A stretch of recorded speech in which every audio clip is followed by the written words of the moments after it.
You are listening to RudolfSteinerAudio.com. If you are listening to the podcast of this, it is located at RudolfSteiner.podbean.com. Please consider becoming a patron. As well, there are two publishing houses, SteinerBooks.org in America and RudolfSteinerPress.com in England, who are the sole publishers of Steiner into English and have given me permission to do these recordings. Please consider patronizing them as well. This is a reading of a couple of cycles of lectures by Rudolf Steiner. It's Collected Works, volume 314, 13 lectures in all, translated by Anna Moyse, entitled Physiology and Healing, Treatment, Therapy, and Hygiene. This is the fifth lecture in the second part. The second part is entitled Anthroposophical Basis for the Practice of Medicine. This fifth lecture is numbered Lecture 9 in the book, entitled On Eurythmy Therapy, given in the Medical Week, given in Stuttgart on the 28th of October, 1922. I've been asked also to say something about our eurythmy therapy. Essentially, I presented the empirical material for this eurythmy therapy in the last medical course I gave in Dornach, and there is hardly any need to go beyond what was said then. Used as intended, the therapy can indeed be of far-reaching significance. Today I would prefer to speak to you about the whole meaning and significance of eurythmy therapy. As you know, it has in a way evolved from a pure art which did initially develop as an art form, and in some respects the art of eurythmy must provide a kind of basis for real insight into eurythmy therapy. Perhaps the clearest way of putting it is that I try, first of all, to show the difference between eurythmy as an art form and eurythmy therapy. Generally speaking, the basis of eurythmy is that we can metamorphose the processes that develop in the human organism when we speak, doing so in a particular direction. As an art, eurythmy, therefore, truly is a form of visible speech. We have to understand that there are two components to human speech. One arises from a particular way of using the plastic sculpted apparatus. After the earlier lectures, it is reasonable for me to speak of a, in quotes, plastic apparatus, a layer of the nervous system that lies further in. The sphere of ideas comes into this. Essentially, the ideation apparatus continues on in a rather complicated way in the speech apparatus, going as far as the build of the nervous system. And the one component of speech arises as this radiates out further, I'd say. The other component actually rises up from the human metabolic organism. In a way, we have dynamics arising from the human metabolic system, meeting with dynamics coming from the human neurosensory system. The two meet in such a way that the metabolic system initially metamorphoses in the circulatory processes, and the principle of ideation coming from the neurosensory system metamorphoses in the respiratory system. The two dynamic systems then encounter one another in the respiratory and circulatory systems. With the aid of the speech organism, the whole is transmitted to the air, and the human astral organism is then also able to pour itself into the movements created in the air. Speech arises, if we consider the outermost periphery of the human organism, as it were, by embodiment of the ideation principle on the one hand, and of the metabolic principle on the other. A metabolic principle which, in terms of the soul, is in fact the will principle.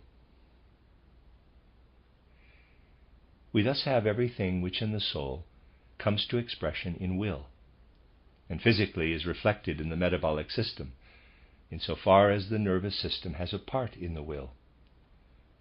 It has a part insofar as metabolism takes place in the nervous system, not as neurosensory function.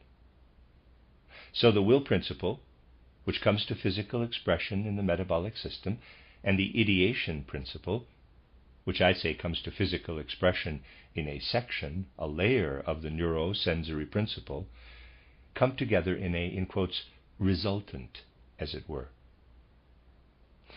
They then come to physical expression in ordinary speech sounds, or in song. It is something different with song, but it is indeed something similar. In eurythmy, we exclude the principle of ideation as such as far as possible, and let the will principle take effect. With this, ordinary speech sound metamorphoses into movements of the whole human organism.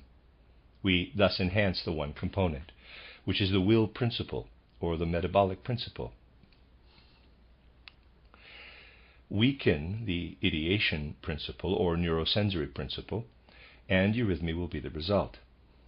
This truly enables us to create human movement correlates for individual sounds, be they vowels or consonants. Just as a certain form and movement given to the air corresponds to an A or an L, so can an outwardly visible movement correspond to an A or an L.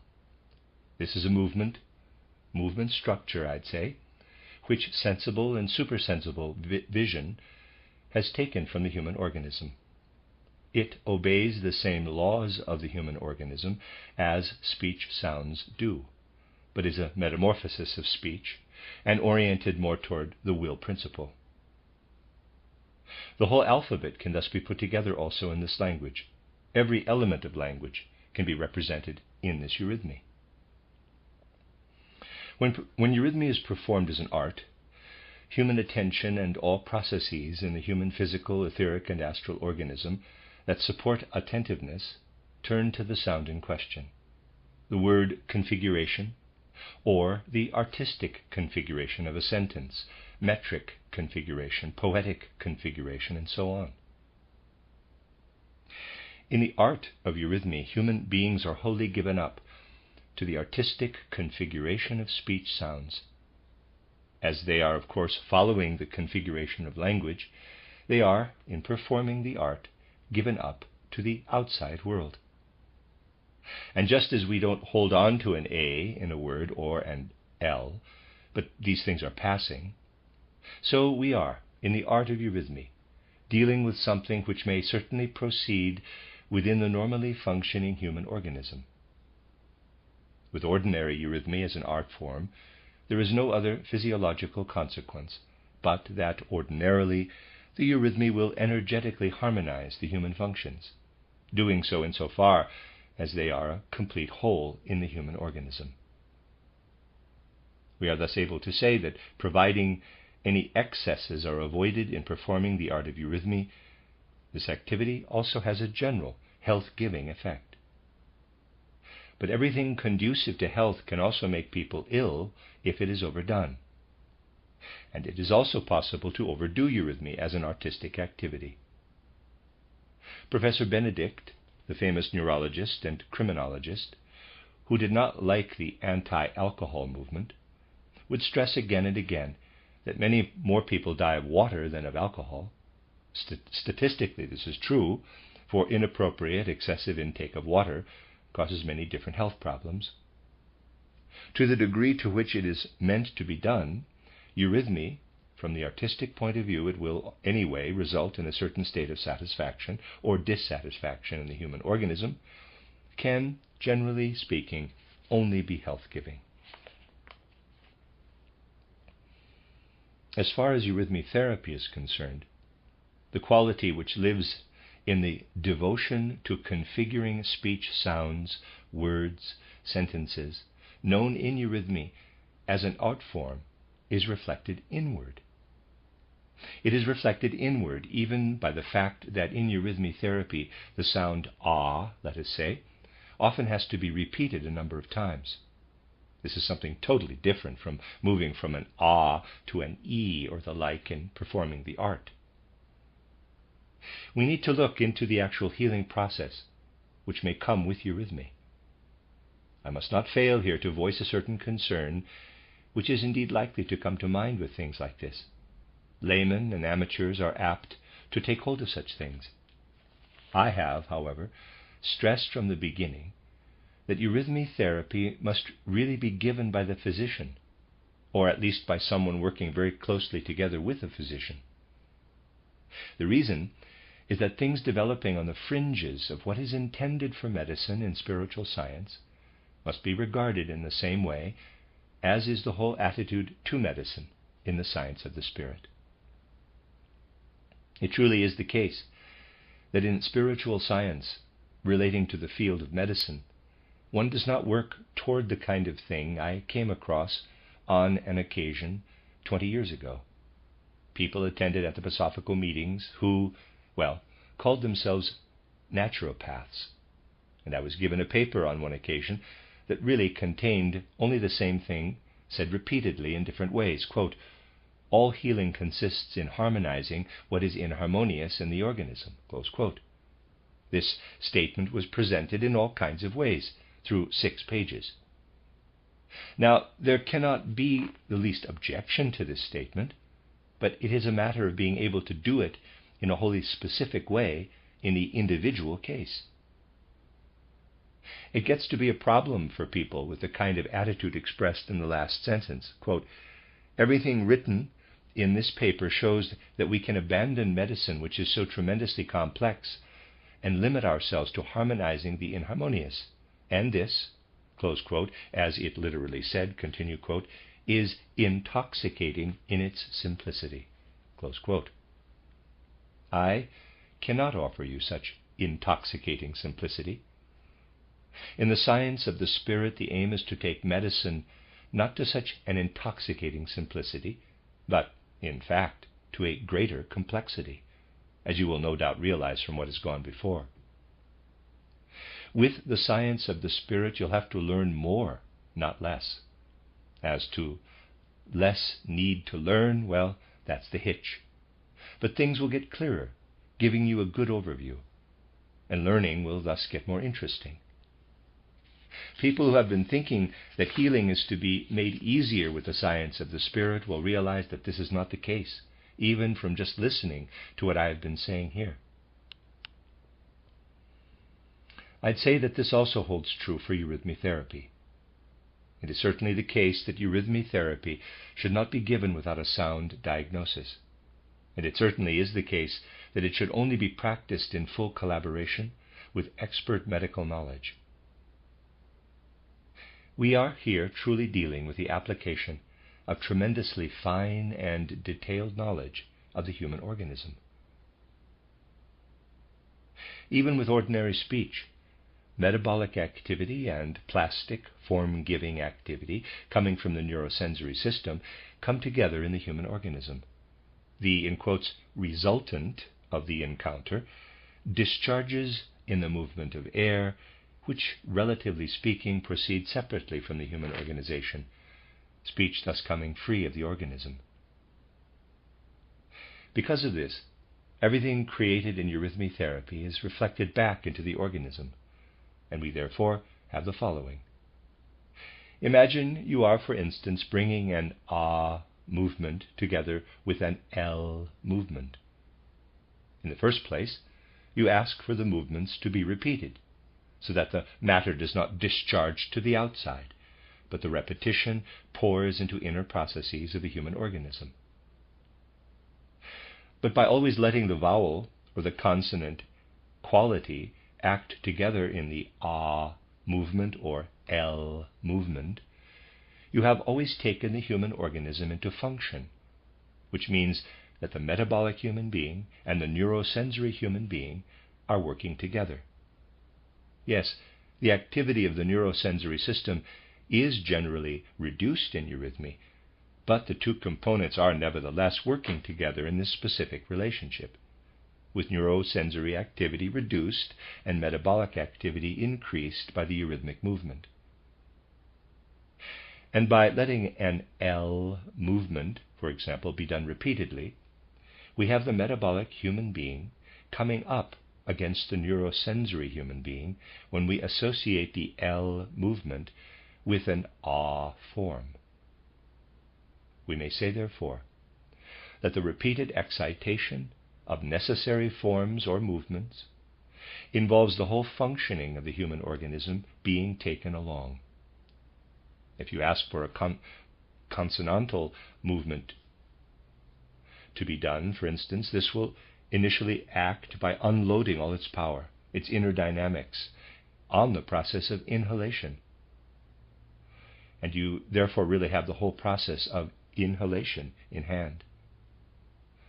Depending on the consonant you excite, you'll have the inhalation process in hand. You strengthen this process of inhalation with every consonantal activity. Perhaps you know from what has already been said of eurythmy therapy that here movements are somewhat modified from the way they are given expression in eurythmy as an art. We are able to say that when you do an ah or an L, the movement is always connected with strengthening or reducing the thrust applied when one inhales. You have to take into account that this involves inhalation in its totality. When we consider inhalation, we must first follow the route it takes, spreading at first in the middle part of the human organism, and then continuing via the spinal canal to the brain. Brain activity is essentially a coming together of refined breathing activity and neurosensory activity. No brain function exists that can be considered in isolation. It is always the resultant of neurosensory activity as such and breathing activity. In studying all cerebral processes, we must always also consider breathing activity. With the excitation of certain consonants, of the different consonants, you actually are in a position to influence, by the roundabout route of respiration, human plastic form-giving or modeling activity in a truly striking way. If you grasp the human organism artistically, you merely need to know, in the case of a child, for instance, who is just developing his permanent upper teeth, how are they created out of the modeling activity that moves downward from above? No footnote here, sorry. They are created in that, with the upper teeth, the modeling activity acts above all from front to back. How are the lower teeth produced? For the teeth in the mandible, the modeling activity acts from back to front. To sum up, the activity which comes into play when teeth develop, the upper teeth are formed from front to back, which means that the posterior aspects are generated, the anterior surfaces set off. Footnote, the German original is not clear here. The, in quotes, set off is a literal translation of abgesetzt, but it may also be set, put down, or also offset. Translator, end of footnote.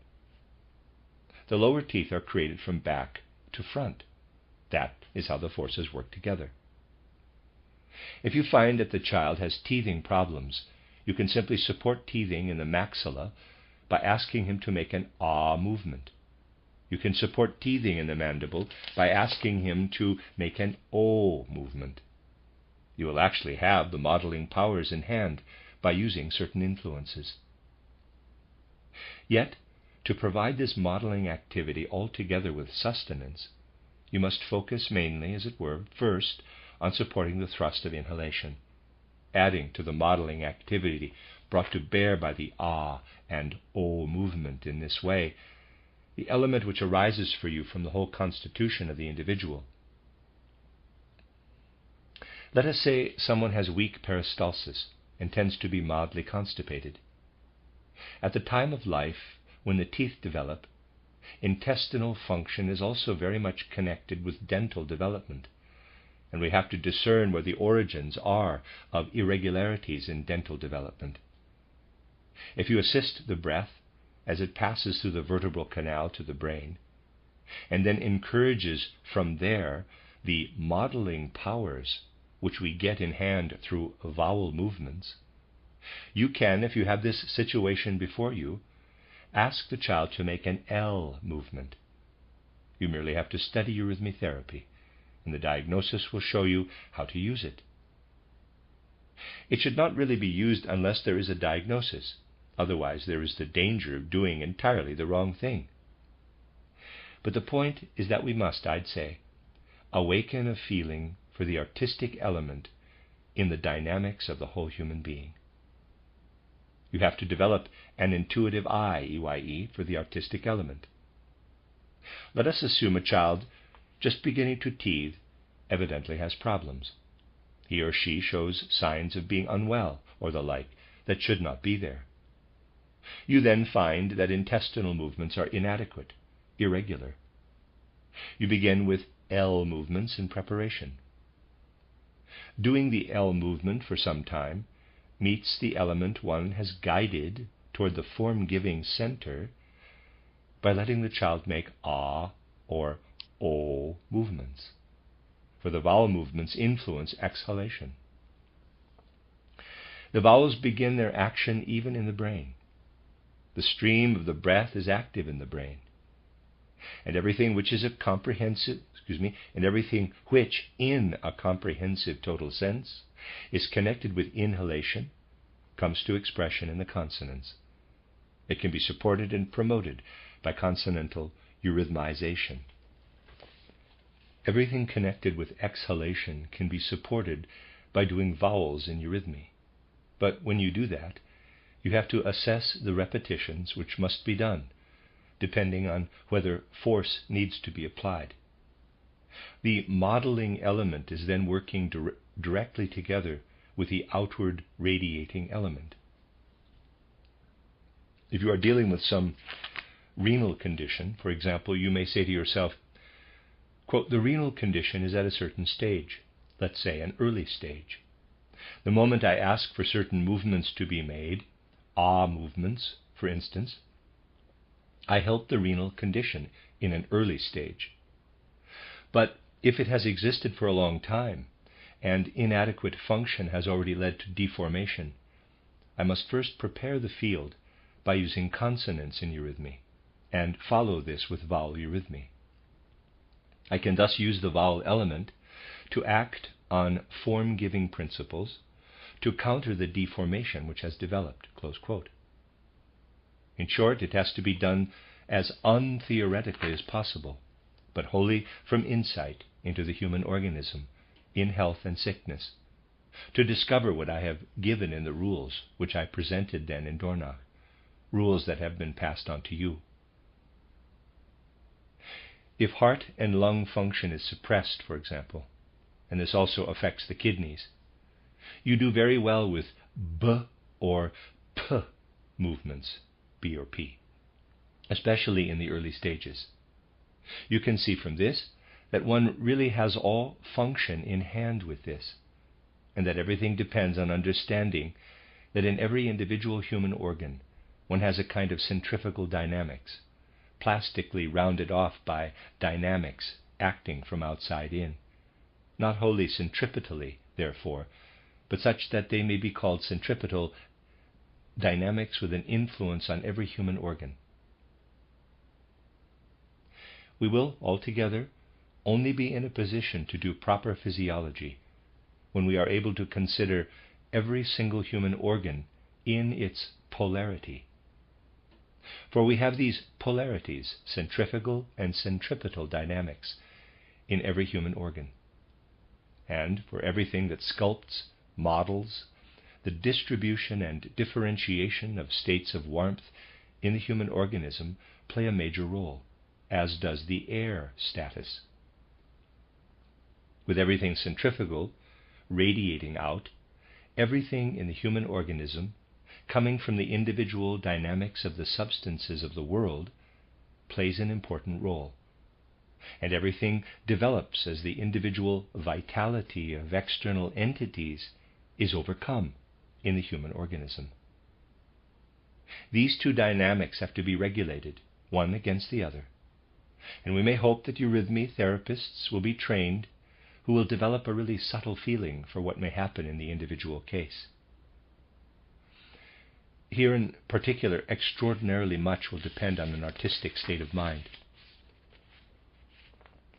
If you also consider that the whole system of eurythmy therapy can be further supported by the essentially therapeutic element, this gives us two factors that work together.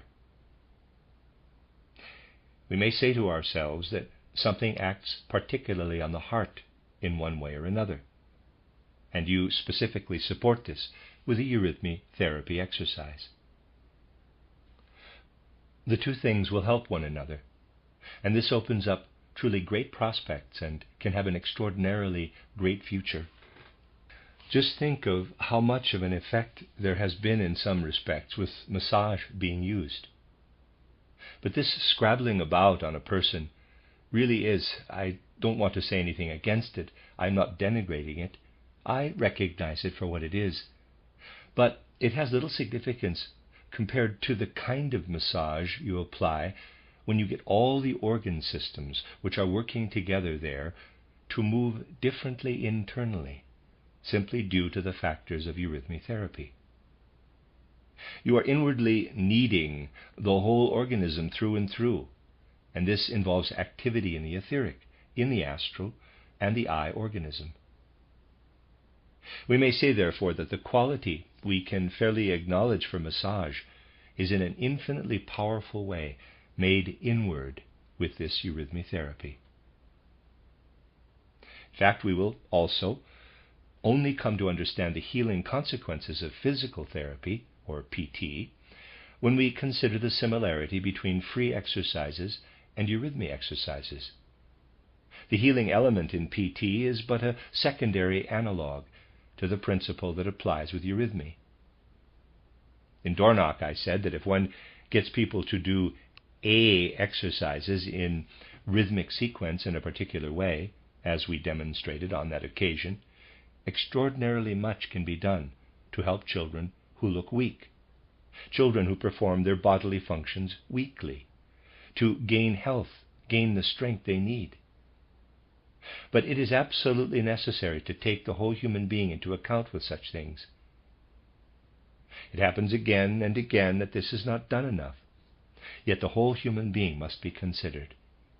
I know this is a commonplace, and you'll say, we know that. But in practice it does happen again and again that this is not done. How often do we hear someone say, this person's heart is not functioning properly, we must do something. Yes, but if we consider the whole person, we have to say, thank heaven that he has such a heart, for his organism would not tolerate a normal heart. When someone has broken his nasal bone, for example, one has to say that fate has been kind to him, for if he were to inhale the air through fully developed channels, this would be too much air for his organism to cope with.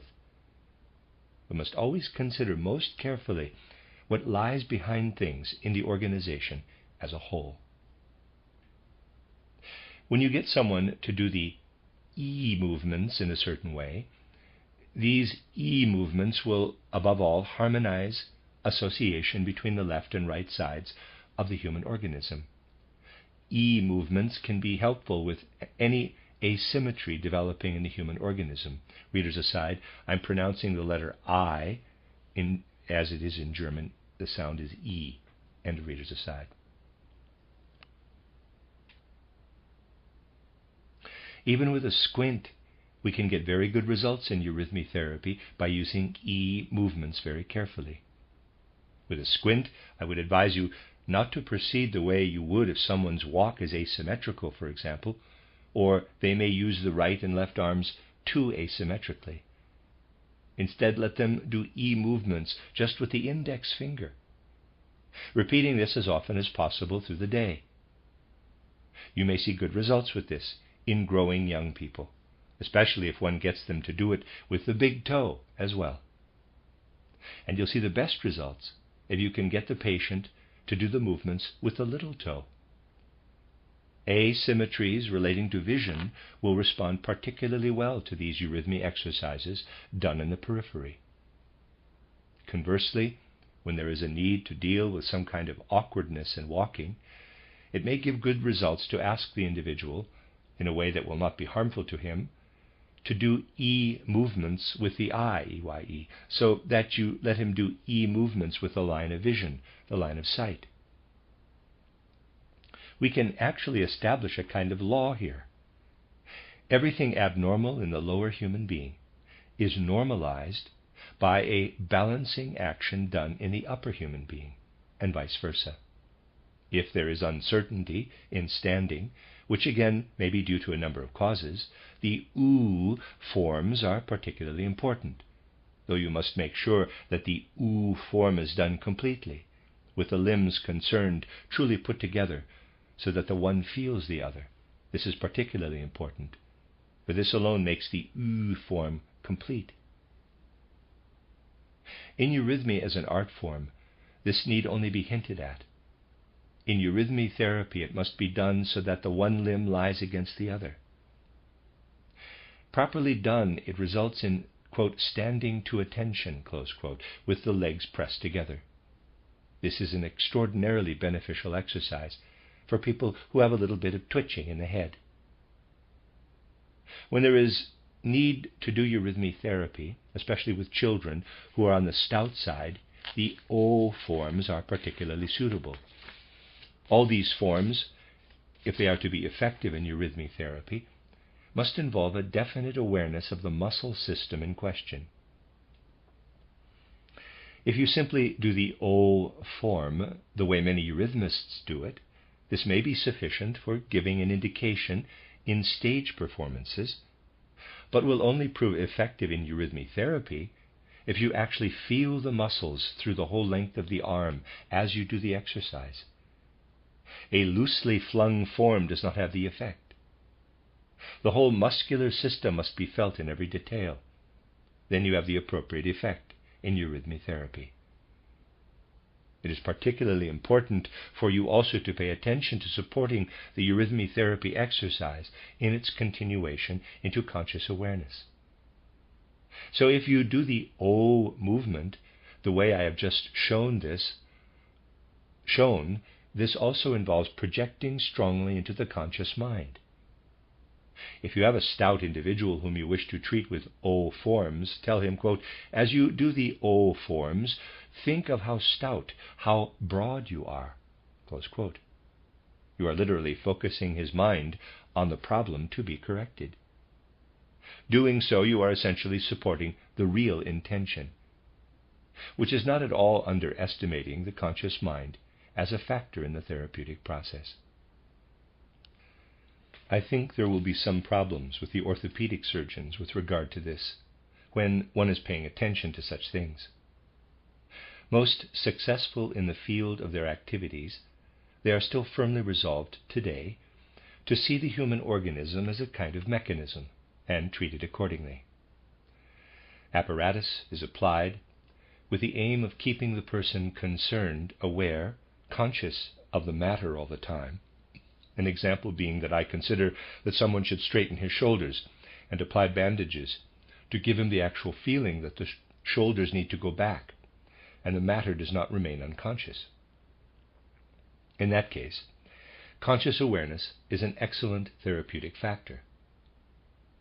This is something which in eurythmy therapy, too, leads to things being brought very much to awareness, as I said earlier.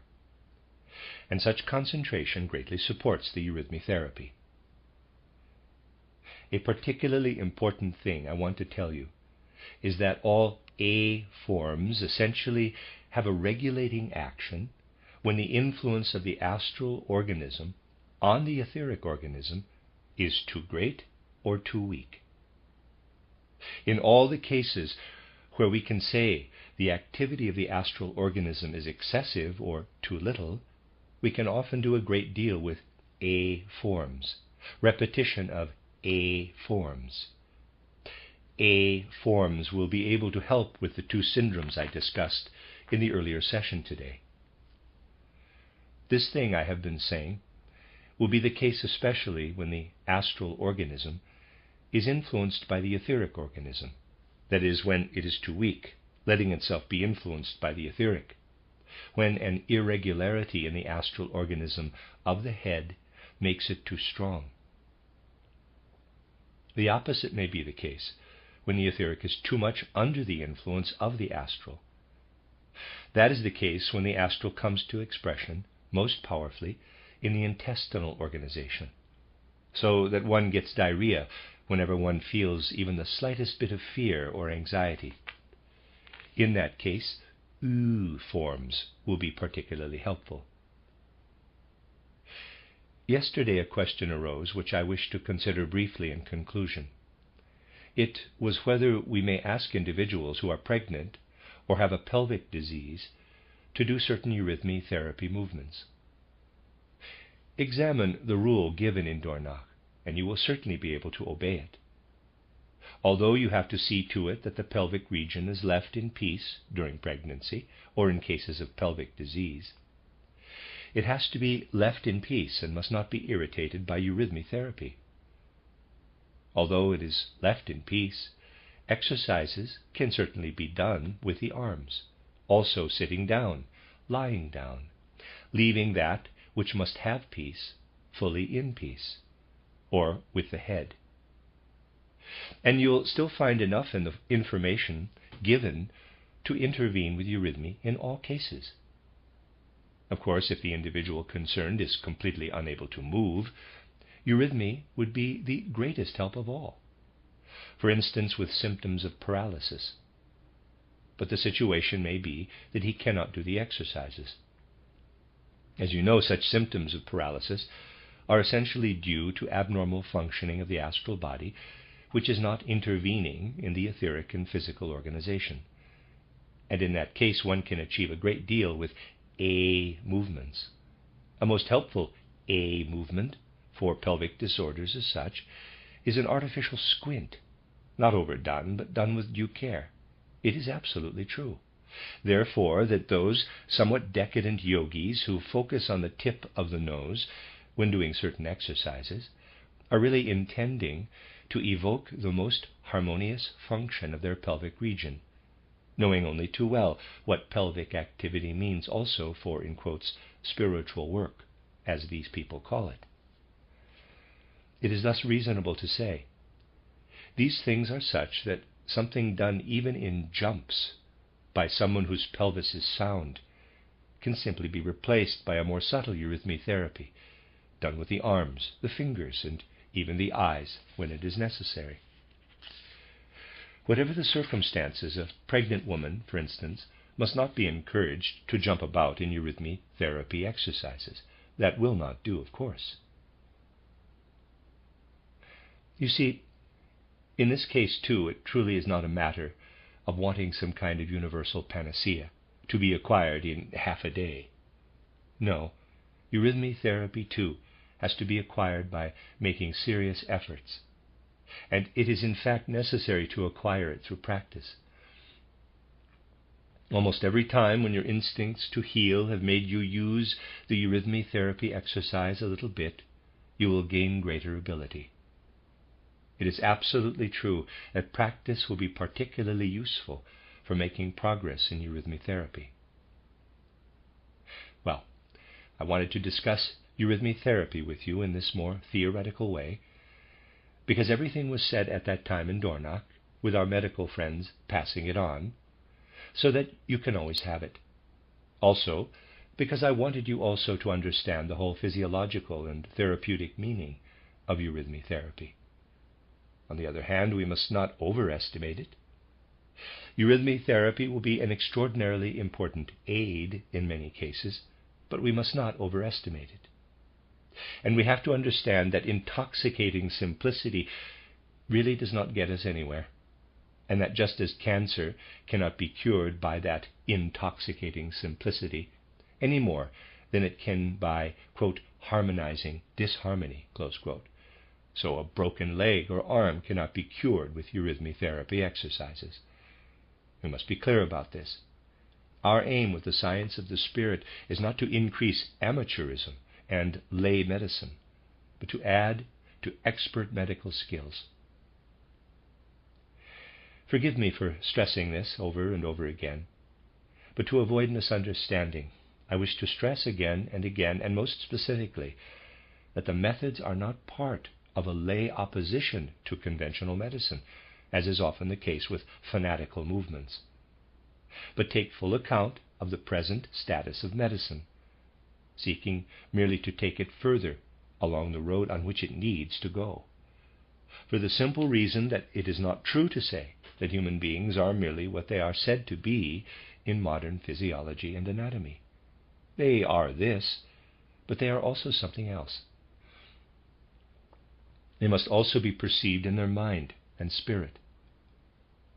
Strange ideas like those repeated by people again and again today will then disappear. Ideas that the brain is a kind of center of telegraphy, with the sensory nerves going to it and will nerves coming from it. The whole does not at all agree with the facts, as you have seen from today's lecture. In the neurosensory system, we are dealing with modeling dynamics, and something is wrested from these to which the mind's activities then adapt. A great deal needs to be done to restore to a sound physiology what has been taken from it, by seeing the physical organism as a correlate for the mental functions. Something physical does exist for every one of those functions during human life on earth. But nothing is used for the mind which does not, on the other hand, have much greater significance in the interaction with other organs for the bodily organization. Nothing is used purely as an organ for the mind. The whole of our soul and spirit has been wrested from the bodily element, is taken from that element. And we must not speak of separate soul organs. All we can say is that soul functions are differentiated out from the organic actions and specially adapted to soul activity. We have to grasp in all seriousness what is really taking effect in the human physical organism, and not take such a superficial view of the whole nervous system solely as something put in to serve the inner life. If we do this, we can hope to understand the human organization wholly. The human organization must be thus fully understood to provide a basis for a physiology and therapy that is working in the light and not merely trying things out in the dark. This is what I also wanted to say at the end, so that you do not go away misunderstanding this, and that you will be able to counter the misunderstandings which will come up again and again. Readers aside, there is a new book out by Peter Heusser, Heusser, a doctor from Germany, and it is entitled Anthroposophy and Science, and it is a masterpiece, and it concerns many of the things Steiner is mentioning in this lecture right now. End of readers aside. Criticism was launched into the world with intoxicating simplicity against our cancer medicine, for instance, when in fact people had no idea what kind of insight had led to it. They construe some easy analogy and think they can reject the medicine by rejecting that easy analogy. One condition for being true to the spiritual scientific side of medicine is that we correct misunderstandings a little. For people will find that when they can no longer spread misunderstandings, there will be precious little for them to say. For opposition consists mainly in spreading about misunderstood ideas about the whole of anthroposophy. Let me read that sentence again. For people will find that when they can no longer spread misunderstandings, there will be precious little for them to say. For opposition consists mainly in spreading about misunderstood ideas about the whole of anthroposophy. Just try and find out how many opponents have anything to say that is not a misunderstanding. I must say, I often read articles or books by opponents, and if it did not give my name, I could just as well connect it with something else. It really has nothing to do with what we are doing here, but concerns itself with completely different things. It really surprises me sometimes. I would like to discover where the matter to be refuted might be found. It certainly is not here. Things are done here in medicine, just as they are also done with reference to theology. You come up against the same thing. You may, for example, tell a truly learned theologian, quote, "We say the things you are saying about the Christ, but something else as well," close quote. He won't be satisfied with our saying what he is saying, and something else as well. He'll say, quote, "You must not add to this," close quote.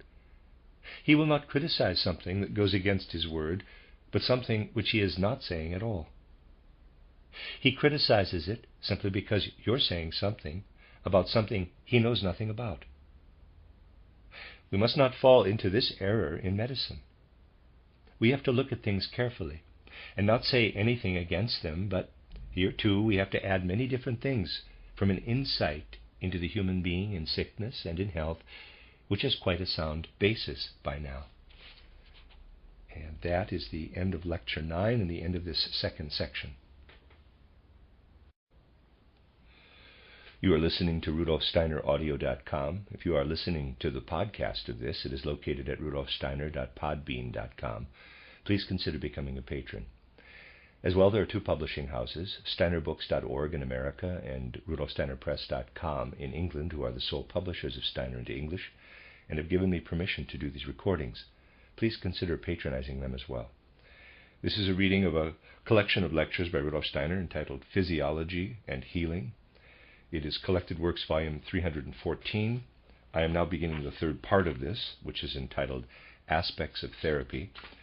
And the first lecture in this third part is Lecture 10 in the collected work of this volume, given in Dornach on the 31st of December, 1923. It is good to know that you have already stated what you would like us to consider, and we'll start with those requests. I hope the 3 sessions at our disposal will permit us to cover it all.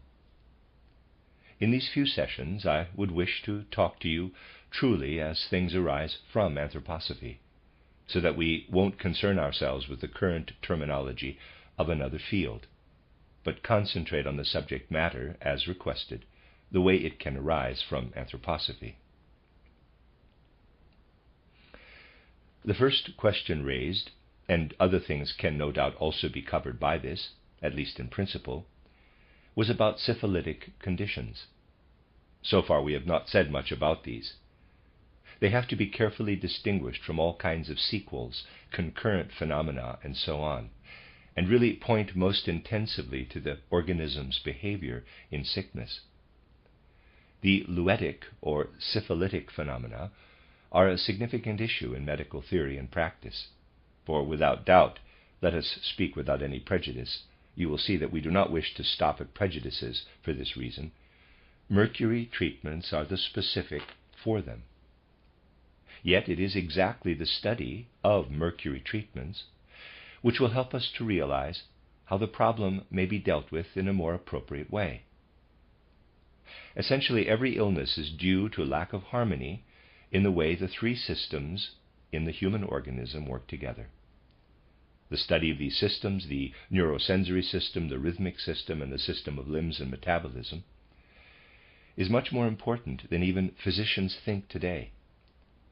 Just consider what this harmonious interaction rests on.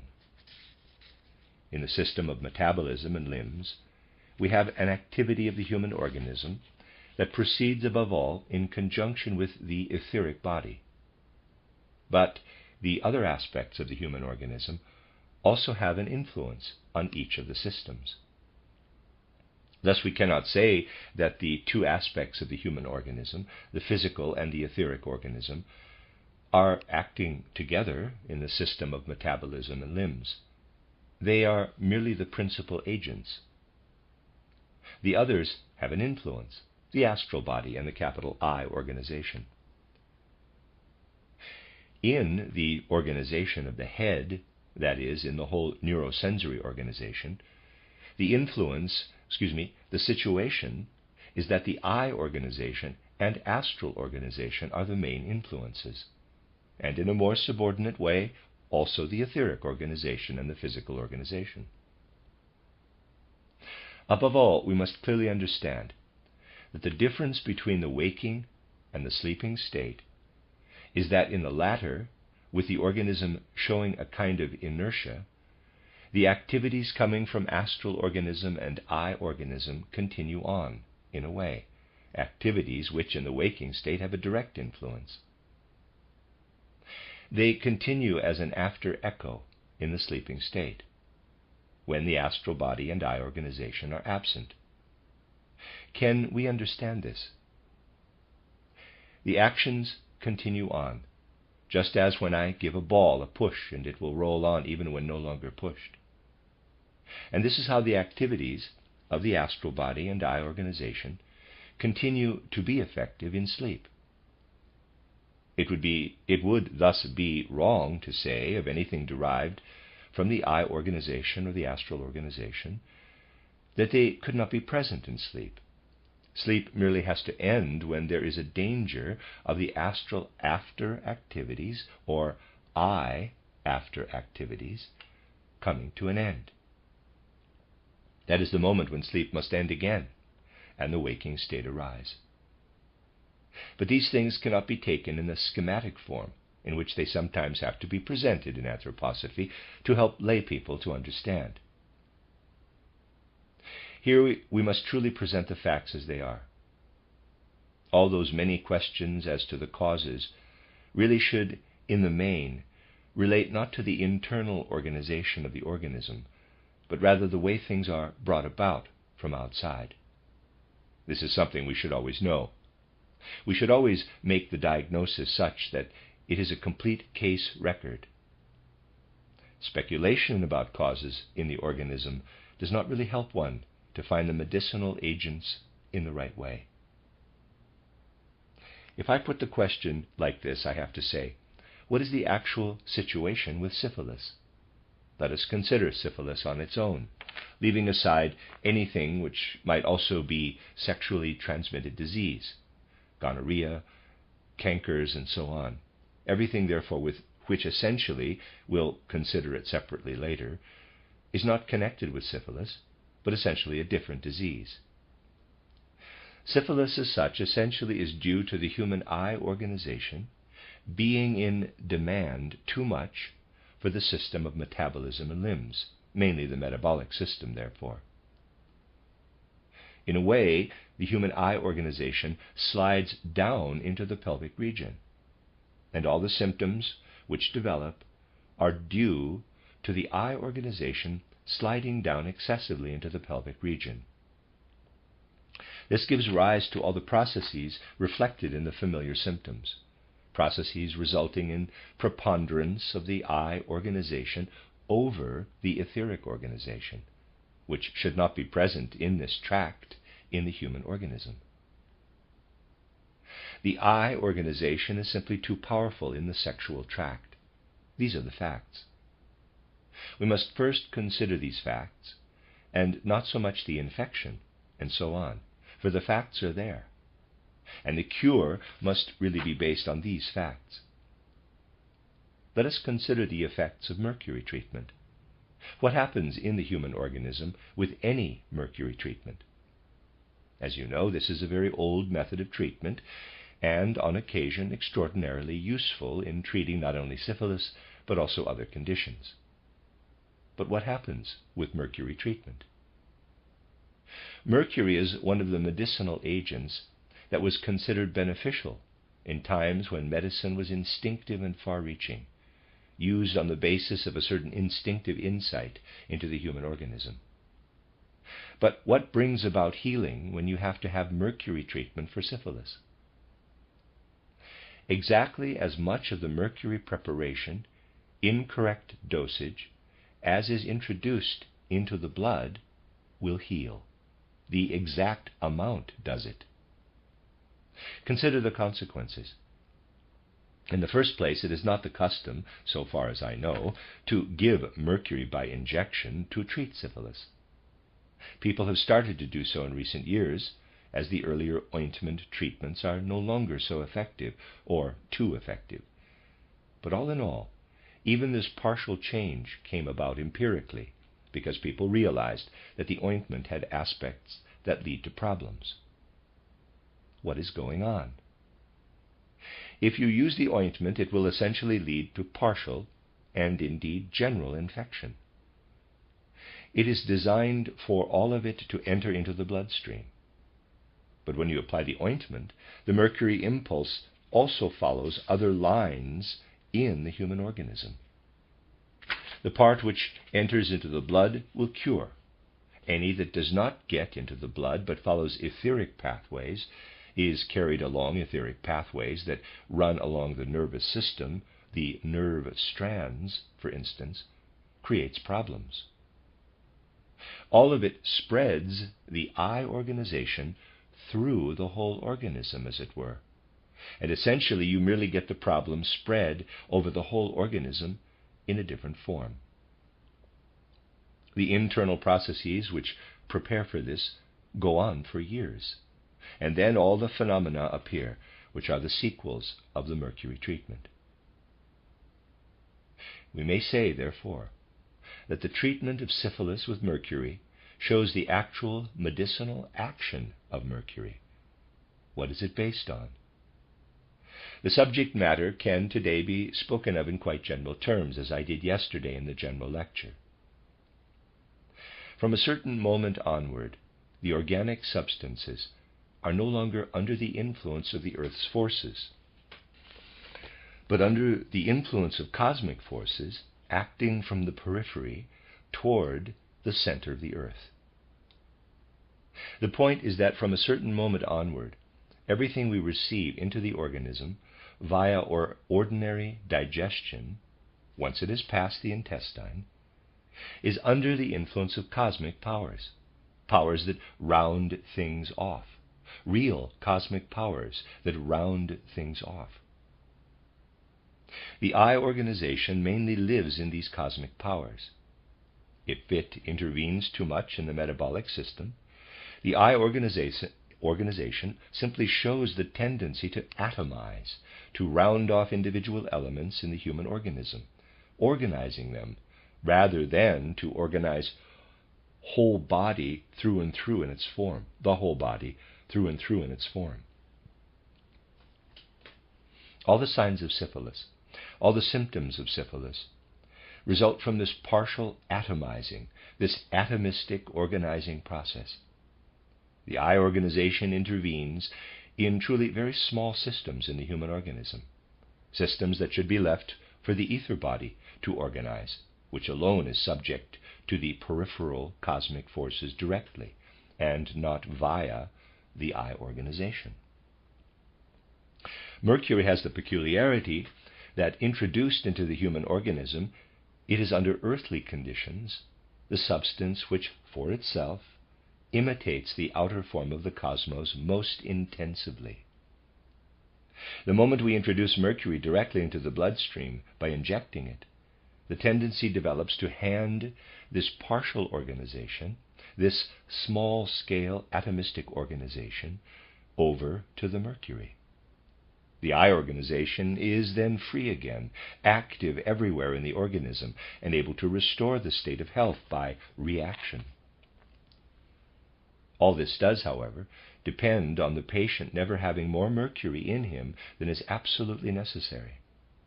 It is a problem which can never be solved. For when giving mercury treatment, you must never run the risk of giving even just a little too much. You must give exactly as much as can be taken up into the bloodstream according to the current status of the disease, for any excess remains as a residue and causes the sequels which are familiar to you. So, you will always find that mercury treatment cures the patient, you will always find that mercury treatment cures, but the patient may often have to pay a truly heavy price for this, with the terrible sequels, which also look like syphilis, but really must gradually and irrevocably destroy the organism. The very fact of mercury being a certain cure shows us that its use is highly problematical. It was not always problematical. You see, not exactly syphilis, but various other conditions were always treated with mercury. We may perhaps talk about this on one of the next days. Mercury actually provoked a quite specific emotive reaction in the sick who were gifted with instinct. The patient would know when he had enough. He would be sated with mercury. The instincts have degenerated now. Patients can no longer provide the standard for what happens to them through mercury. They are no longer sated with mercury, but overfed with it. This is generally the situation today. Patients are more than sated with mercury, and the devastating sequels then develop. Just as we can clearly see the action of sulfur and phosphorus in the organism, and what happens in the organism when salt dissolves, though one must always be careful about the dosage, so we can see it in the case of mercury. We know the basis on which mercury acts. The question is, would it be possible to give such treatment so that it does not harm, even if the dosage is too high, because elimination to the outside would deal with the excess? Mercury has the peculiarity that it is not eliminated to the outside when too much is applied to the body. It is eliminated to the inside. In this respect, it was extraordinarily important to me, when I was young, to see Hürtel simply take the bones of people who had had mercury treatment at the post-mortem, knock one against the other, and one could then see the small droplets of mercury in those bones under the microscope. Footnote, trying to pronounce the name Hürtel, readers aside, spelled H-Y-R-T-L, and I'm pronouncing that Hürtel, end of readers aside. The whole skeletal system was full of mercury. This is the peculiarity of mercury. It is not eliminated to the outside. The organism takes it up. And in someone who has had mercury treatment, the whole eye organization is all the time involved in organizing these tiny mercury droplets, mercury atoms, which are present everywhere in the organism, and especially in the calcified parts. It is fair to say that we must try and find something in the realm of nature that is taken up by the organism when mercury is used, and takes the place of the eye organization to relieve it and set it free. Yet if you give too much of it, which is inevitable, it must be eliminated not to the inside but to the outside, like anything else that gets digested. We must find something which in the natural world outside corresponds to eye nature, and where it may be possible to process it so that it actually enters into the bloodstream, evoking a phantom, as it were, of the eye organization in the bloodstream. What we have to do is to put an artificial eye into the bloodstream. Our physicians in particular should do the relevant experiments. You will, without doubt, see results that will certainly be surprising. Take material obtainable from plant parts that show extraordinary hardening with the root process applied to the rest of the plant. In the root process of a plant, we have an extraordinarily great imitation of the eye organization. The flower is etheric in organization. In the parts below the flower, the astral organization is playing around the plant. The eye organization comes in where the plant is rooted in the soil, in very woody roots, which, however, are still part of the plant and have not been separated from the plant and grown inorganic. We have impulses of the eye organization. It will not, however, be possible to take plant roots, extract substances, and inject them.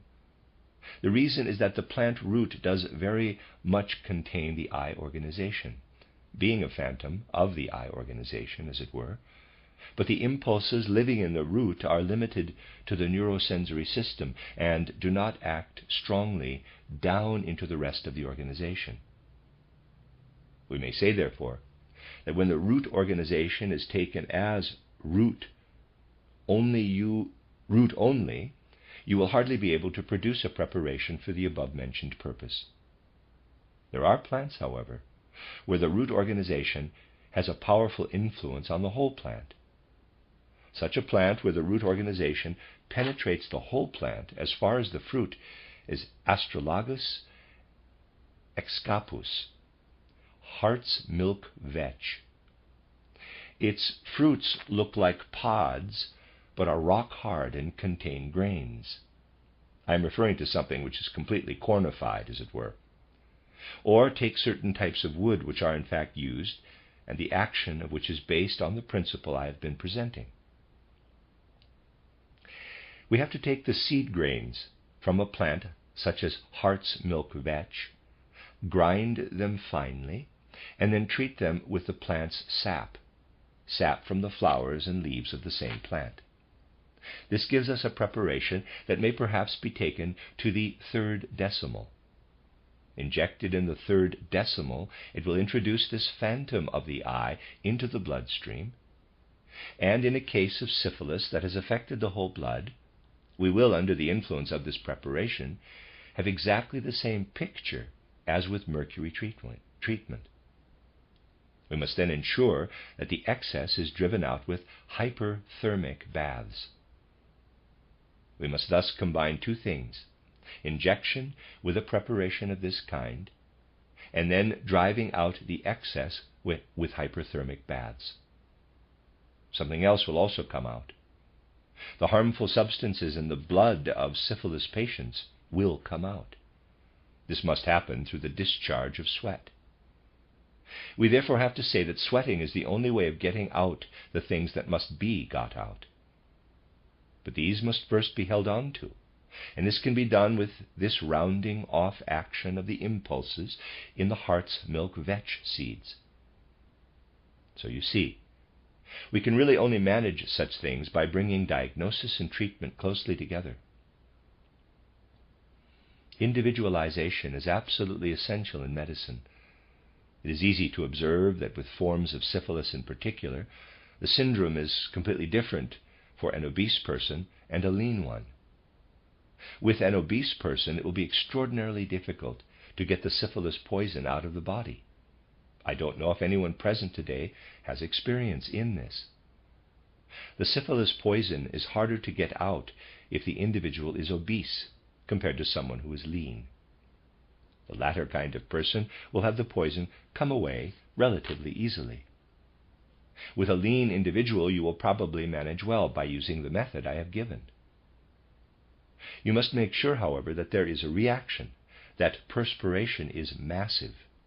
Otherwise you will get all kinds of internal diseases as sequels, for the disease process will then not take its course. There has to be a reaction. It may well be that you have to take other measures as well to get the same result with obese patients. It will be a very good thing to turn to something which in nature, too, has come up more into the astral process. It will be a good thing in certain cases where you see no reaction with the usual plant to use plant galls. I spoke of them in a different context yesterday. In plant galls, the etheric roundness is already there. The gall shows you mercurial nature in the vegetable realm. If you process it by trituration, adding a very small dose of the venom of the wasp, which caused the gall to develop in the process, this will give you a very effective medicine, which provides a reaction also in situations where it is difficult to get a reaction. The situation with us is that we really have far too few cases which we can observe step by step. I would imagine that our friends who are physicians do not exactly consider it to be the ideal to bring syphilis patients into their institutes. But things like this cast a light on the whole of therapy altogether. We really learn something for the whole of therapy from such a treatment. And I am also convinced that once someone has seen how the skin of a patient who has had the injection and the bath looks different when he gets out of the bath. Taking a more subtle look, we might perhaps use a microscope. The skin looks as if it had tiny holes everywhere, like very small pustules almost. We see how the organism is affected by something like this. I believe this is the route to be followed in treating syphilis. You see, with this disease in particular, it is necessary not merely to see to it that one helps the patient and then discharges him, but also that one sees to it that the patient sustains the cure as life goes on. This brings me to a question that has also been asked and will be of great interest to most of you. Meditation to accompany medical treatment. Are there any typical suggestions available for this? I am referring to syphilis specifically in connection with this question, For syphilis is the disease which perhaps allows us to answer it most intensely. It is a fact that a syphilis patient who appears to have been cured, every syphilis patient will at first only appear to be cured, for the disease may recur on some future occasion, and every apparently cured syphilis may come up again at a later time. And this will depend on the individual in question having made his organism altogether into something different from that of someone who does not have syphilis. It is a different constitution, and we must seek to maintain this different constitution for the future. Otherwise it will simply prove to be too weak in the face of certain attacks from everyday life, with the syphilis recurring. We will, of course, consider the question of meditative treatment only in general terms, but it can be brought in at just this point.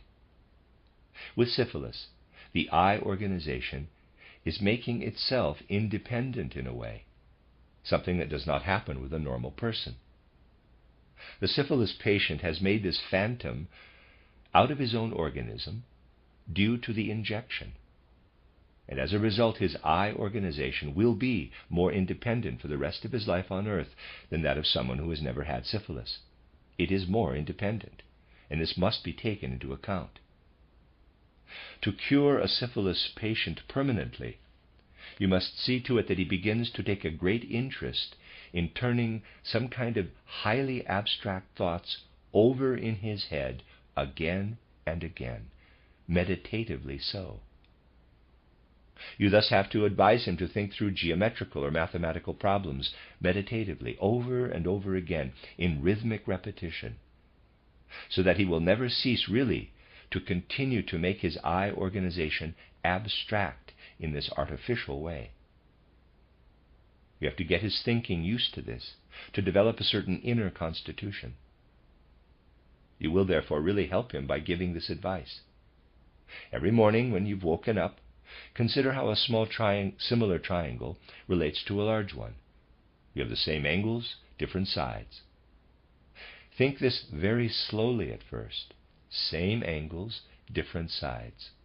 Then think it a bit faster, then yet faster, and then think it in a way where you are practically no longer able to see it. After that, start to think more slowly again. Thinking at different speeds, arbitrarily, will get him to provide in the right way for this eye organization that has grown independent. This is one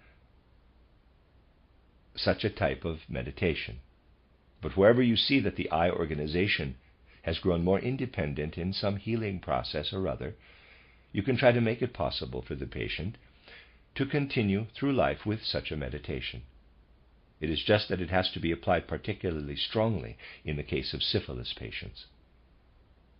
These patients must really be encouraged to provide for their independent eye organization by means of such a meditation done at different beats. Does that make sense? These things take us to other questions that have been put. We will come back to it all again. I merely would like to have the right context which the matter demands. Now there is a question concerning the root of heart's milk vetch. Steiner again.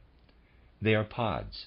You will open them up, and in there are the rock-hard seeds, which must be reduced to a very fine powder. Another question that has been asked does not appear to be connected, but inwardly these things are connected. It concerns the development of glaucoma. I think today glaucoma is practically always treated surgically, except perhaps by the homeopaths. But homeopathy is not yet rational. It will be necessary to understand the background to a phenomenon such as glaucoma. In a sense, from an organic point of view, in terms of the four levels of human existence, physical body, etheric body, and astral body and eye, glaucoma is really the opposite of all possible forms of ear inflammation, if we consider the total process of the organism. The two things are almost polar opposites. You have otitis on the one hand and glaucoma-type phenomena on the other. If you simply consider the fact, it is like this. Glaucoma involves a powerful activity infiltrating the vitreous body, substantially constituting it. The vitreous body grows too intensive inwardly where its own substance is concerned. This leads to hypertrophy of vitreous body activity, and that is the real basis of glaucoma. But what happens next? In terms of the general bodily constitution, a sense organ, such as the eye, is just on the point of being sufficiently independent, objectively separated off from the organism as a whole. If it is separated off a bit more than is the case for normal vision, it will be sick, and the organism as a whole can no longer extend its activity to this organ. It is really most interesting to see, especially with glaucoma, how the etheric body, particularly important for the eye, EYE, is present throughout the eyeball, so much so that the physical substance in the vitreous body acts like a physical substance. If it goes beyond the bounds of this, it will act too much as a physical substance. The ether body can no longer reach it, can no longer infiltrate it. We have to see to it, therefore, that the ether body comes into play again, or that physical activity in the eye is toned down. It may be commonplace, but it is true to say, when something like this happens, that the whole of organic activity in this tract of the human organism is simply too weak, partly paralyzed. The activity is too weak and must be spurred on. You can only do this by making exhalation stronger in the human organism than it is in the person with glaucoma at the time when it develops or progresses. If you are able to establish the glaucoma signs and symptoms at the right moment, but the organism sometimes achieves powerful results with regard to such partial diseases, you will get the organism to respond to everything you introduce into it to encourage exhalation, thus stimulating it to increase activity within the head, and you will manage to counteract the activity of glaucoma development. We can achieve this by introducing calcium carbonate from bone ash into the human organism, adding some aerial roots of some kind to it. This gives you a product which regulates respiratory function in the way that is needed in this case. So I mean to say that if we take calcium carbonate from bone ash and introduce it into the human organism, we get the requisite powerful stimulus to exhale. However, to get the organism itself involved and have the activity proceed not sluggishly, without the organism, as it were, we have to combine this calcium carbonate with the kind of impulses found in the roots of plants that climb rocks, roots that live in the open air, so that the root element, which otherwise grows in the soil, is taken out into the air. This will make these roots such that their impulses do indeed resemble breathing activity more closely, and we thus have a possibility of getting breathing activity into us. You feel it then. Breathing activity is otherwise stimulated quite involuntarily by calcium carbonate. But if you add the sap from such aerial roots, you have the urge to breathe in like this added. This urge to breathe in like this then strengthens the whole human organization, which you need to balance out what has forcibly left you as the glaucoma developed. Things like this really show that it is always necessary to consider the whole human being. But the physical body is never the whole body. The physical body is always only a part. It is liver, stomach, and so on, and the individual parts are interconnected. The ether body is whole human being to quite a degree, and the astral body is whole human being in a truly magnificent sense. This astral body is, however, organized in a most peculiar way. We might say that the human astral body, as far as the diaphragm, those are approximately the outer limits, is something very different from the astral body below the diaphragm. Astral body activity up toward the head, toward the neurosensory organization, is the complete polar opposite in its activity to that active in the system of metabolism and limbs. Do consider metabolism altogether, which essentially proceeds under the influence of the astral body. Metabolism, as we usually see it, is really an activity of the human organism, where it is only the activity that matters. It is really only the taking up and elimination of substances which matters. We might say that food as such, as substance, does not interest the metabolism at all, but only the overcoming of the outward substantial form of foods and their metamorphosis, not the needs of the organism. Elimination starts immediately in the metabolism itself. Uptake does really immediately become elimination. Only some of it is separated off. And this penetrates as far as the neurosensory organization. With regard to substance, the neurosensory organization is extraordinarily important, for nerve substance is metabolic substance driven to the very end. It may seem grotesque, but in real terms, it is certainly so that the contents of the intestine are nerve substance that has gone only halfway. Nerve substance, especially of the head, is intestinal content processed all the way. Intestinal content transformed by the human organism, and especially the eye organization. The contents of the intestines have only gone halfway and are eliminated at that point. The content of nerve substance has been driven to the very end, where it is fully used up and then needs to be processed by the organism. In actual metabolism, the astral organism performs a function which is completely different from its function in the central nervous system. They are absolute polar opposites. This means that the one stops halfway and the other is taken all the way. Between them lies a 0 point. It is an absolute fact that polar opposition is complete here. If we were to draw the ether body, it would still be as an ovoid. The astral body can no longer be drawn as an ovoid. It has to be two parts, above and below, their mode of action totally different. Unless you see this, you cannot really understand the human being in health or in sickness. We have to understand that a very different activity takes place in the metabolic sphere compared to that in the nerve sphere. This insight alone makes it possible for us to influence the human organism in a suitable way. If you give preparations made from the volatile oil obtained from a flower, for instance, you do not take them from the lower part of the astral organism into the upper part. They can only be used to evoke some processes or other in the lower part, in the actual metabolic tract.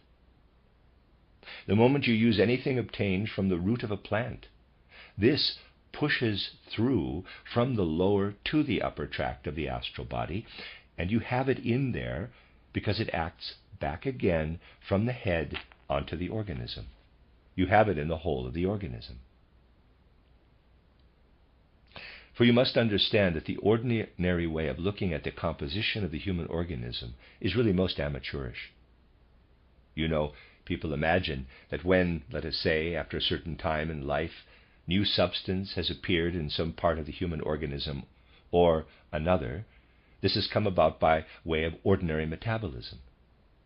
It means that old substance has been cast off, and the new substance has come about by way of ordinary metabolism.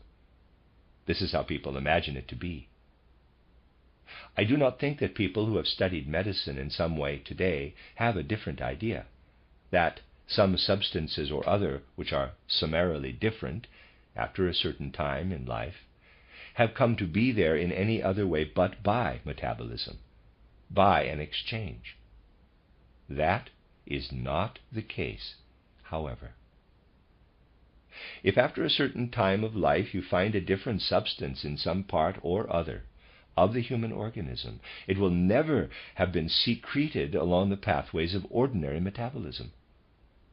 Ordinary metabolism only provides the substance for the nervous system, only the internal structure of the nervous system, only the building stones for the nervous system. The activities of the neurosensory system, in conjunction with respiration, then make it possible to take in substances from the cosmic surroundings. The substances are very finely divided and integrated into the organism by the neurosensory organization. In material terms, they replace everything that has been cast off, for things are cast off much more slowly than you think. The human body is thus never made up of the food substances. Nutrition merely maintains the activity which must be there to organize the nervous system. Anabolism, synthesis of matter, does not proceed by the route of nutrition, which is purely imaginary, but really comes in from the cosmos. So if you cut off a nail and it grows again, the material of the new growth does not come from the food, the only role of which is to induce the build-up of the nervous system. The new growth in the human being truly is organic matter substantially replaced, taken up from the cosmos. This does, of course, give one quite a different picture of the way the human being is made up than if one thinks human beings are a kind of hose pipe. Food comes in at one end, exchange takes place in the meantime, and anything which is of no use is separated out. But human beings are not hose pipes. The hose pipe processes happen wholly inside the human organism. The new substance of which human beings are made up again after a certain time of life comes with our breathing and even with subtle absorption into the human organism from the outside world through the senses. The ears are extraordinarily important receptors in this respect, and also the whole sense of awareness, sentience, spread out over the body. Seeing the human being in the right way, we thus have to say to ourselves right away that metabolism is internal work in the human organism. The rhythmic organism is also involved in building up the human being, as is the neurosensory organism. Well, we'll continue with this tomorrow and gradually answer the other problems brought to our attention. Please, do tell me if you would prefer a different way, for the hours we have are but few. I'm sure we'll get to the individual problems raised. If any of you have further problems, please let me have them tomorrow. The end of Lecture 10. You are listening to RudolfSteinerAudio.com. If you are listening to the podcast of this, it is located at RudolfSteiner.podbean.com. Please consider becoming a patron. As well, there are two publishing houses, SteinerBooks.org in America and RudolfSteinerPress.com in England, who are the sole publishers of Steiner into English, and have given me permission to do these recordings. Please consider patronizing them as well.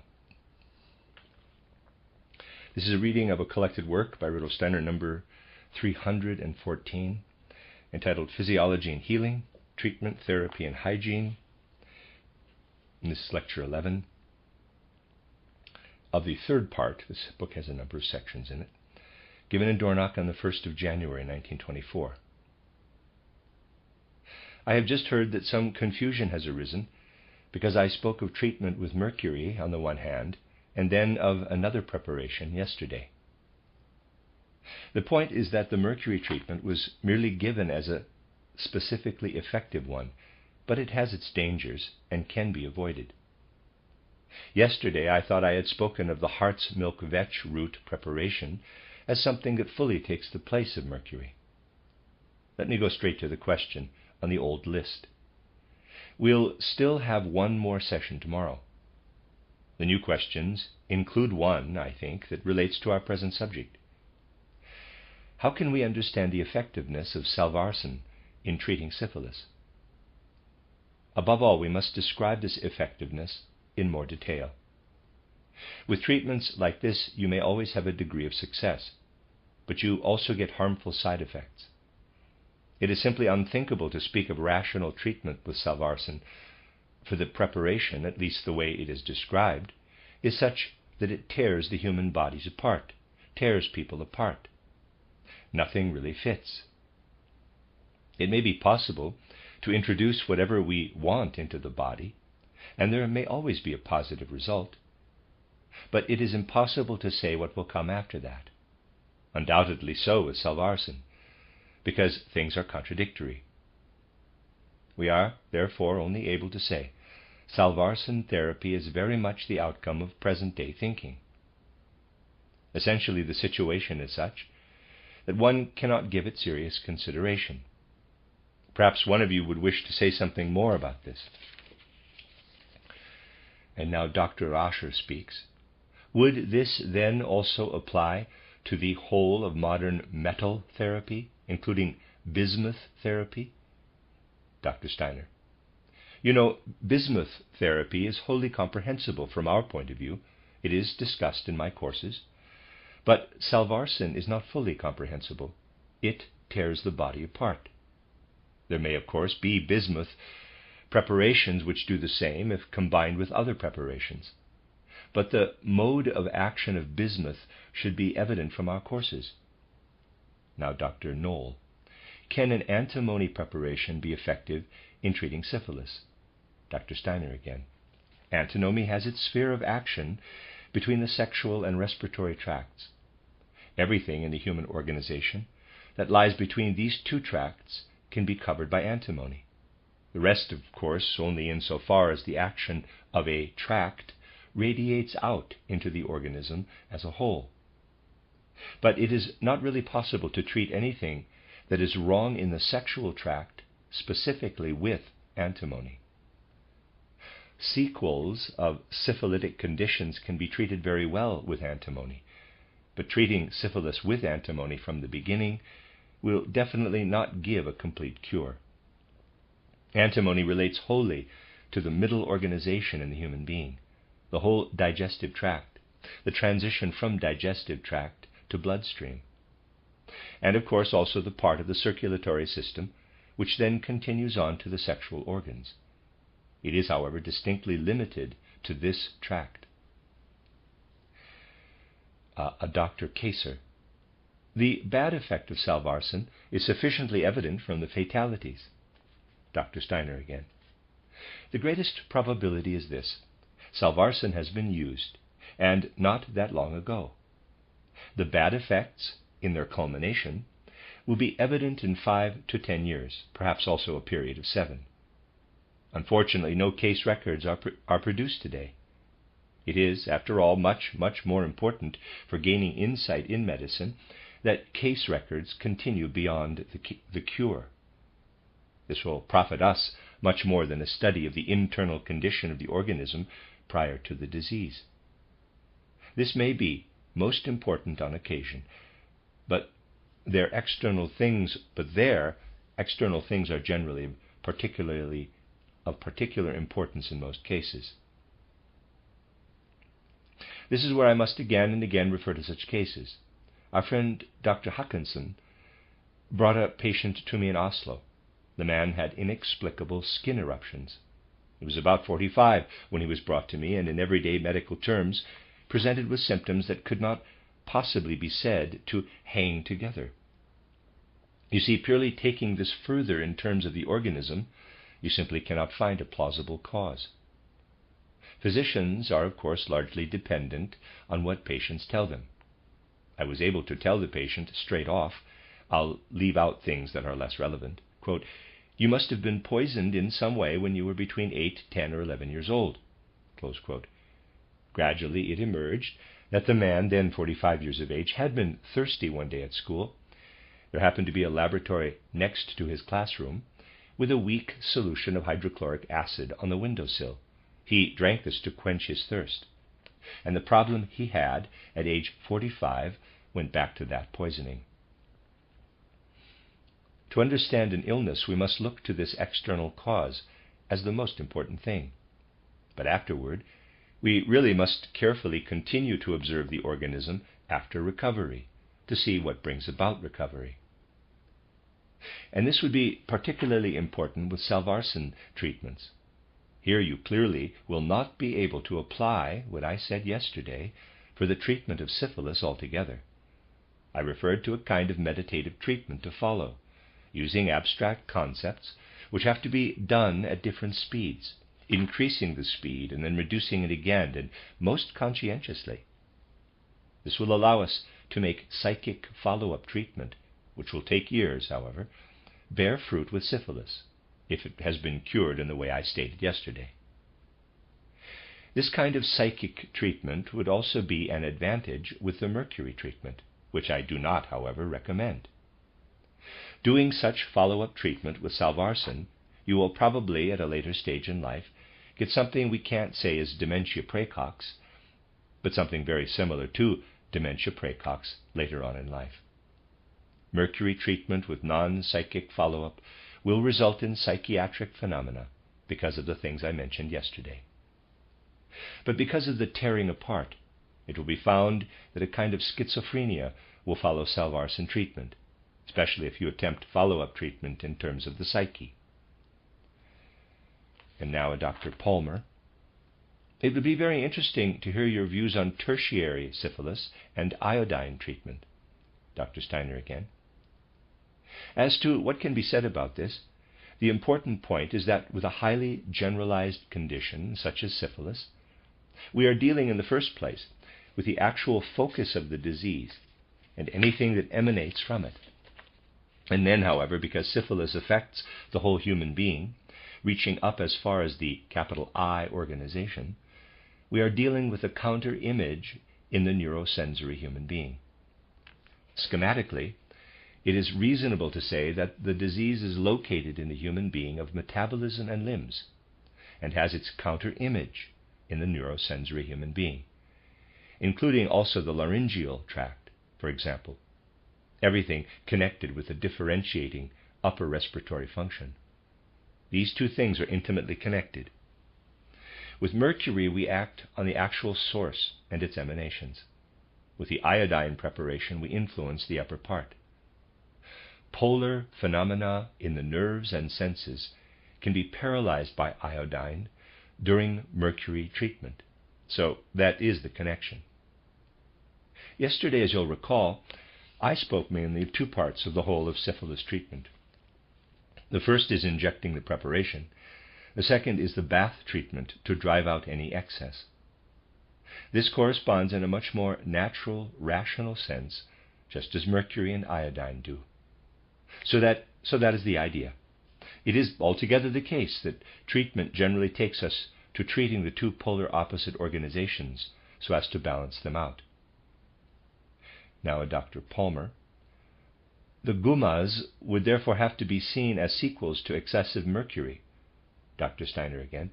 Yes, very definitely so. Are there any more questions relating to this? Now, Dr. Kaser.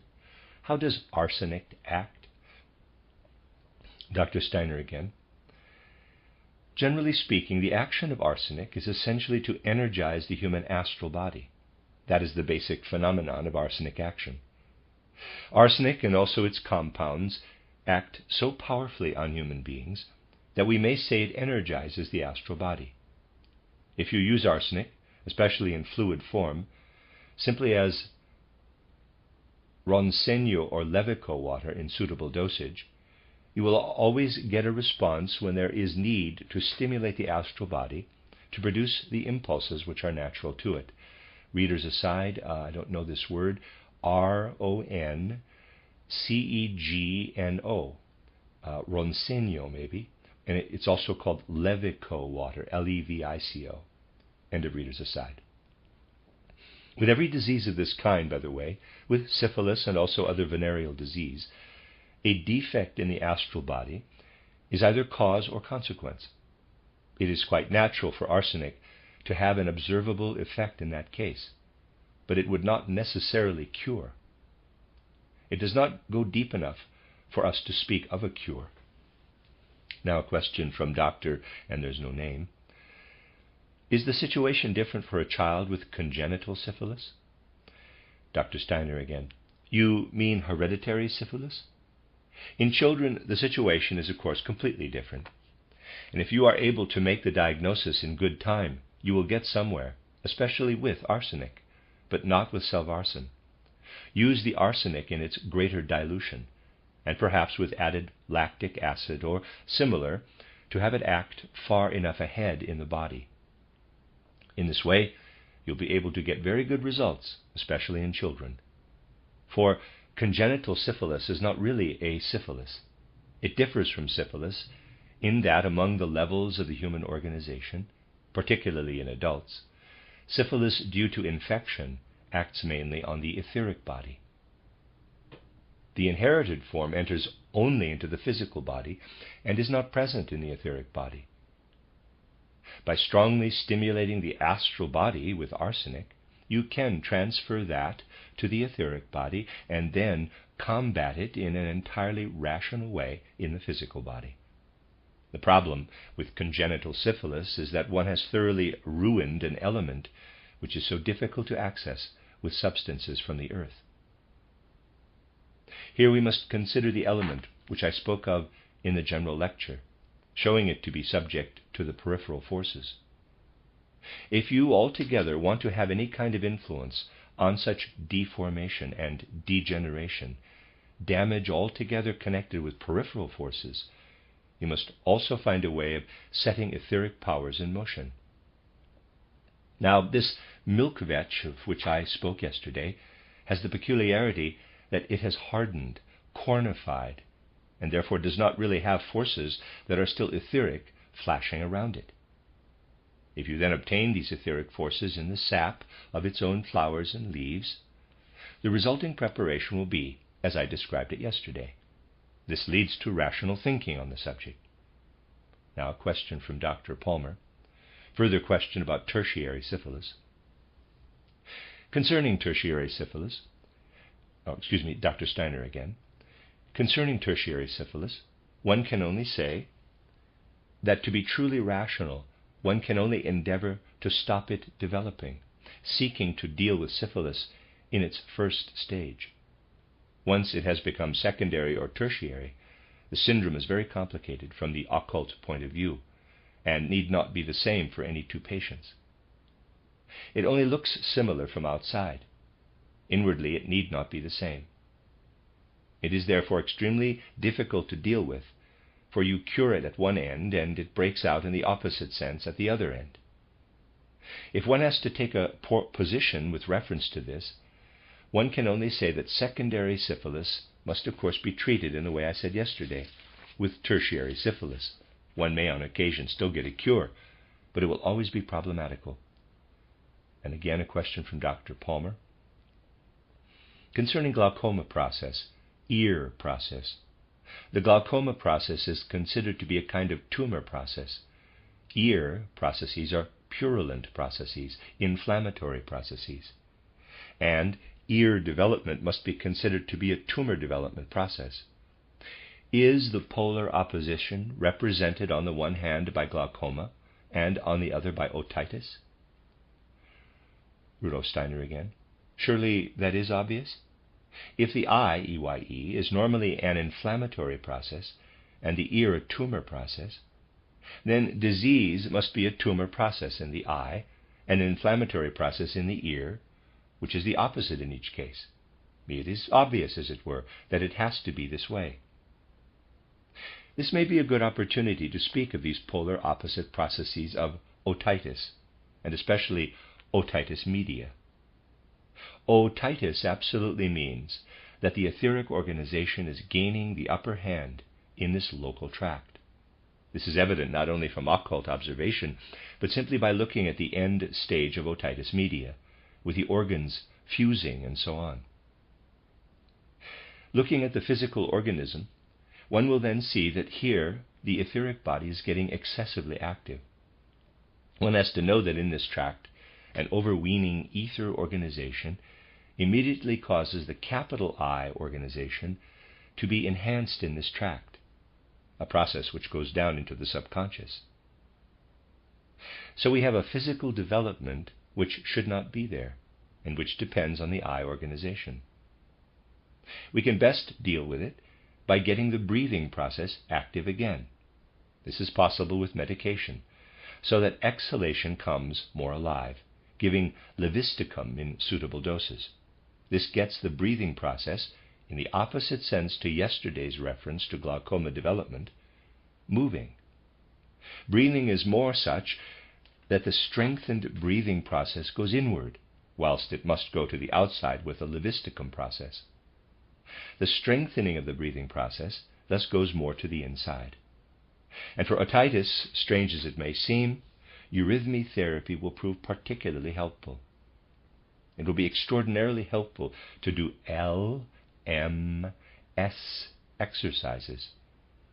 Everything relating to the ear is really only a localized process for a process in the whole human ether body.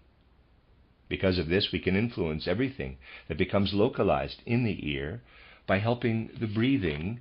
We only help the breathing with this, in getting the patient to do the L, M, S exercises. Now, there are some other things I want to say. Now there's a question from Dr. No Name. Eurythmy would no doubt have to be different for otitis and for sclerotic processes. Rudolf Steiner again. With sclerosis, one will above all practice eurythmy therapy based on vowels. With inflammatory processes, it has to be consonants, especially L, M, S, and such speech sounds. Other questions have been raised, and I'd like to consider them one after the other. The case asked about here, and we do already have some experience with it, is indeed particularly interesting. The question was, is it possible for treatment to be effective with arthritis deformans which has persisted for years? Perhaps Dr. Palmer will be so kind as to give a brief review of our case in Stuttgart. And now Dr. Palmer speaks. This case, which we treated at that time with the treatment now general knowledge, was one of a fresh arthritis deformans. Mrs. X was treated for 4 or 5 weeks with phosphorus oil, 1%, and triturated stannum, 4 to 5%, and all her symptoms, previously treated at other clinics, disappeared. Apart from the medical treatment, the patient also had eurythmy therapy. We used the same treatment in the cases that came to our clinic, but did not, of course, have the same success as in this fresh case. A boy who had developed the condition in his 3rd, 4th year was also treated with phosphorus oil and stannum, but we also had to give Levico water injections to enhance the effect. The boy was at a very acute inflammatory stage of arthritis in the hip, and in his case, too, all symptoms regressed, and he was completely free of pain. The damage to the joints and cartilage was, of course, already so severe that there was no question of restoring joint mobility. End of Dr. Palmer's overview. Steiner again. That is altogether the problem, of course. Let us now consider the 2 cases, for this can teach us a great deal. How old was our patient, Mrs. X? Dr. Palmer speaks. Perhaps in her late 20s, and the boy will have been 12 or 13. It was the American boy. Then a Dr. Kaser speaks, states that her patient is 27 and has had the condition from her 12th year. A second patient is 45, sick for 3 years, and one patient was about 70 years old. Dr. Steiner again. The question is, however, if you achieved a cure. Did you give the same treatment? Dr. Kaser again states that she had only now started to use it. Dr. Steiner again. The matter is extraordinarily important, because with this condition, enormously much depends on the kind of person we are dealing with. And we can indeed say that with arthritis deformans, it truly is the case that in a certain respect, we really have to individualize treatment in all cases, for the genesis of the condition relates greatly to the whole development of the person. In a condition which develops in the middle years, as in the case I first asked Dr. Palmer to interpret, you sometimes have to ask, does the cause lie far back in childhood, or did the causes only develop in later years? The peculiar thing is exactly that with the relevant bodily disposition, especially if there is a constitutional weakness of the etheric body, the cause of arthritis deformans lies in mental processes, especially in people who bring their astral body down into a weak etheric body on waking, so that because of the weakness in the etheric body, the astral body comes to be stronger than it really should be, is not sufficiently toned down as it enters into the etheric body. Pain, care, shocks, and consuming sorrow then truly act as the cause for the disease. The peculiar thing is this, however. If you have a child, let's take an ideal case, a child in his 10th year, and somehow, let us say, due to having had measles or the like, his etheric body is weakened, even if only for a time, the astral body is too powerful.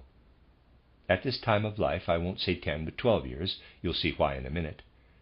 If the child has a grouchy teacher who gets him into states of all kinds so that he is at odds with himself, such a child's worries will be predominantly active at first. As the 14th year approaches, approximately, of course, 2 years will have passed from his 12th to 14th year. Another 2 years take him to his 16th year, and in that 16th year, just as long after the end of the period following sexual maturity as the insult came before sexual maturity, there is a possibility of the business repeating itself rhythmically. Then it will not be new worry coming from outside, but the organic counter-image of those worries. Now the question is, how long does this process need after the periods which develop there to be thoroughly peripheral? At another period in the 21st year, that is in the 19th, 2 years before, and again 2 years later at age 23, the possibility for this child will again exist for the matter progressing. It just is a question as to how long this process needs to be thoroughly peripheral to appear as a deformation. Depending on circumstance, this may extend from the 12th year, where the first causes are, to the 30s, or indeed the early 40s. This is a very different picture than if someone, say, only comes up against the psychic cause after his 50th year or in the late 40s, when the experience may also come. In that case, these deformations come from a completely different depth in the organism. We are therefore able to say, let us assume we have a patient who is in his late 30s or early 40s, if you like, and suffers from severe arthritis deformans, an indication that the causes are really a long way back. On the basis of these facts, one might suggest the following treatment.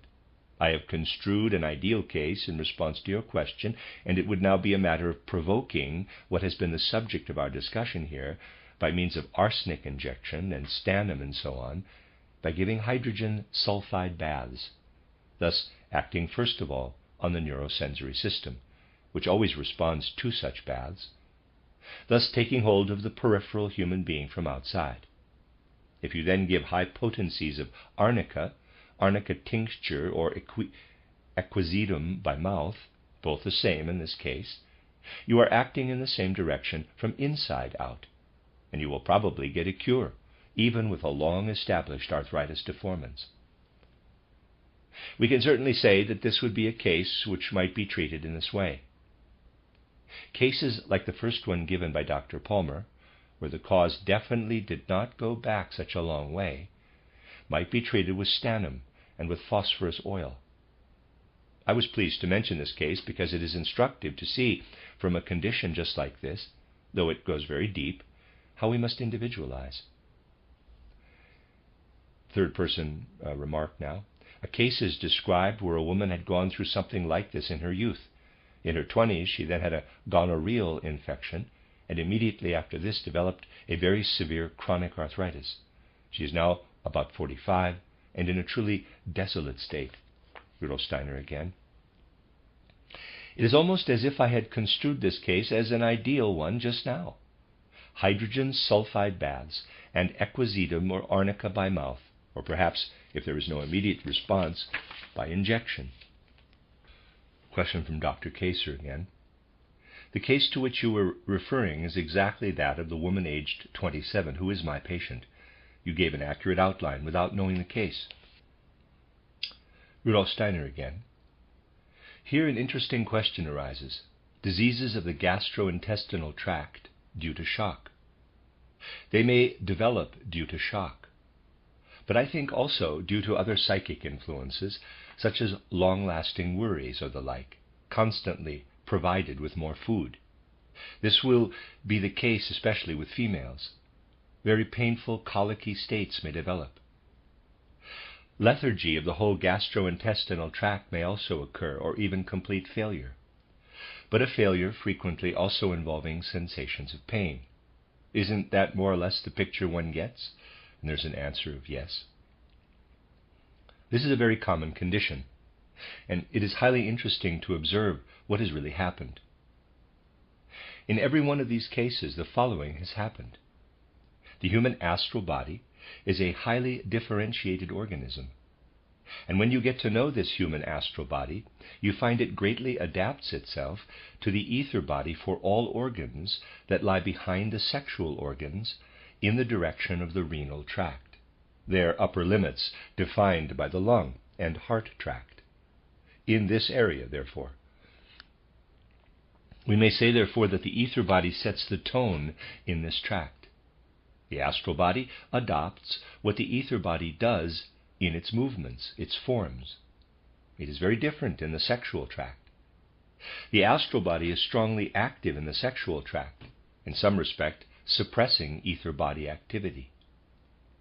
If a shock of this kind occurs here, the activity which the astral body develops in the sexual tract forces its way into the digestive tract, and we have a displacement of astral activity, with all the symptoms I mentioned. We need to initiate the process which will take the astral body to its proper place again in such a case. We must truly understand this situation, which really takes place wholly among the higher levels of existence in the human organism. Anything taking place in the physical body is merely a sequel, an outer symptom. The process is between ether body and astral body, partially so in that particular region of the body. You will always get a result with compresses of Einreibungen, special medicated rubs, with oxalic acid, simply oxalic acid, which is most easily obtained by expressing clover. You express clover and thus obtain oxalic acid. It is most effective and best used in Einreibungen, which are, again, special medicated rubs. It is extraordinarily powerful in energizing the etheric system in the digestive tract. The system develops especially powerful activity with this, and you must then try and get this astral sexual system, which has gone in there, to go back again. You get it to go back either with a silver preparation, given in suitable dosage by mouth, or with a silver injection, using the 5th or 6th decimal. Silver introduced into the circulatory and the digestive systems always tends to restore deformation in the higher levels of the human organization. You see, if you use these two processes one after the other, you will get very good results, especially with the effects of shock. Shocks are extraordinarily interesting. And if you have brought about a cure for shock effects, when the kind of typical shock effect we have been describing is evident, you will be able to note the following as you continue to observe the patient. If you know how to put the right questions, the answers given by the patient will be, more or less, quote, "It is very odd indeed. From the time when I got well at that time, my heart seems completely different. When I hear something that gives a shock, cannon shot or the like, my heart feels as if it wanted to calm me, as if it was an entity which seeks to calm me down." Close quote. You see from this that polar opposite processes are indeed present with any regulatory intervention, not only those intended to heal in the human organism. This action of the heart, of which the patient was speaking, an action essentially in the etheric and the astral, is the polar opposite effect to what you are actually doing to restore the right relationship between sexual and digestive tract. This is what can be said with regard to this shock effect. Tomorrow I will go more into an interesting question concerning nervous disorders, especially spinal cord disorders, the first of the written questions, as it were. We'll meet again at 8:30 in the morning. Now, I'd just like to say one more thing, as it really is highly topical, or at least I think so, and also noted in this list about incontinence in children, bedwetting. It does indeed appear to occur in a greatly increased form. With bedwetting in childhood, we are dealing with a typical weakness of the astral body. The astral body simply does not have the strength it should have. But if you use arsenic, also in the healthy form of Levico water or Ronsenio water, especially to treat bedwetting, you will as a rule get powerful but extraordinarily short-term activity, especially in bedwetters, through their total organization, a short movement of the astral body as appropriate for that body.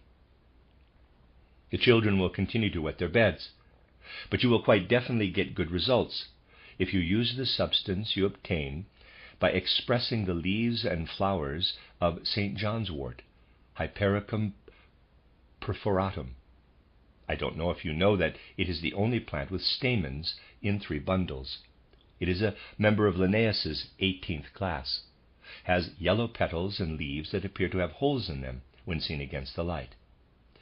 Expressing this plant, you get a juice. Essentially, it is this bitter extracted principle found in the plant which matters, a substance which also acts powerfully and lastingly on the inner mobility of the astral body, making it strong. Recovery will be achieved in the right circumstances if one then also exerts a moral influence on the children, simply by telling them that they are obliged to pay attention to their functions. This moral influence should really be brought to bear exactly with things which, you know, are on the border between bad behavior and sickness. Please do not misunderstand me. I do, of course, know that it is a disease, but it is on the borderline between bad behavior and sickness. And we should not fail to pay attention to the moral will, which does indeed have considerable influence.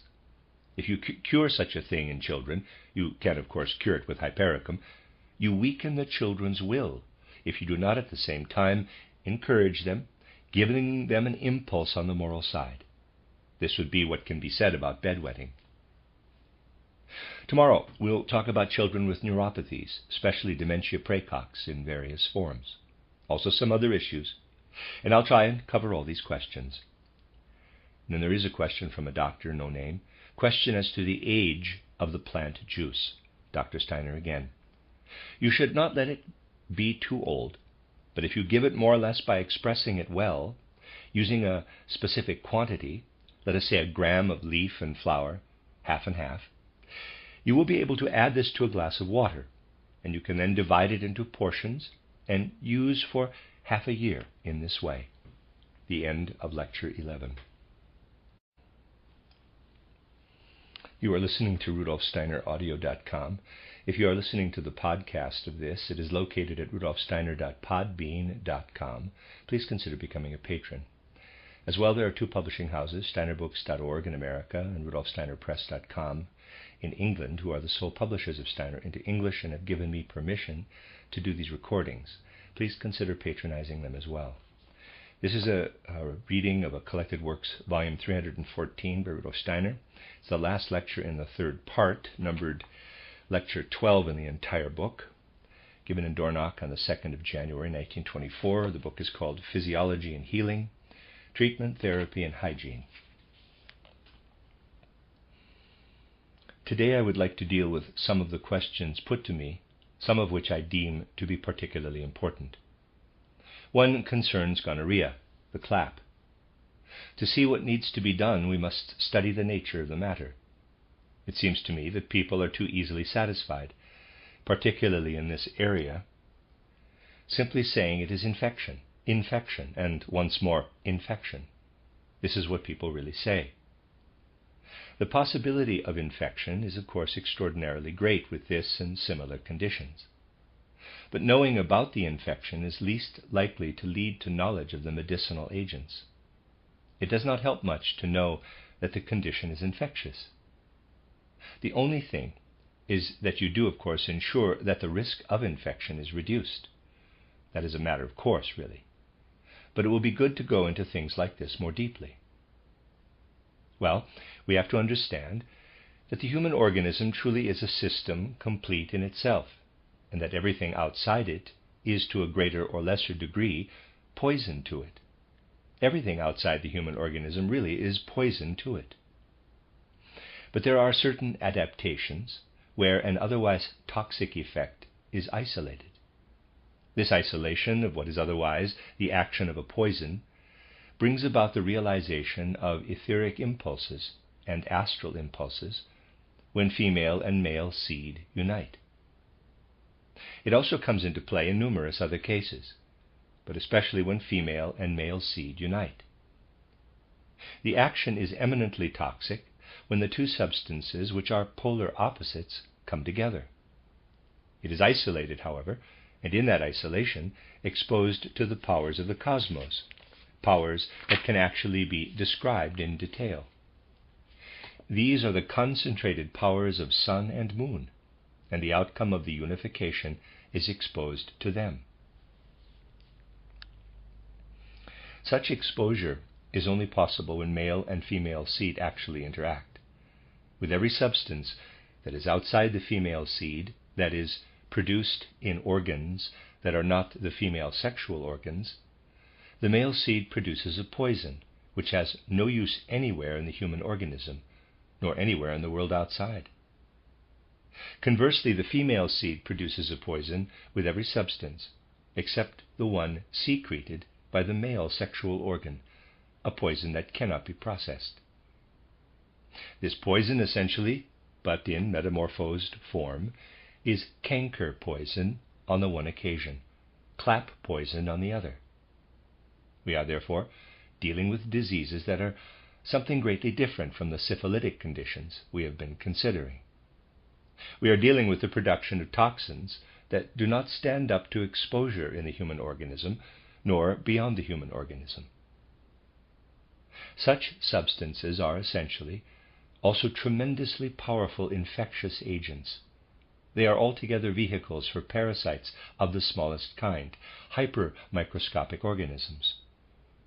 This is the kind of effect we are dealing with the astral and etheric organization in the male and female interacting, and producing these toxins by acting down into the physical.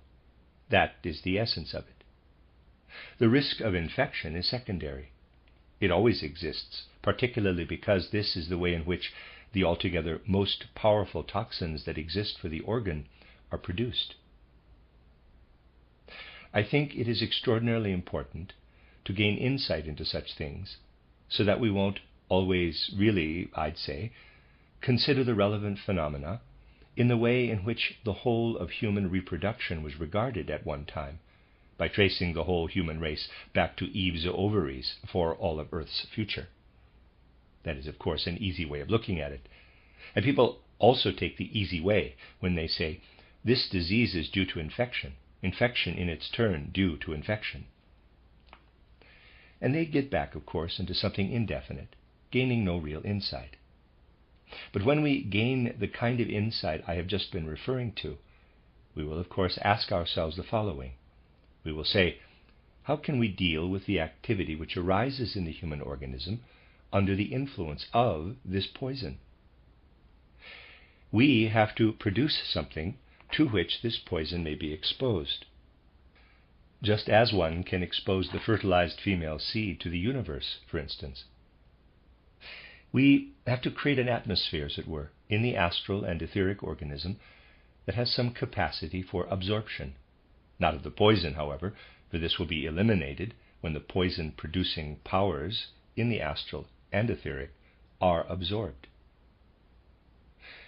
With things like this in particular, it is often the case that you get healing powers to come in from two sides.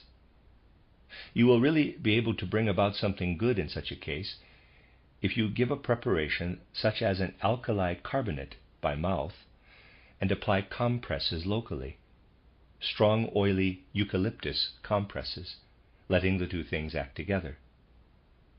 This will definitely lead to a cure, slowly but all the more thoroughly. For essentially the action of alkali carbonates is that they produce a special ether body, as it were, from the whole human ether body. The eucalyptus extract then flows through this manufactured ether tract in an astral-like way. You literally create an atmosphere around the genital tract, which absorbs the poison-producing powers. This is what one may consider in such a case. Are there any comments, perhaps? All these things are not really for discussion. They have to be tried out and will prove their value. I'd now like to consider a question I found here. It is this, and he reads a question.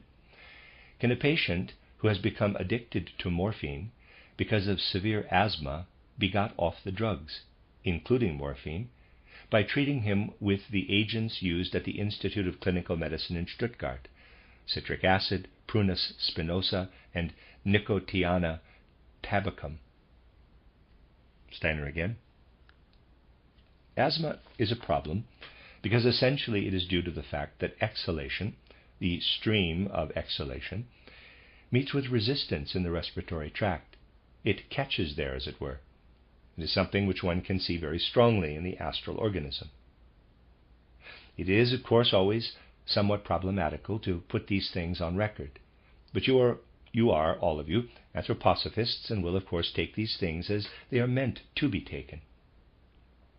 You actually see something like hooks facing the outgoing airflow, and it runs into them. See plate 6? That is the status. It shows that asthma is quite specifically the condition which is right on the border to purely mental conditions. I do not mean the so-called mental diseases, but conditions connected with the life of the psyche. Mental diseases need not at all be connected with the life of the psyche, but may merely be physical conditions, with a mental aspect merely a symptom. In most cases they should not be called mental diseases, for it is almost always an organic disease with its mental counter-image, a shadow image which is merely a symptom. The best way of curing the so-called mental diseases is to consider the physical status as a syndrome which may be renal disease, liver disease, or a truly organic disease of the brain. For me, real mental diseases are those where you have truly mental causes, such as shock or anxiety, and the like. With asthma, the situation is that we must often go a very long way back for the mental causes. When you have reached my age, you have come across all kinds of different types of asthma.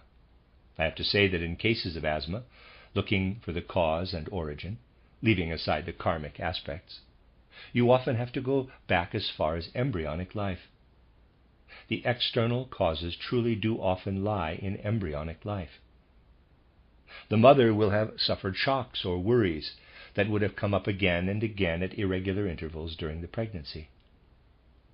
Such things have an extraordinarily powerful effect on the whole system of mucous membranes in the respiratory tract, and this establishes the causes for something which will later show itself in the phenomena of asthma. The following is particularly important with those phenomena. Asthma takes very different forms, depending on the person's individual nature, and much depends on our ability truly to combat the other sequels of asthma in the organism. This makes the organism strong enough so that it can do something itself to combat the asthma later on. Let me now refer to the possibilities for dealing with the situation, which truly is an irregular movement of the astral body in the region of bronchi and lungs. There is something behind it which I'd say is really cunning, just as asthma is a really cunning disease. If you examine someone suffering from asthma using occult vision, if I may be permitted to say so, you will find that something which I'd like to call the organism's inner appetite has been cut out. Let us first of all consider the concept of the, quote, inner appetite of the organism, close quote. You really only arrive at this when you observe very young children. They taste things not only with their tongue. I've always said so to teachers. Young children taste things not only with their tongue, they taste things with the whole of their organism. The whole organism is something like a subtle taste organ. Later this becomes localized around the palate, tongue, and so on. This differentiation, which comes relatively early, is only partial, however. In subconscious spheres, human beings taste things and thus generate this inner experience of appetite throughout the whole organism. The whole organism simply has that power to strive, which we call appetite. Well, just as there is such a thing as lack of appetite in the separate head region, so there is also lack of appetite in the organism, and that is very much the case with asthma.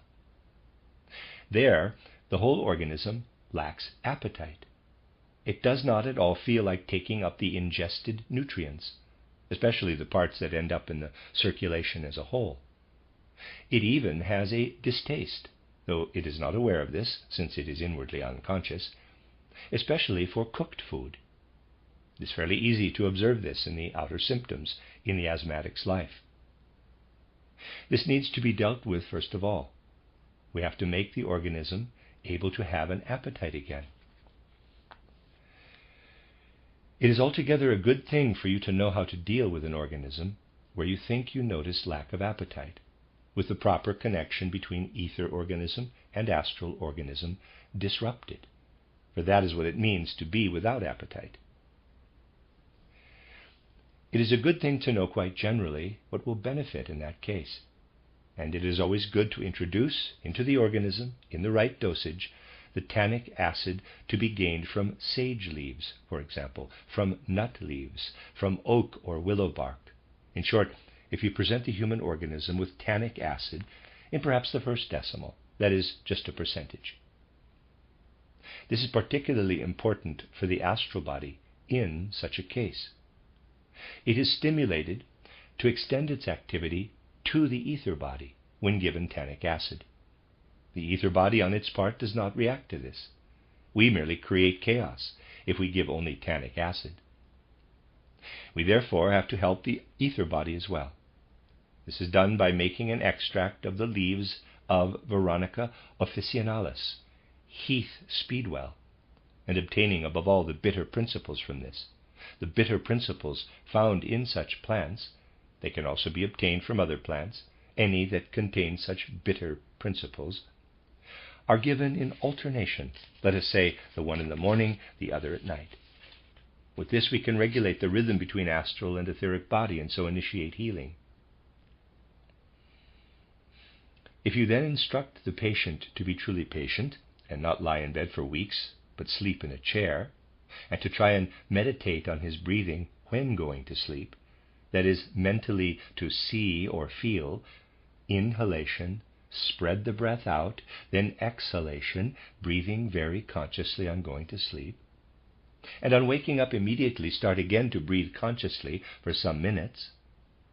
If you strengthen his moral powers, applying them to his own organism, his breathing, but so that he is able to use them undeterred, it will be quite impossible for the patient to do this consistently in any other position except for sleeping in a chair, that is, especially not lying down. And you make this the third act in the treatment. There is hope of dealing with asthma, even at very late stages of its development. Addiction to morphine is merely a sequel, and we must then deal with it. You must then try and combat the addiction.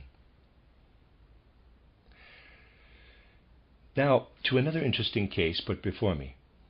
I would stress, however, that one tends to produce things that are more or less problematical when one does not actually see the patient. We can only construe the case in theory. But let us briefly consider the situation of a post office secretary who has had a nervous breakdown from some cause or other. At first, it seems, he was sleepless, and got himself into a situation where he lost control of himself, thinking only with his head, which means automatically. That was probably the first stage. It seems that it then turned into something else, with a tremor developing in the limbs after 2 years, and spasms, probably also in the limbs.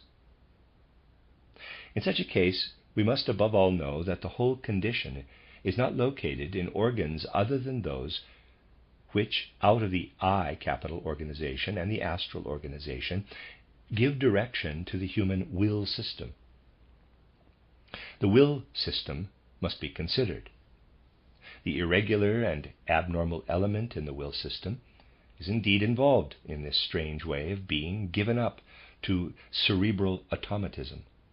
It has nothing to do with the thoughts. It has to do with the will that lies behind the development of a thought. Everything goes in the direction of being active deep down in the subconscious mind to generate the will really only in the organism of metabolism and limbs, withdrawing it from the rhythmic organism, withdrawing it from the neurosensory organism. The tendency is really to shift all physical and etheric organs of will down toward the lower organism.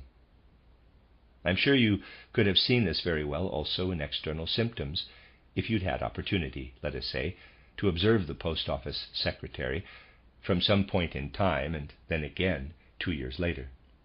You would notice that the mutual relationship between lower and upper lip had changed in those 2 years.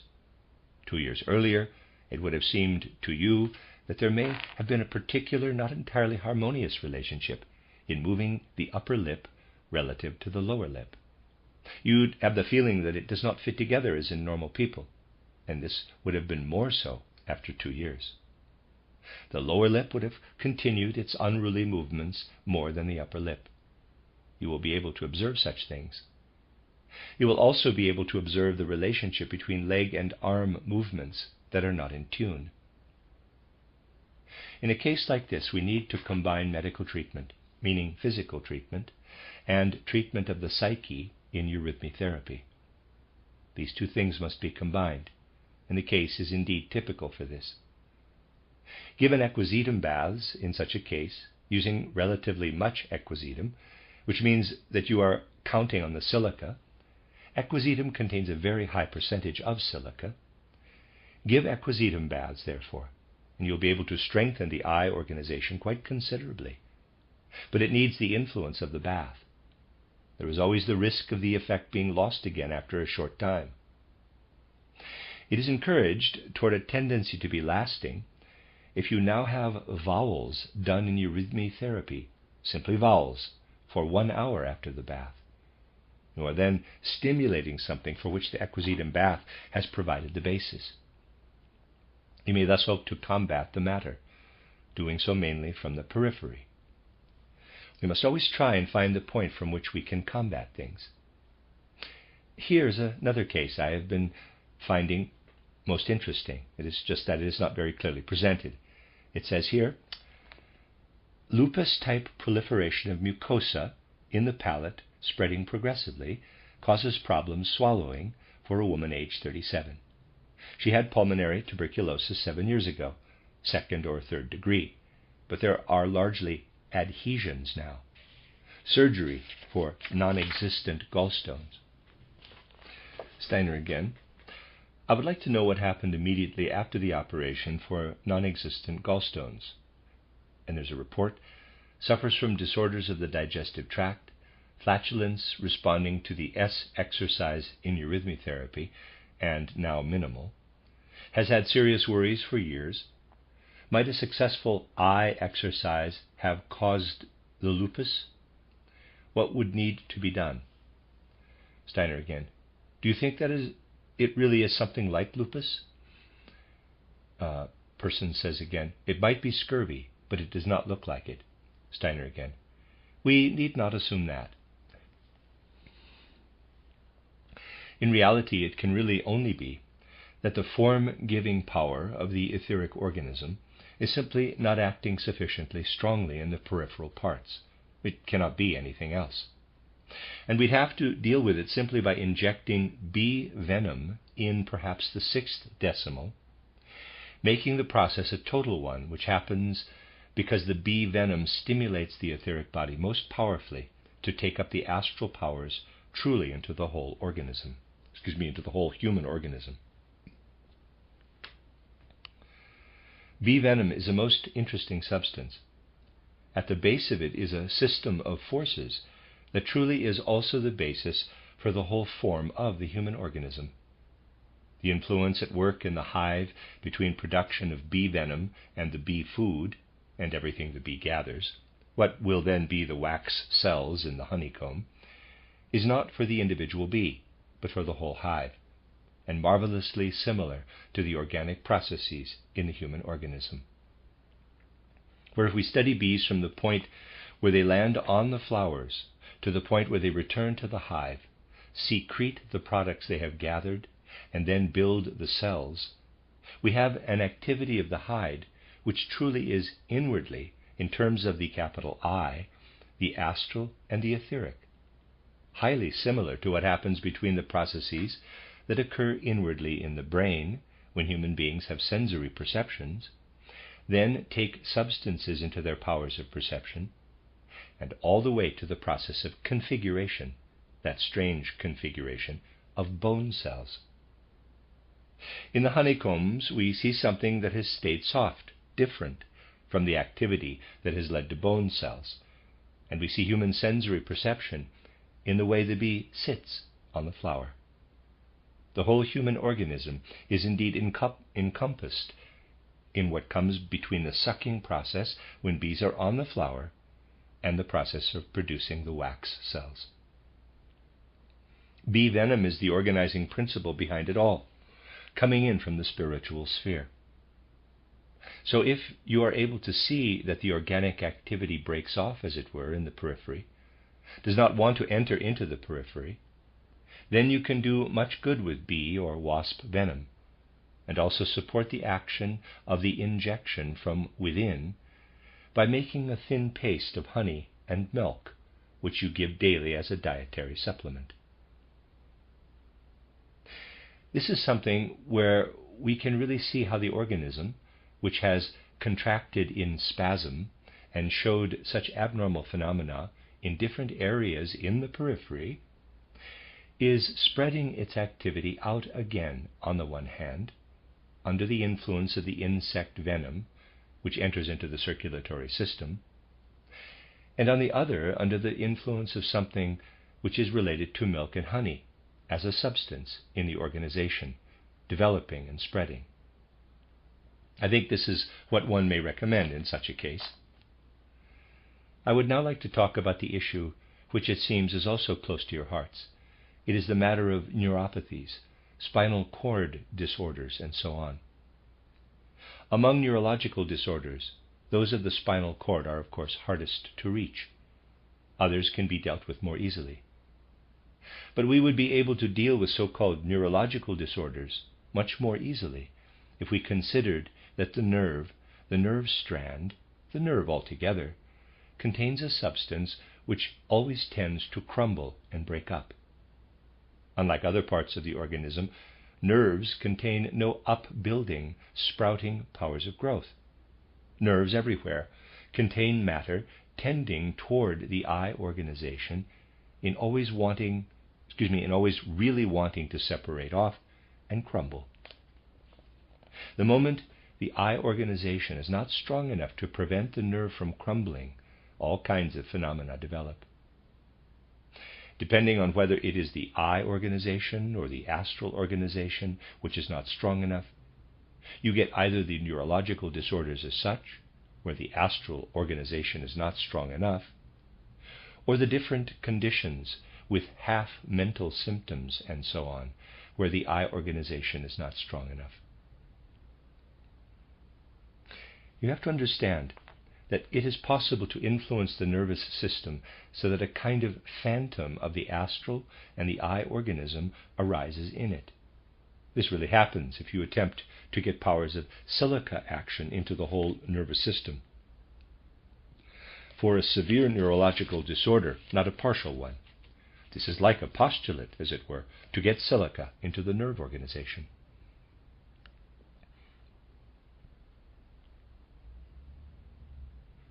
Unless there are special obstacles and inhibitions, we get silica into the nervous system, because there truly is an extraordinarily great affinity of the form of the human nervous system to the arnica substance. It truly is very great. And if you give injections of arnica in a high potency, the 15th, 25th, or even 30th potency, you will find that in most cases the effect of arnica injections is that patients feel themselves the urge and drive to do something for their nervous disorder. For this must always be our aim, to have the patient suddenly realize, a medicine is relieving me of the problem in the nerves, and I am now able to use my eye organization, my astral organization. It is the taking over, relieving, which matters in this case.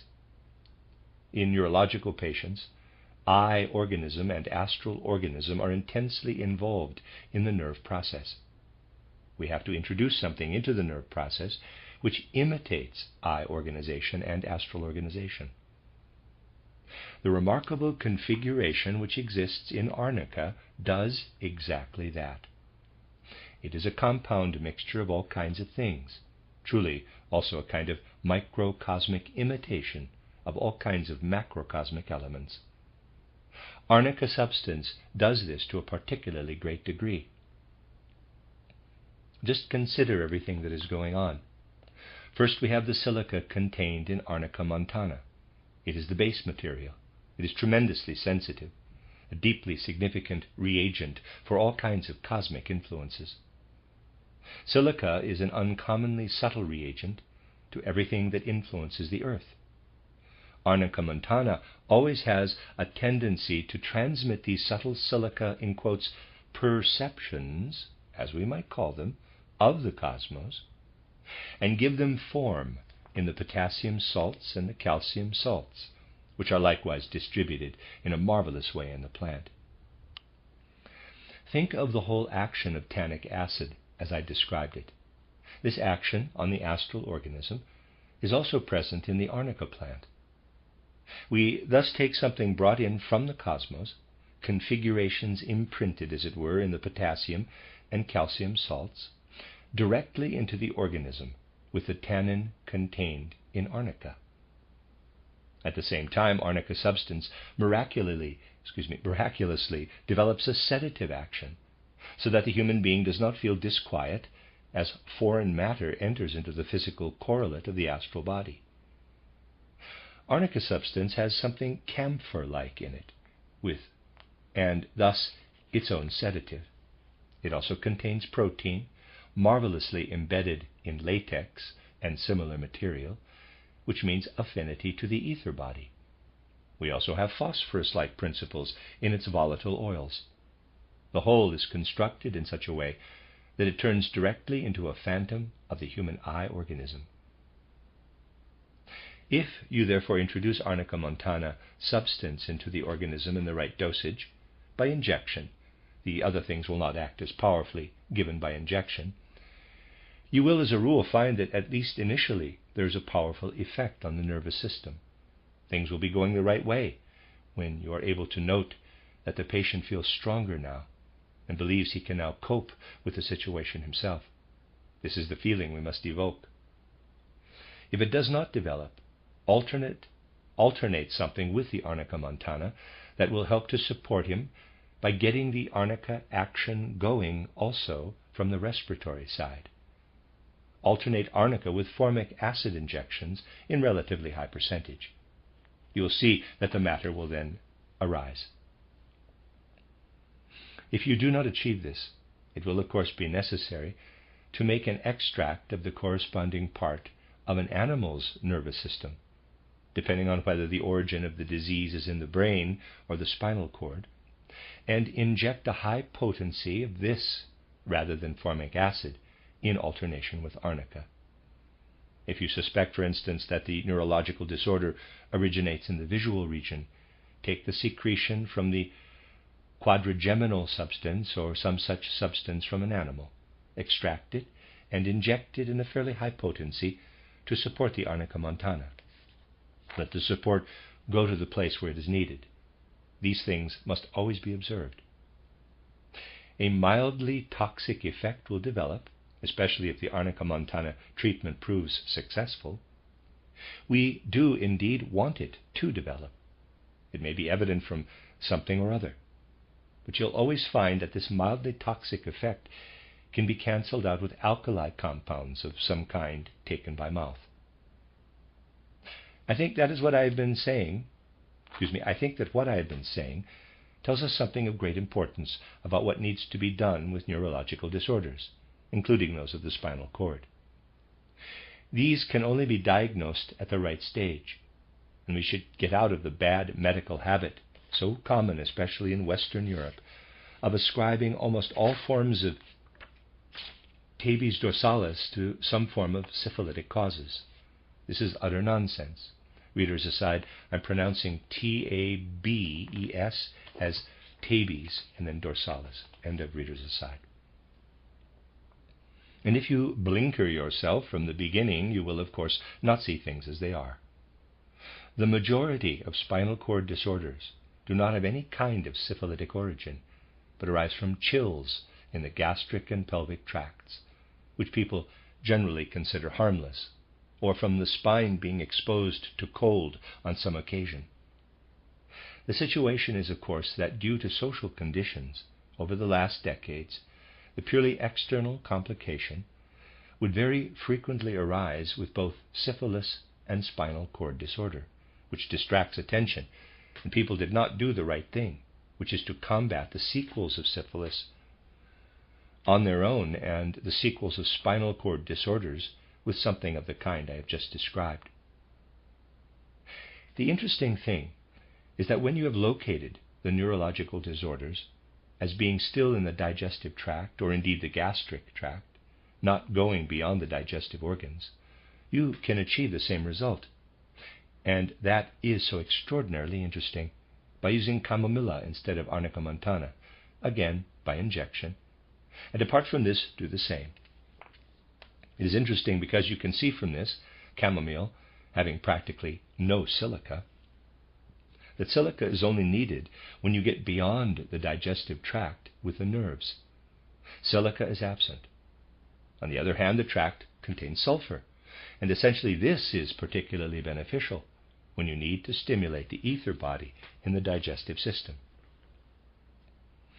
Some more questions have come up, but we don't have time to go into them in detail. Quote, what is the nature of farsightedness and short-sightedness? Close quote. I know you mean to ask if these things can be treated. The origins are perfectly evident, and one doesn't inquire into them with things like this. You mean how one might influence them medically? It is possible to cure short-sightedness and farsightedness, and also take preventive action, for you are quite right, glaucoma is very much connected with farsightedness.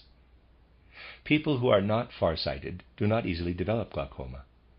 Medical treatment, which is certainly possible, will, however, only be successful if you initiate it perhaps even before the 3rd year of life. So we have to notice the potential for short-sightedness or farsightedness very early in children. You can do much then with belladonna in high potency, but you really have to spot it before the child has fully learned to talk and walk. Once the organism is physically established, as far as it is when the child has learned to walk, stand, and talk, the whole tendency is there to give form to the crystalline lens and the vitreous body, which is the basis for far and short-sightedness. And then it is difficult to do anything, for it is something purely mechanical and formal.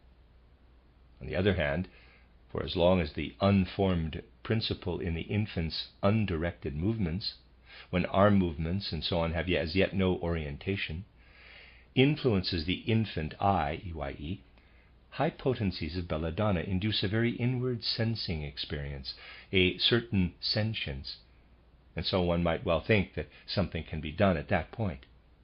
But it probably won't be easy to make one's observations then. This is what one can say on the subject. I'm sorry, but we now have to come to a conclusion. I hope that we will be able to continue at a suitable time. It will always give us very particular satisfaction to be able to add something, as it were, to the medical program of the school, to be able to give something to the physicians when they come to such gatherings. I hope that this can happen again in the future in one way or another. Essentially, it will also be possible for friends who keep in touch with the school in Dornach to be given information on various things from time to time. We'll see to it that this is done in the right way. So if you send questions to Dr. Wegmann, we will always answer them together, not of course in the supplement to title Das Goetheanum, but in a form in which it will go to physicians only. I think we should arrange things so that if someone asks a question, the answer will reach all our anthroposophical physicians, for it is really always of interest to everyone. And this will be the best way forward for us. We'll try and also initiate communication with the physicians from here in Dornach in a suitable way. Now Dr. Palmer speaks. Esteemed Dr. Steiner, please permit me on behalf of my colleagues to express our heartfelt thanks that in spite of all the work you have to do, you have found the time to devote a few hours to us. Those of us who are working at the Institute for Clinical Medicine in Stuttgart are well aware of our great need for these sessions, and we would ask that you continue to give your support and advice.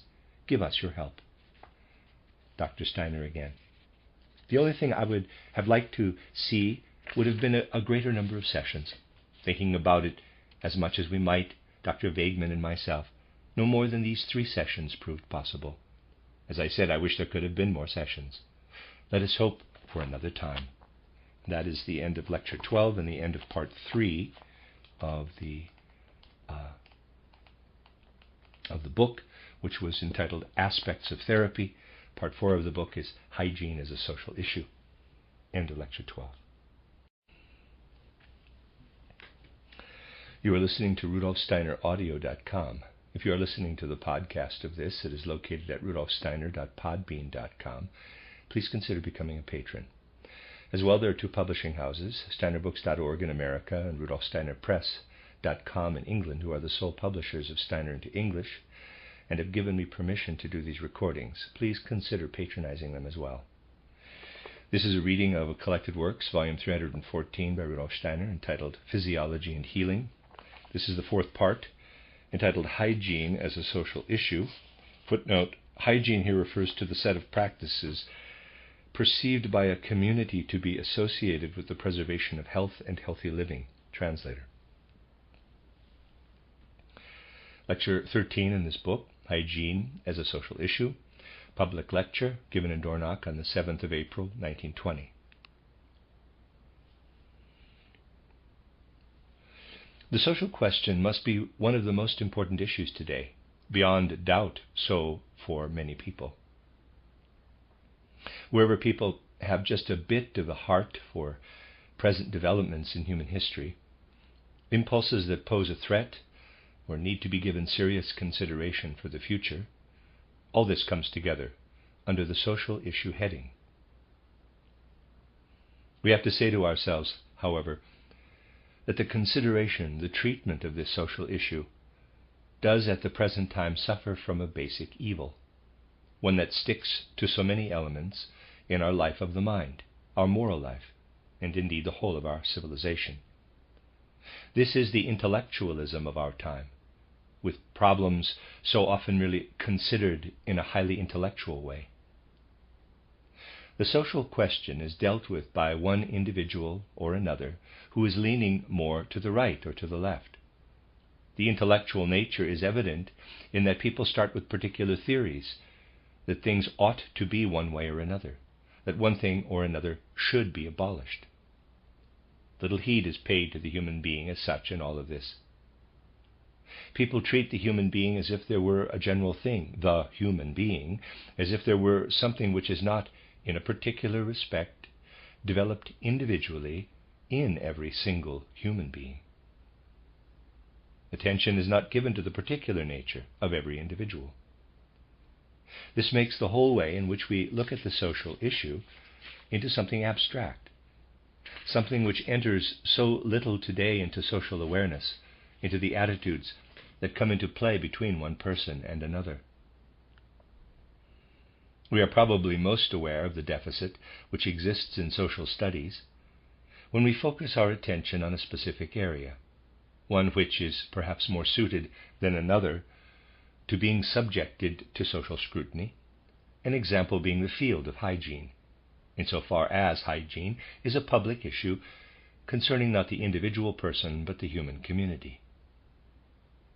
There is no shortage of rules, treatises, and articles about health care, also in the public domain. We have to ask, however, these rules, these reflections on hygiene, how do they relate to social life?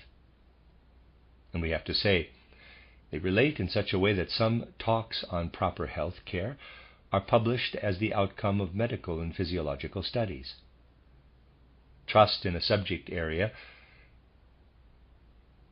the inner nature of which one is unable to test for oneself, is meant to be the basis for our acceptance of such rules.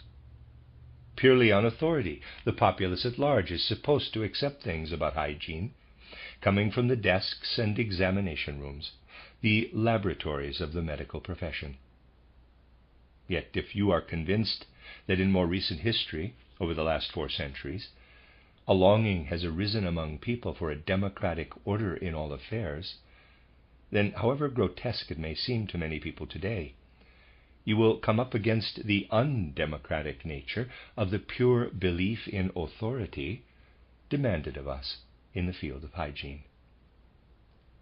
The undemocratic nature of this belief in authority goes against the longing for democracy, which at the present time, we might say, has come to a culmination, albeit often in a highly paradoxical way. I know very well that the words I have just spoken will be felt to be paradoxical by many, where people simply do not put together the way in which someone accepts things relating to health care with the democratic urge to form one's own opinion concerning public affairs that concern all who are of age, and the community of these people who are of age, be it directly or be it through their representatives. We do, of course, have to say that something like views on hygiene, hygienic measures in public life, cannot completely go their own way, because it depends on the judgment of someone who is seeking insight in a field such as this. On the other hand, there does have to be the question, should it not be possible to be more democratic in such a field than is possible under present conditions? A field such as public health, which intimately concerns every individual, and hence the human community. We are certainly told much today about the way in which people should live their lives with regard to air and light, with regard to diet, disposing of waste material produced by the individual himself or his environment, and so on and so forth. But most of the rules let loose on humanity cannot be tested by those to whom they are intended to apply. Let there be no misunderstanding. Please do not think that I represent any particular view in this lecture, which is meant to be on the subject of hygiene as a social issue. My intention is to be unbiased on a subject that tends to be presented from a party point of view or on the basis of a particular scientific conviction. Please, permit me to drop out of my role, seemingly, in the introduction. I do not want to take sides in any way for the old superstition that devils and demons go about as diseases, entering into people and departing again, nor for the modern superstition that bacilli and bacteria enter into people and leave them again, causing disease. It shall not matter so much to us today if we are dealing with spiritual superstition from the past, or a materialistic superstition. I would, however, wish to touch on something that is to be found everywhere in modern education, especially insofar as it derives from the basic scientific convictions of our time. We are assured from many different sides today that with science the materialism of the middle and the last third of the 19th century has been overcome. This cannot be true, however, for someone who truly understands the nature of materialism and its opposite, for this materialism has at most been overcome by some who see that modern scientific facts no longer permit the wholesale declaration that everything which exists is only some kind of mechanical, physical, or chemical process taking place in the material world. It is not enough that, compelled by the weight of facts, some have come to be convinced of this.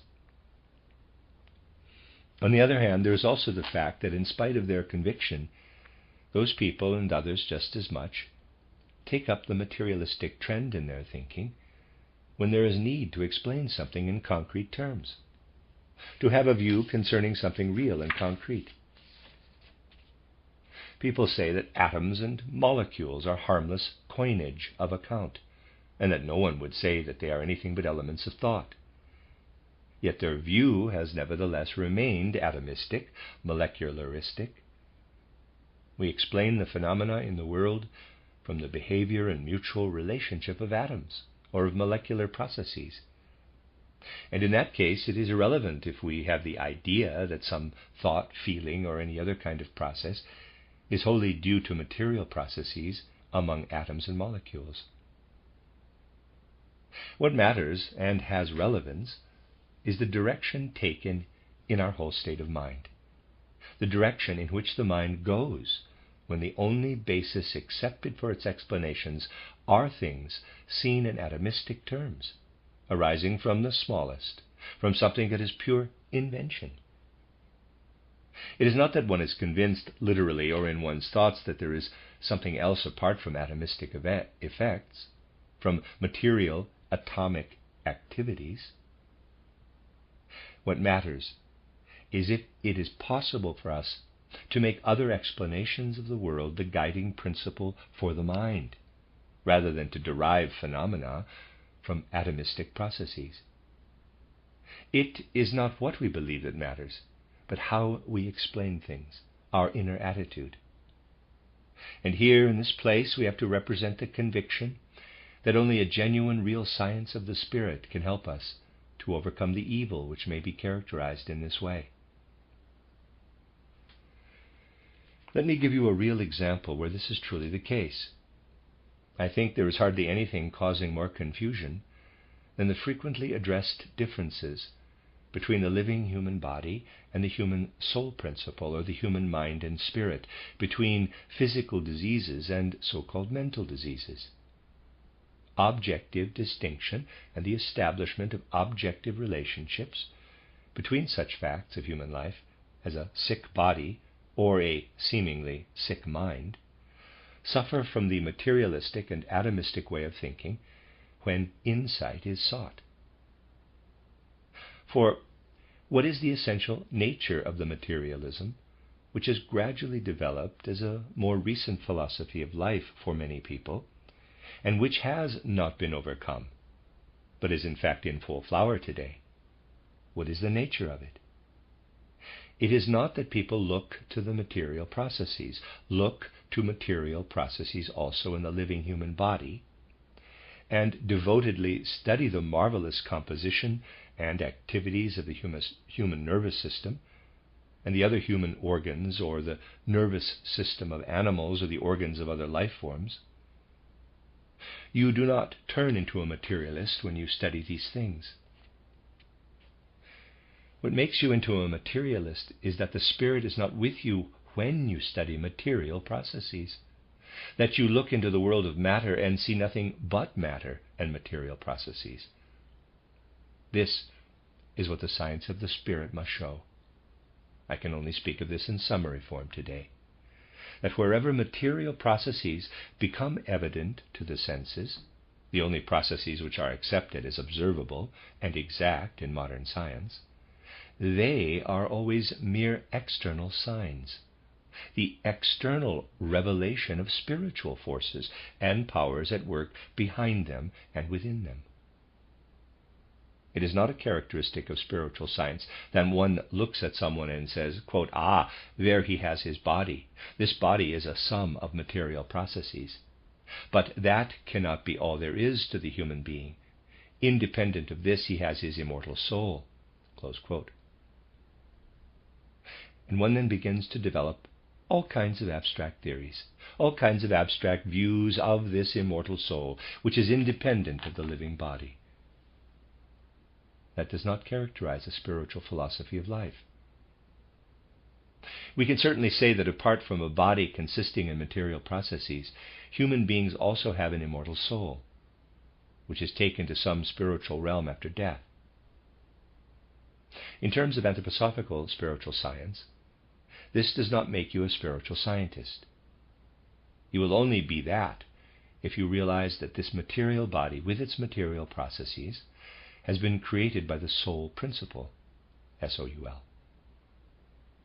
To be a spiritual scientist, you need to know how to enter in detail into the way in which the soul principle, which existed before birth, or let us say before conception, acts to configure, to shape the composition and indeed the material nature of the human body. You must be able to perceive everywhere the immediate oneness of this living body and soul, and to understand how, with mind and spirit active in it, this body as such is used up, worn out, partly dying every minute, and how the moment of death means the radical deconfiguration, as I put it, of the processes happening at every moment in the body under the influence of mind and soul. You have to understand this living interplay, with the soul always active in the living body. Understand this in every detail, and you must endeavor to say, the soul differentiates itself into absolutely concrete processes, entering thus into the processes of liver function, thus into breathing function, thus into heart function, thus into brain function. In short, in describing the material aspect of the human being, you must know how to present the physical human being as the outcome of a spiritual principle. In spiritual science, we come to genuinely appreciate the material world because we see an individual, concrete material process, not merely the way it is seen in modern science, as something visible to the eye, E-Y-E, or something established as outcome in abstract terms, having observed its outer form. Spiritual science is spiritual science because it always shows how the spirit works in matter, and one looks with devotion at the material effects of the spirit. This is what matters on the one hand. On the other hand, it matters that exactly because of this, we are shielded from all the abstract nonsense talked about a soul independent of the human being, something one can really only fantasize about insofar as life between birth and death is concerned. For between birth and death, mind and soul are, except in sleep, given up so much to the bodily functions that they live in them, come to expression in them. We must learn to study spirit and soul outside the course of human life, and accept that human life between birth and death is an outcome of spirit and soul activity. We then see the true, concrete oneness of mind and soul with the living body. This is anthroposophical spiritual science. For we then have hope of having the human being with all individual differentiations before us, as an outcome of soul and spirit activity, also for the gaining of knowledge. The mystical theosophical view, where beautiful theories are developed of all kinds of spirits free of the body, cannot serve us for gaining real knowledge of life. It cannot serve life at all, but only be intellectualistic, mental indulgence, wanting to put life, outward life, aside as quickly as possible, and then for inner satisfaction to give oneself up to an inner self-indulgence, spinning out all kinds of fantasies concerning spirit and soul. Here in this spiritual movement with anthroposophical orientation, we are concerned to do serious work, to cultivate a science of the spirit that will truly enliven physics, mathematics, chemistry, physiology, biology, and anthropology. It is not a matter of producing in a religious or philosophical way, it is not a matter of pronouncing in a religious or philosophical way, human beings bear an immortal soul in them, and then to pursue anthropology, biology, physics, and chemistry as if one was dealing with material processes only. No. It is a matter of applying the insights we can gain into soul and spirit to the individual aspects of life, of looking into the wondrous composition of the body itself.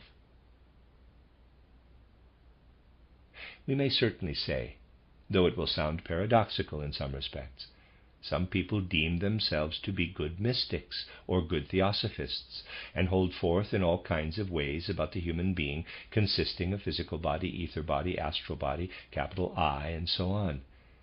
But they have not the least notion of how the soul comes to expression when you blow your nose. The point is that we must see matter not as matter, but as revelation of the Spirit.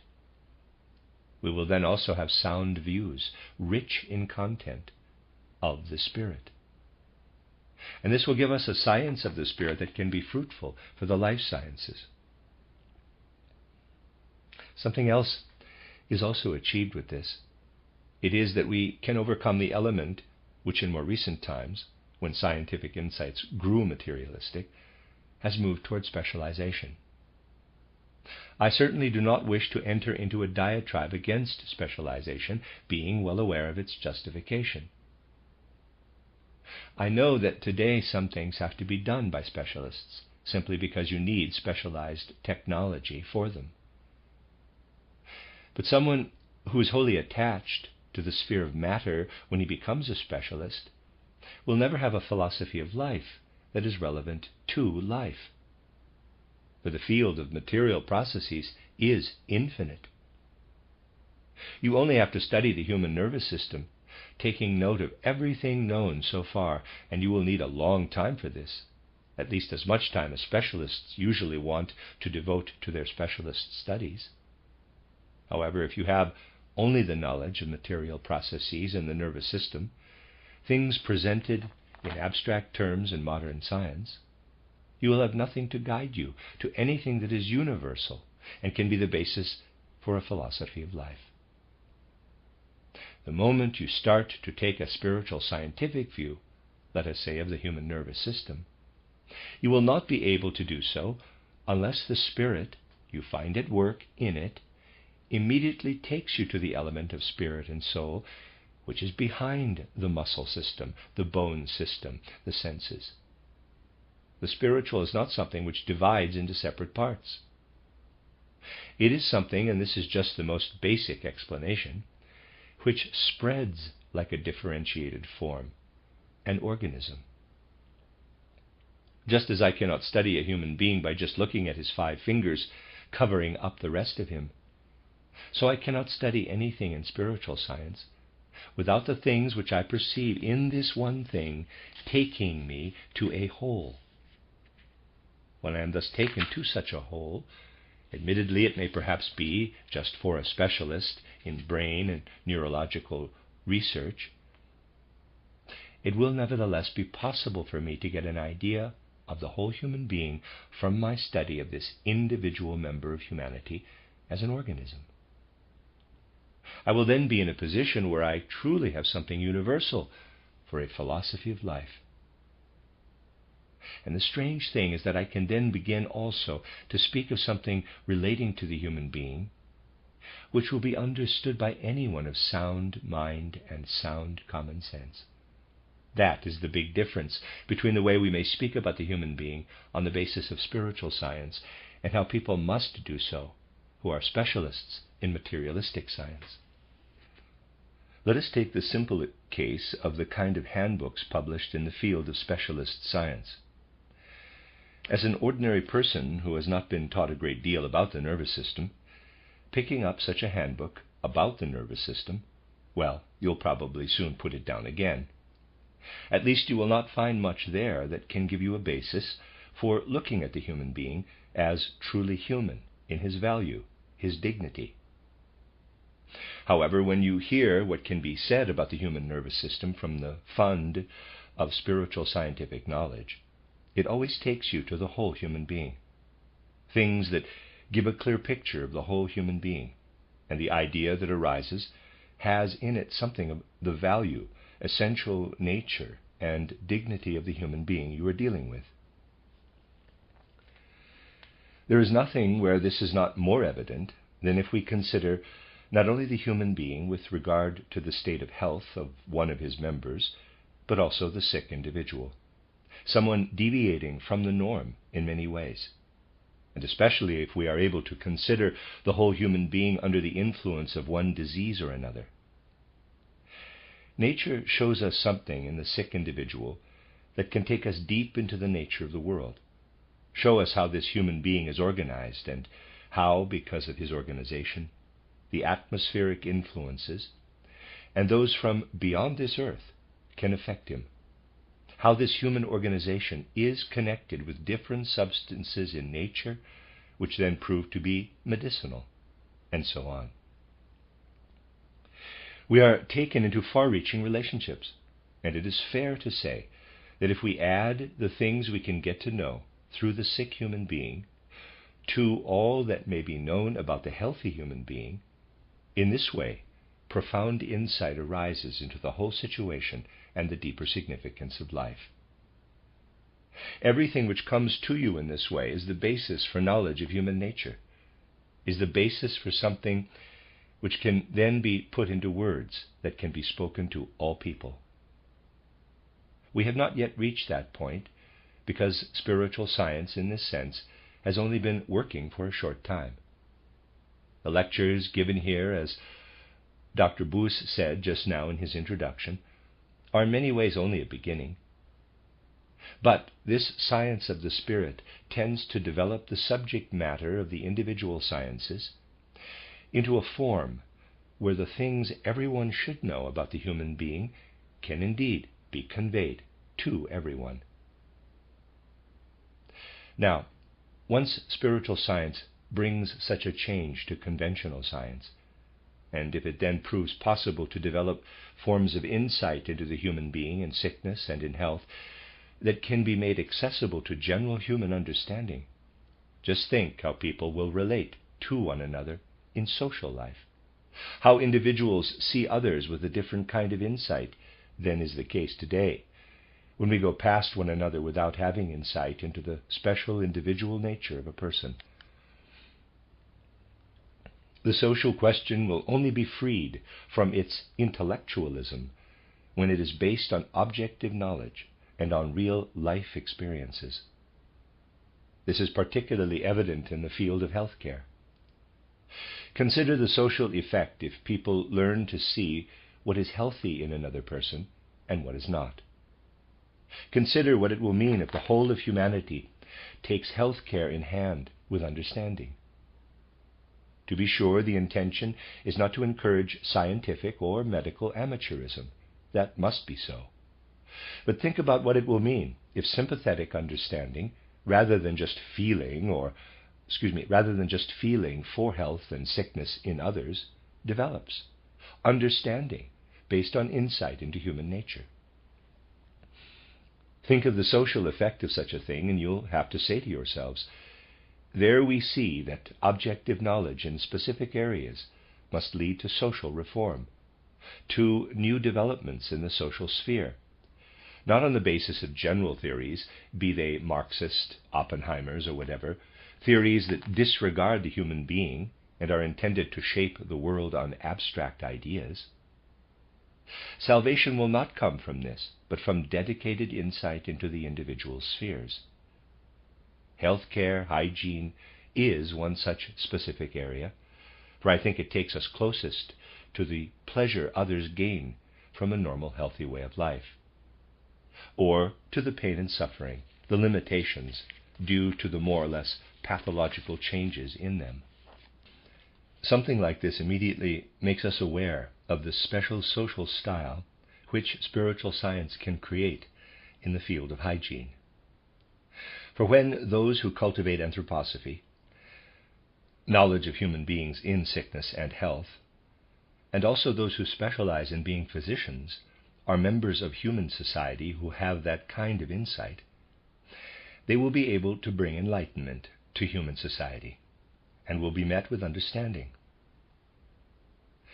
The relationship between physician and society will then not be such that, unless you happen to be a friend or relative, you do not pass by his or her house and only ask the physician to come when you suffer pain or have broken your leg.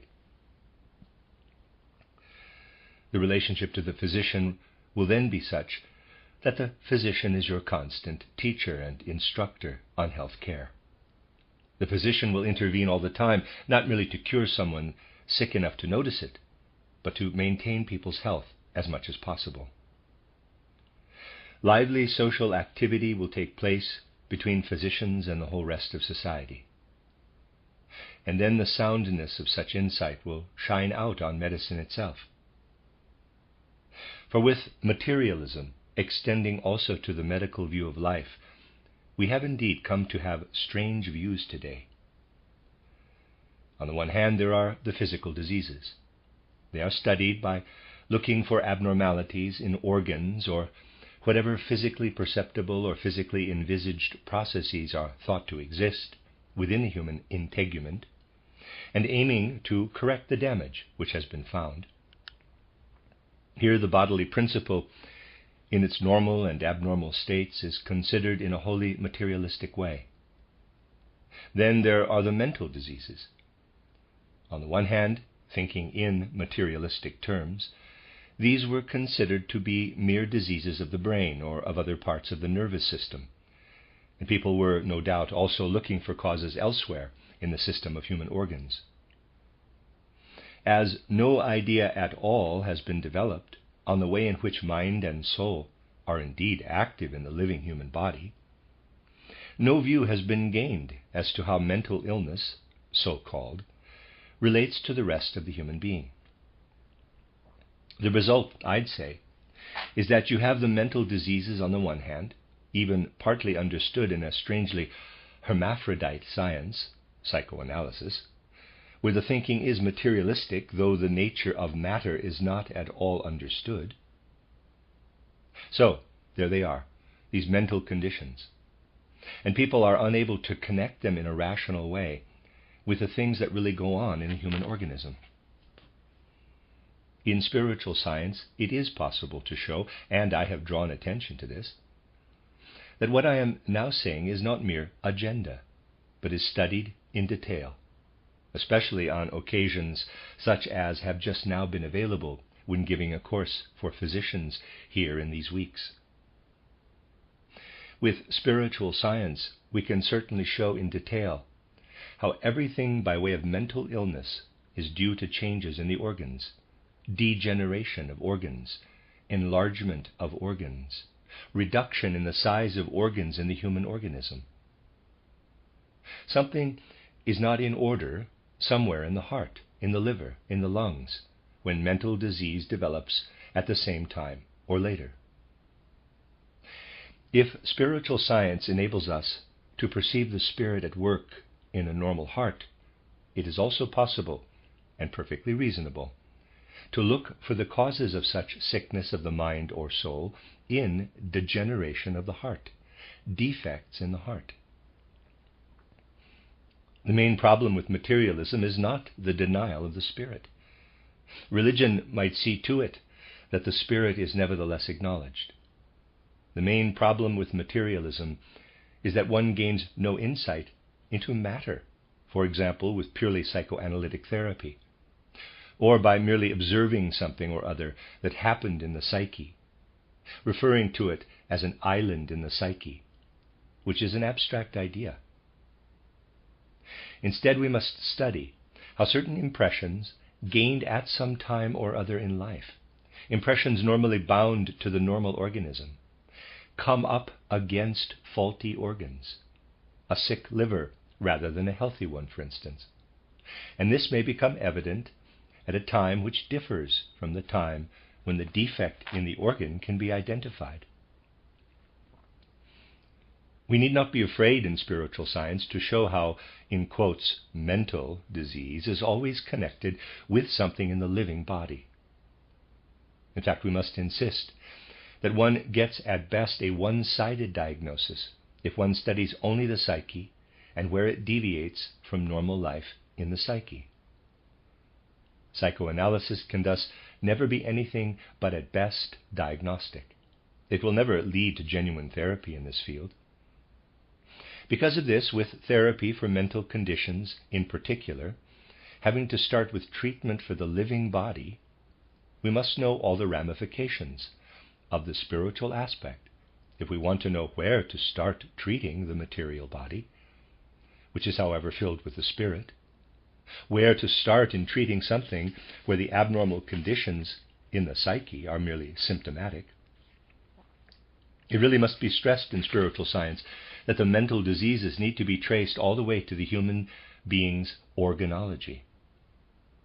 We will, however, only be able to see into the abnormal human organology if we are able to trace the spirit down to the smallest particle of matter.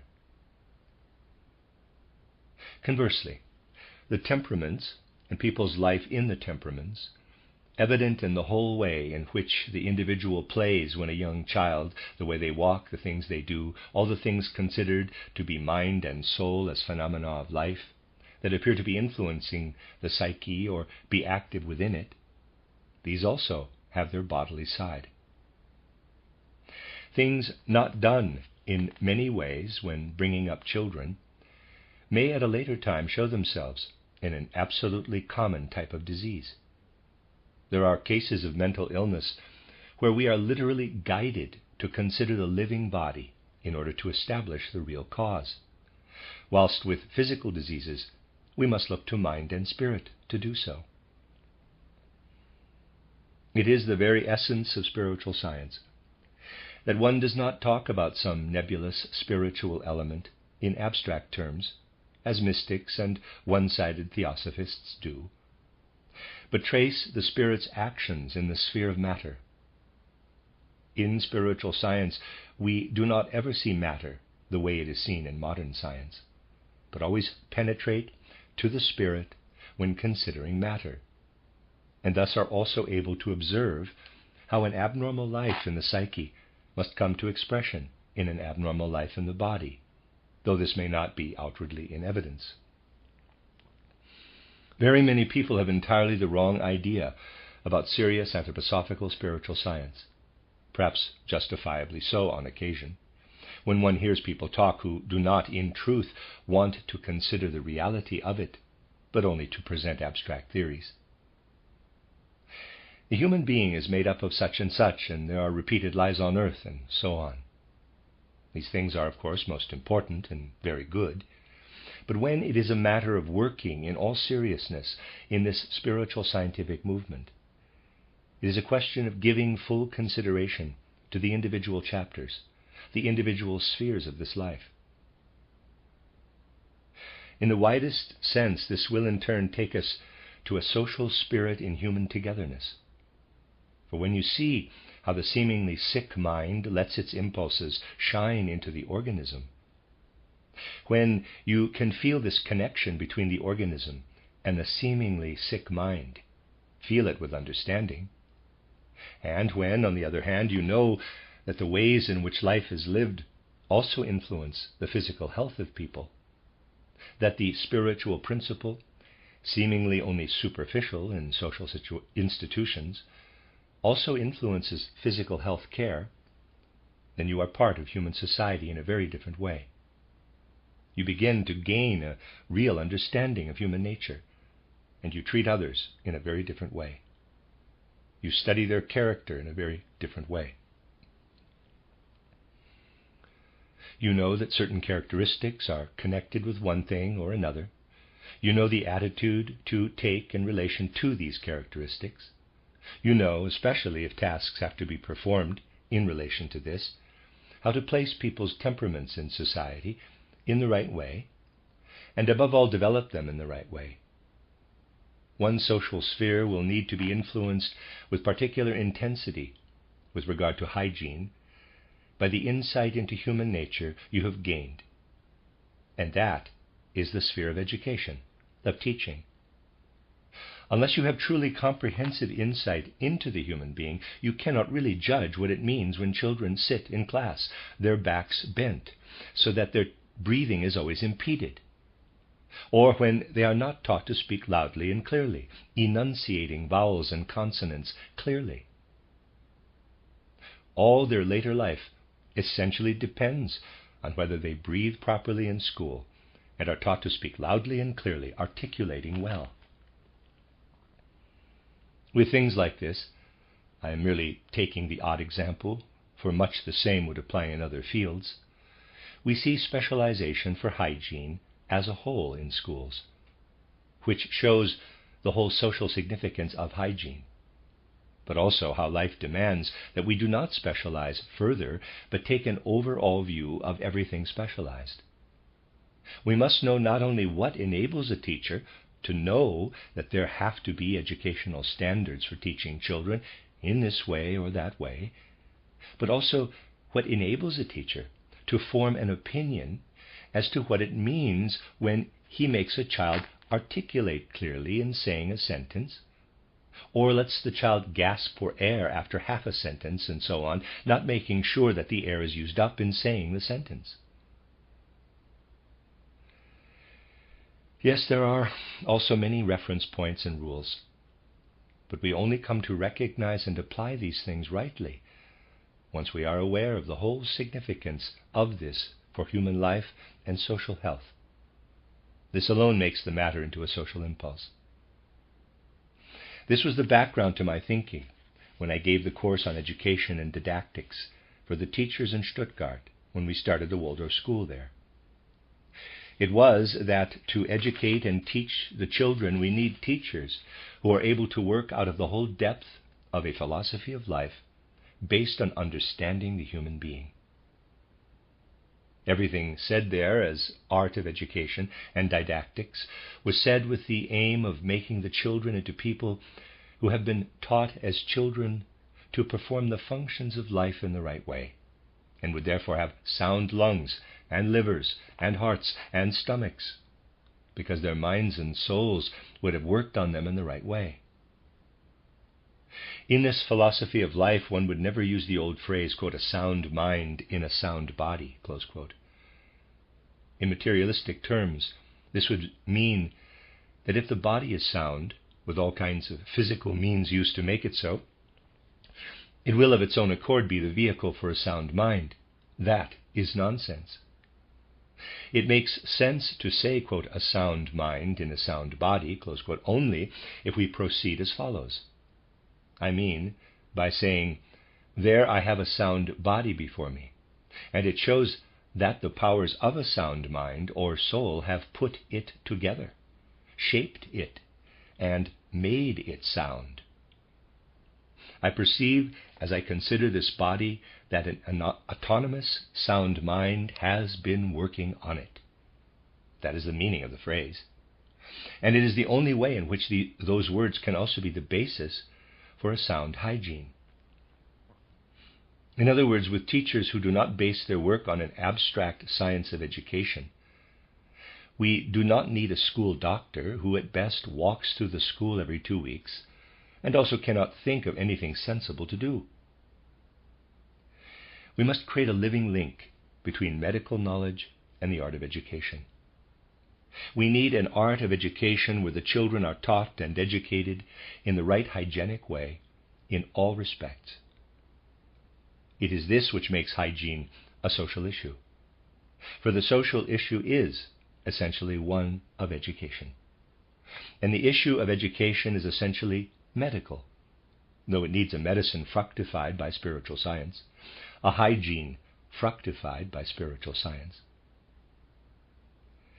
This points to something which is of extraordinary significance, especially with regard to hygiene as a social issue.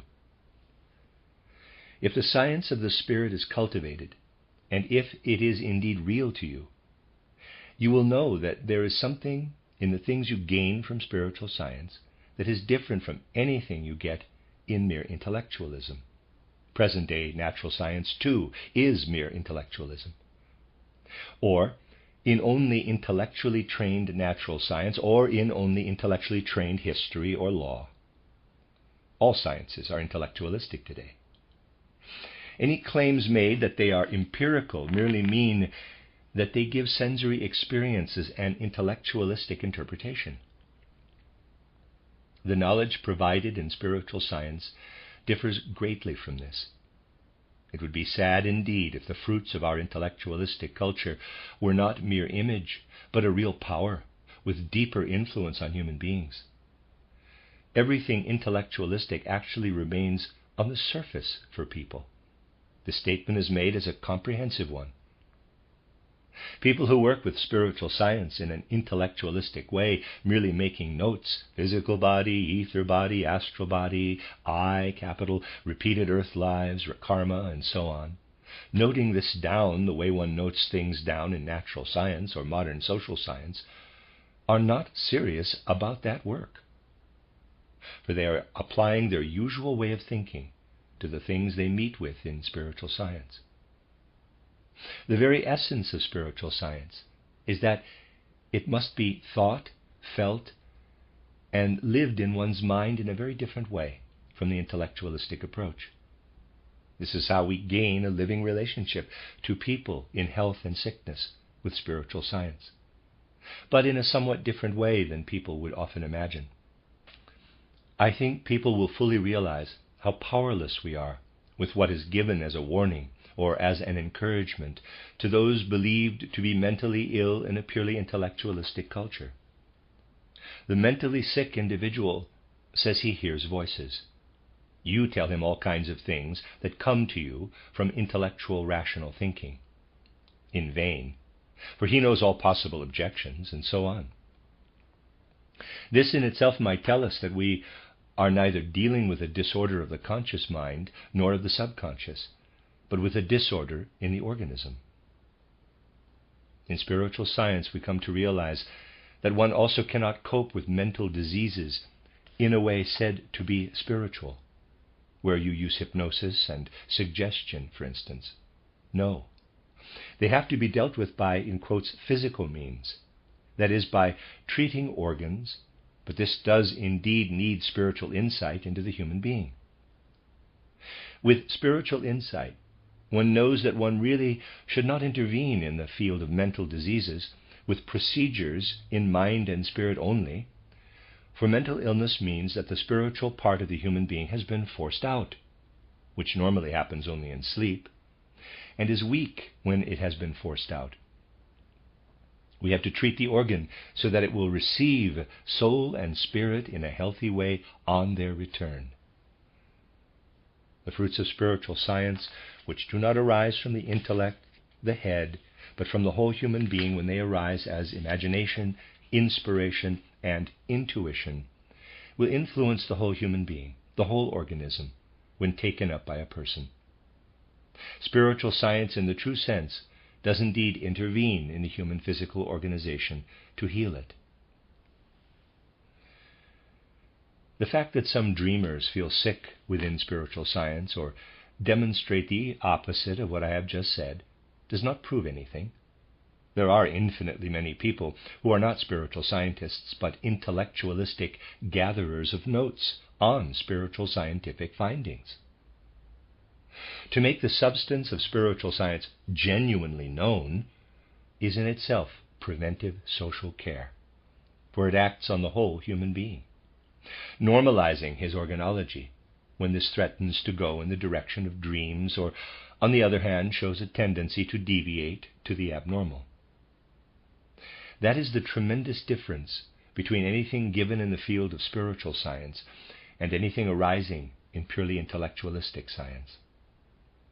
The concepts arising in the field of intellectualism are only pictorial, two-dimensional, and much too weak to influence human beings and bring health.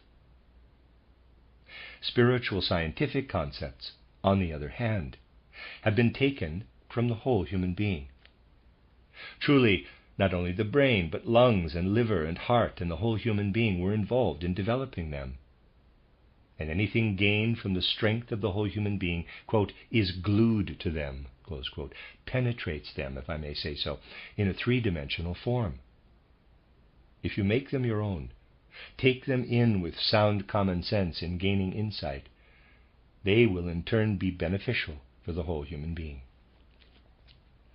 Spiritual science can thus provide something that points the way to hygiene as a social principle. Spiritual science can also have an influence on the whole health situation of humanity in many other ways. I can only pick a few examples, if it is ever taken up in a truly serious way. Let me refer to just one thing. The relationship of the waking to the sleeping human being is a chapter that has to be studied again and again. It covers the tremendous difference in the human organization when awake or asleep. Great attention is given to the relationship between mind and soul in waking hours, when they interpenetrate in the human body, soul, and spirit, and in sleep when they are temporarily separated. I can only refer in passing to a statement which, however, is a fully substantiated finding in spiritual science.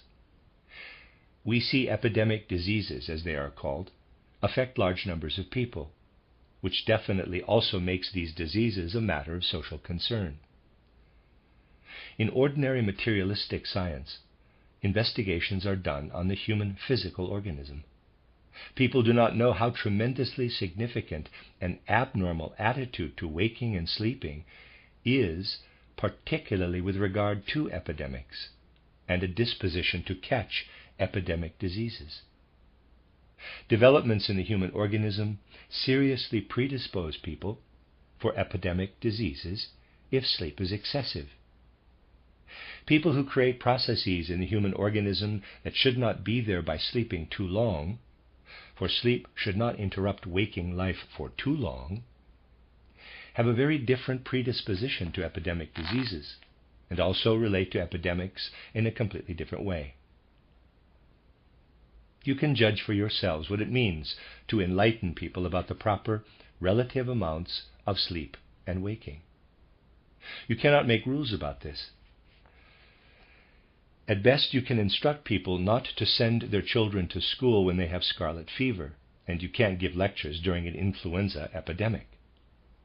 In that case, people will obey. They tend toward, in quotes, freedom today, and belief in authority is no longer what it was. In a case like this, they'll obey. I'm not saying that it is right for them to toe the line. I'm not saying anything against such rules and regulations. But you cannot possibly tell people in the same way, quote, you must have 7 hours sleep, close quote. Yet it is more important than those other rules that people who need it sleep for 7 hours, whilst others who do not need it may sleep much less, and so on. Things like this, which are so intimately bound up with the most personal aspects of human life, have a magnificent social effect. The form which the social effects take does indeed depend on the most intimate element in us, whether a greater or lesser number are not able to take up one vocation or another, which may have an effect perhaps in quite a different area or not. Here hygiene does indeed influence social life quite tremendously. Quite apart from any ideas we may have about infection or non-infection, this element influences social life during epidemics.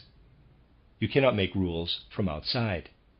You can only influence things by bringing a lay population into human society who meet the physician's endeavors to enlighten us about hygiene with human understanding, and by constant, lively collaboration between the experts and lay people who understand the human being, so that health may be maintained.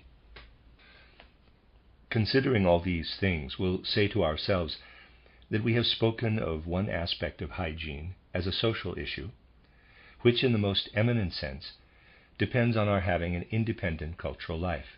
Truly, a cultural life where those concerned with the nurture of cultural life, also where it extends to individual practical fields, such as hygiene, are completely independent of anything not coming from pure insight, from the nurture of cultural life itself.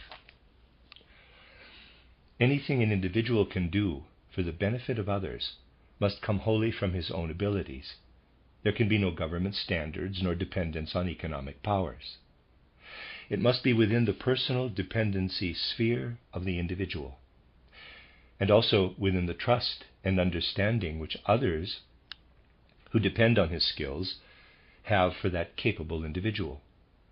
We need a cultural life independent of all authorities, government and economic life, a cultural life with its own expertise, gained solely from the powers of the mind.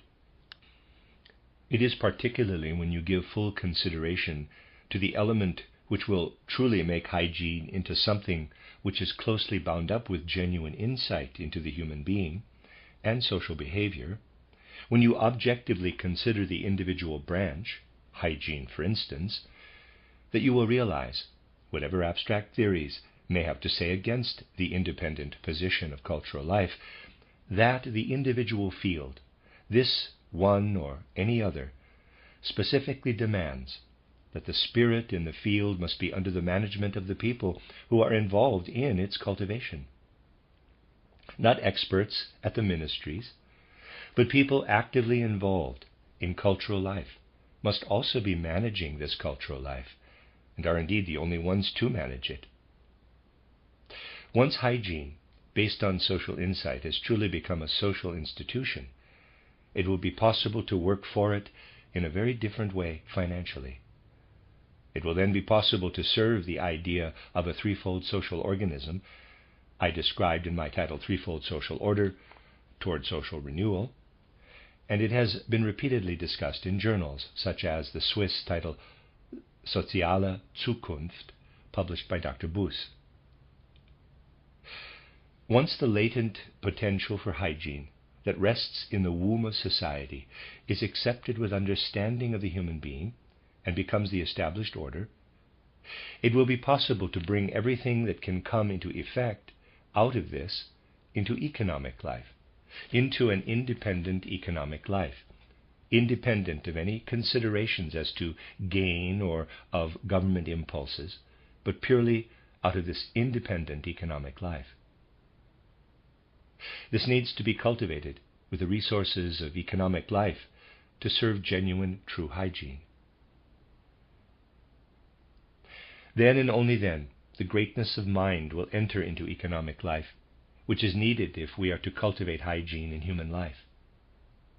If mere business acumen from economic life prevails, with its growing tendency to be incorporated into a centralized state, and it is generally believed that one must produce whatever brings greatest profit, the independent impulses of cultural life, also in this field of hygiene, cannot be brought to bear. Economics will then gain mastery over cultural life. Economic life must not govern cultural life. This is most clearly evident when we are required to bring about the things demanded by culture, by the spirit, in economic life, and we are meant to serve a genuine hygiene, true hygiene. The forces of economic life, a free economy, will join insight in the threefold social organism, insight that becomes a public concern, and it will join the understanding of the human being that will be a public concern in that organism. People need to have an independent cultural life where a truly objective hygiene can flourish. On the other hand, they need to develop that greatness of mind where everyone meets production processes with an understanding that arises not only from business sense, but also from the insights gained in the independent cultural application of hygiene. Once people have this social understanding of the human being, full of insight, and that greatness of mind where one wants to work in the economic sphere simply so that humanity is provided with that hygiene in a social sense, people will be able to come together democratically in parliaments or otherwise. Then insight into the need for hygiene as a social phenomenon will arise in that independent cultural life to cultivate what is needed for hygiene as a social issue. An economic life that is objective and expert, thanks to the great mindedness developed in it.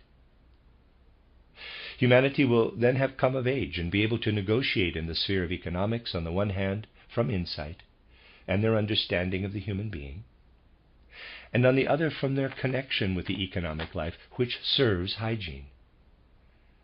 People will then be able to deal as equals in the sphere of government, rights, or economic life, concerning measures to be taken with regard to hygiene and public health.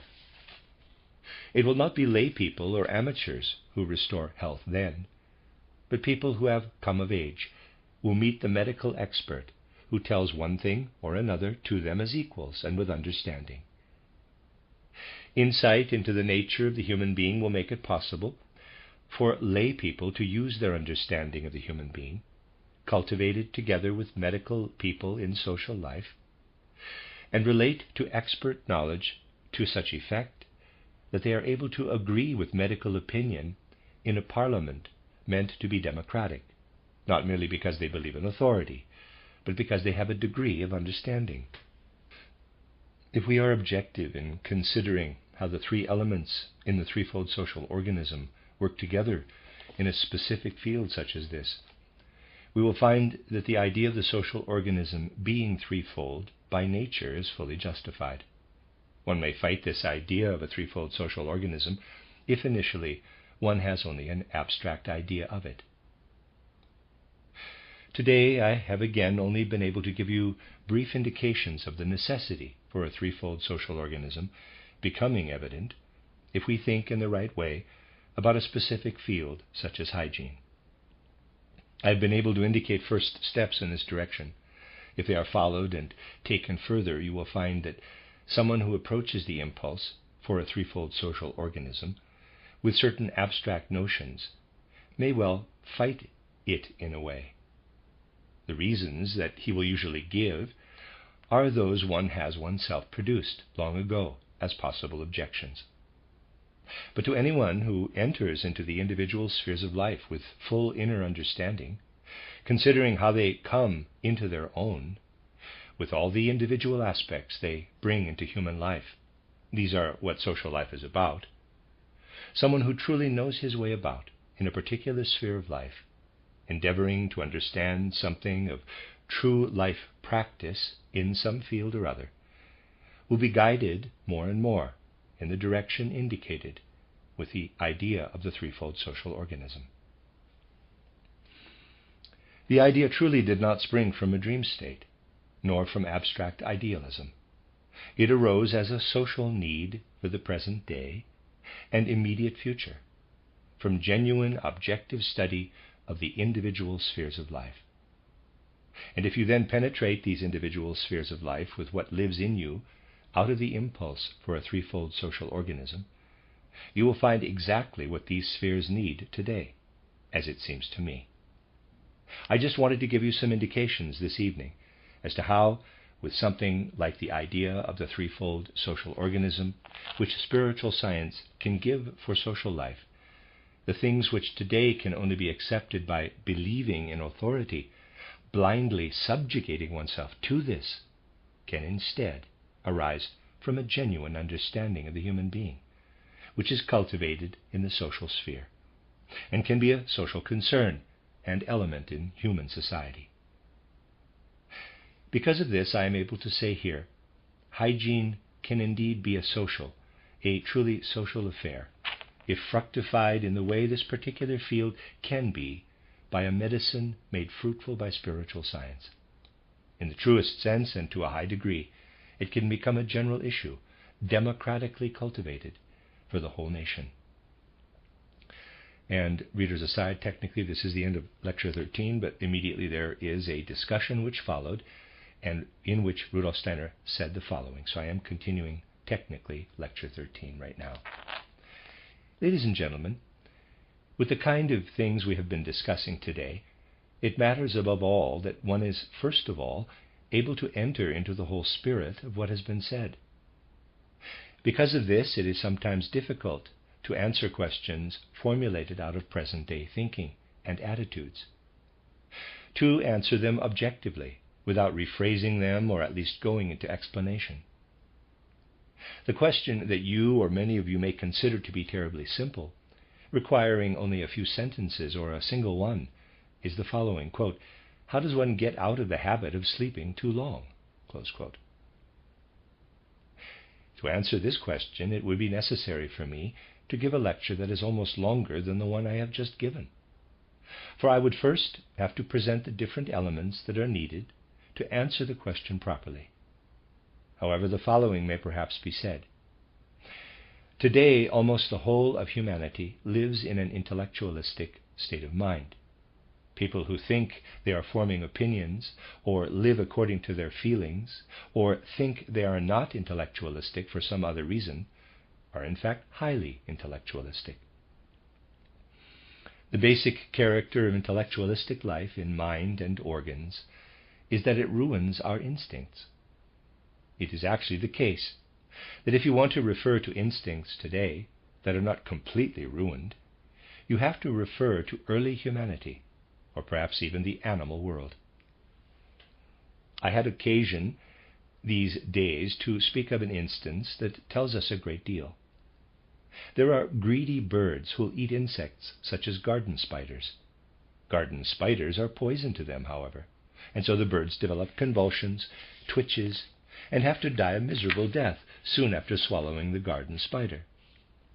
But if there's any henbane growing nearby, the bird will fly to it, suck the healing juice from it, and save its life. Just consider how the instinctive life has developed there. Whilst in us human beings it has shrunk to the few instinctive reflexes we still have, so that if a fly settles on one's nose, one does instinctively brush it off. A defensive instinct comes in response to the insult. In a bird which has eaten a garden spider, the response to the effect which this has on the organism is such a defensive instinct, driving the bird to do something really sensible. Such instincts can still be found in people who lived in the dim, distant past, if we know how to interpret their history correctly. Today we live differently. I have always found it tremendously painful to see people at their midday meal, where I used to see knife and fork and similar implements lying beside the plate, and see scales beside their plate, literally a set of scales. This is a genuine experience. They would weigh out this small piece of meat, for only then would they know how much meat to eat, doing right by their organism, by weighing it. Just think how much human beings, who need to have things prescribed for them, are lacking in all genuine original instincts. It is therefore necessary not to stop at intellectualism, but rise to spiritual scientific insights. Insight. You may think I am speaking pro domo, for the house, albeit this great house, but I am not doing so. In fact, I am speaking of things which I believe I have perceived to be the truth, quite apart from the fact that I represent that truth. You will find that if you do penetrate not merely the intellectualistic thinking, but also the things that need to be grasped in spiritual science, so that they come to one more in the form of images, that if we grasp such insights, which are not accessible to the mere intellect, we are guided back to healthy instincts, perhaps not in the individual life, but more in the things that lie in the deeper foundations of life.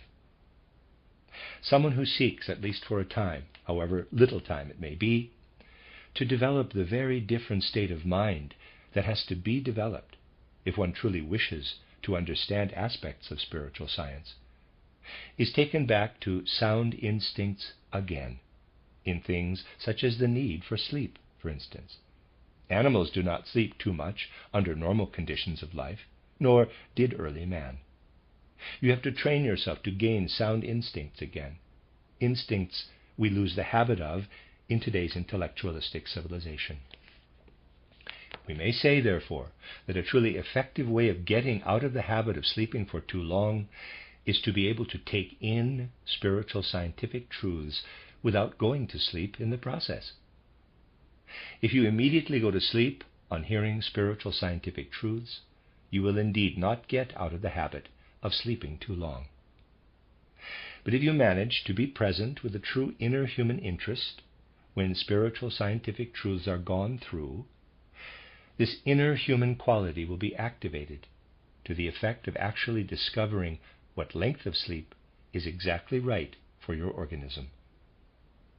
It is again enormously difficult to give intellectualistic rules, saying, for instance, that an individual person with one problem or other in the liver or kidney, something that does not make him sick in the usual sense, but is nevertheless there, should sleep for such and such a length of time. In general, this will not get us anywhere.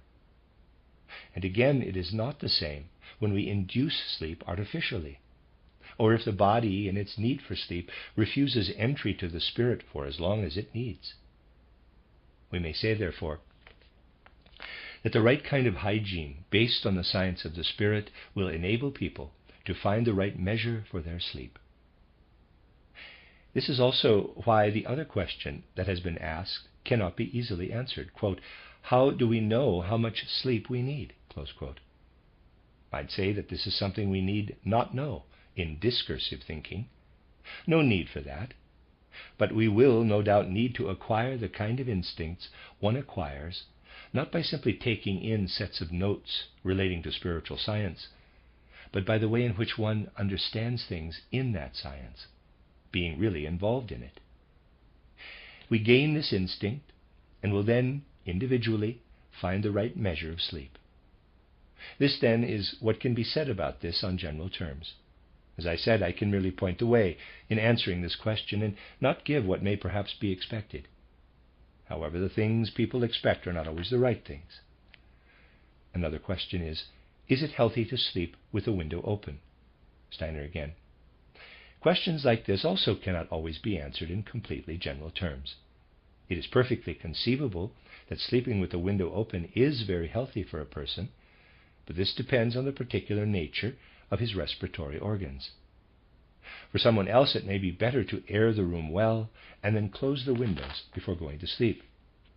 We really need to understand how human beings relate to their environment and base our opinion on this in the individual case. There's a question. How do you explain, on the basis of spiritual science, mental disorders developing because a crime has been committed? I mean, where do you look for the physical condition that is behind the mental problems? Steiner again. Well, to consider this properly and fully, we would also have to go into the whole criminal and essentially into psychiatric anthropology. Let me just say the following.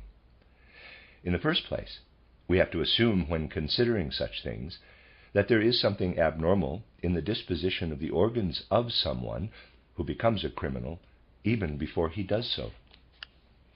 You really only have to consider the truly objective studies of any more significant criminal anthropologist, and you will see that the pathological study of the forms of individual human organs can indeed be connected with a disposition to criminality. But the abnormality does already exist. Materialistic thinkers like Moritz Benedict may, of course, draw the wrong conclusions, for not everyone showing these particular signs, is a born criminal. The point is that we can indeed influence defects in the organism. As I just said, organ defects, not the existing mental conditions, but organ defects, especially through education, and later with appropriate cultural elements, that is, through mind and spirit, providing the factual situation is spiritual scientifically investigated. The conclusions drawn by Benedict are not correct, therefore, but we can refer to defects in organs.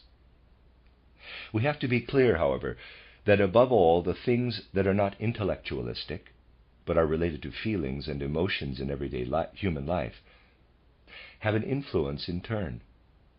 Initially, they act on glandular functions or the like, secretory functions, and in the process, also on the organs. Here I'd advise you, for instance, to read an interesting small volume written by a Danish neurologist about the mechanics of emotions. It says all kinds of things you will find useful. And now, consider the bodily disposition, which you can study with anyone who truly may be considered a criminal. Add all the consequences for the caught criminal by way of emotional shocks, which will in turn influence the organs. And this gives you, later on, the way of looking for the defective organs, for the evident sequels of a committed crime that brought about mental illness. This is the way in which we can look for enlightenment in situations like this. There's another question. how does theosophy relate to anthroposophy? Is the theosophy that used to be represented here no longer considered tenable to its full extent? Steiner again. All I want to say is that nothing but spiritual science with anthroposophical orientation has ever been presented here. What is presented here today has always been presented. And if it were taken to be the, in quotes, theosophy which is presented in other places, then that was a misunderstanding. This misunderstanding will persist also, because within limits, anthroposophical spiritual science was for a time active within the Theosophical Society. Even within that society, the representatives of spiritual science with anthroposophical orientation presented nothing but what is said here today. This was accepted within the Theosophical Society for as long as it did not seem too heretical. But when people realized that anthroposophy was something very different from the abstract mysticism which tends to be widely considered to be theosophy, they threw out the anthroposophists. That procedure was definitely the work of the other side. The approach presented here has never had any other form than it has today. People who take a superficial view of things and listen only to people who have come to such a superficial approach as members of the society, one does not always need to be on the outside to take a superficial view of anthroposophy or confuse anthroposophy with theosophy. One may actually be a member. People, therefore, who merely gain knowledge by such a superficial approach will arrive at such confusion. What is presented here, and today I have characterized it for a specific area, and nothing else has ever been presented here, though work is, of course, continuing all the time, and certain things can be characterized more precisely, more fully, and intensively today than was possible 15, 10, or 5 years ago. It is in the very nature of the work that we progress, especially in formulation, to make ourselves understood about a subject as difficult as spiritual science. We really do not have to listen to people who from ill will have made a noose for our necks of the fact that things said in a less perfect way before are later said in a more perfect way, making this into all kinds of changes in philosophies of life. We need not pay heed to such ill-intentioned people and the things they say. The spiritual science we represent is alive. It is not something dead. Someone who thinks that it cannot progress, who wants to nail it down at a point where it once was, which does happen now and then, does not believe in the life in it, but wants to make it into something dead. Question: would you please tell us how an epidemic such as influenza or scarlet fever has come about, if not by transmission of bacilli? Pathological organisms have been established for many diseases. What is your view on this? Steiner again. Well, I did say earlier on that I do not want to take sides, particularly when it comes to this question, and it would need a whole lecture to discuss it. But let me draw your attention to the following. Someone who has insights that compel him to point out that the causes for conditions where bacilli or bacteria make their appearance are deeper than primary, deeper than the appearance of bacilli, certainly is not denying their existence. It is quite a different matter to say the bacilli are there and appear in the course of the disease than to consider them to be the primary cause. I have just developed the theme fully in the course which is currently in progress.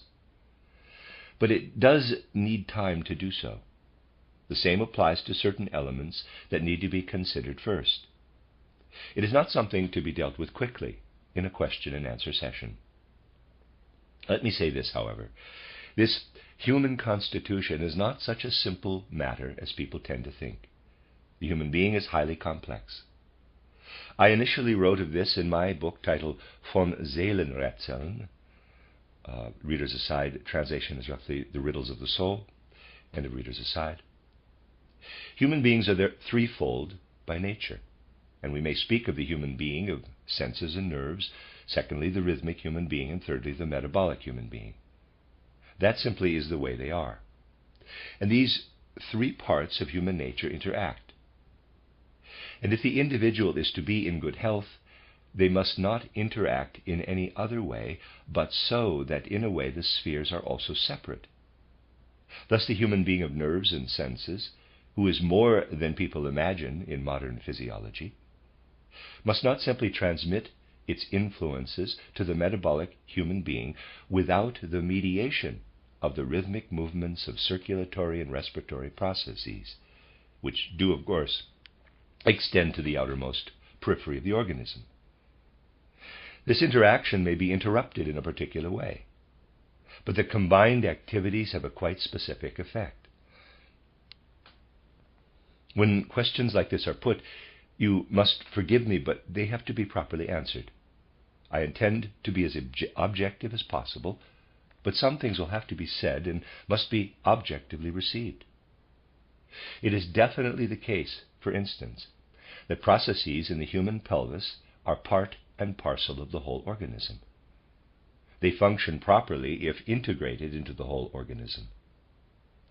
If something or other causes them to be either made stronger directly in the pelvis, so that they are more active there, or if the corresponding processes, there always are such corresponding processes, in the human head or in the human lung, lose some of their intensity, are reduced, something quite specific will occur.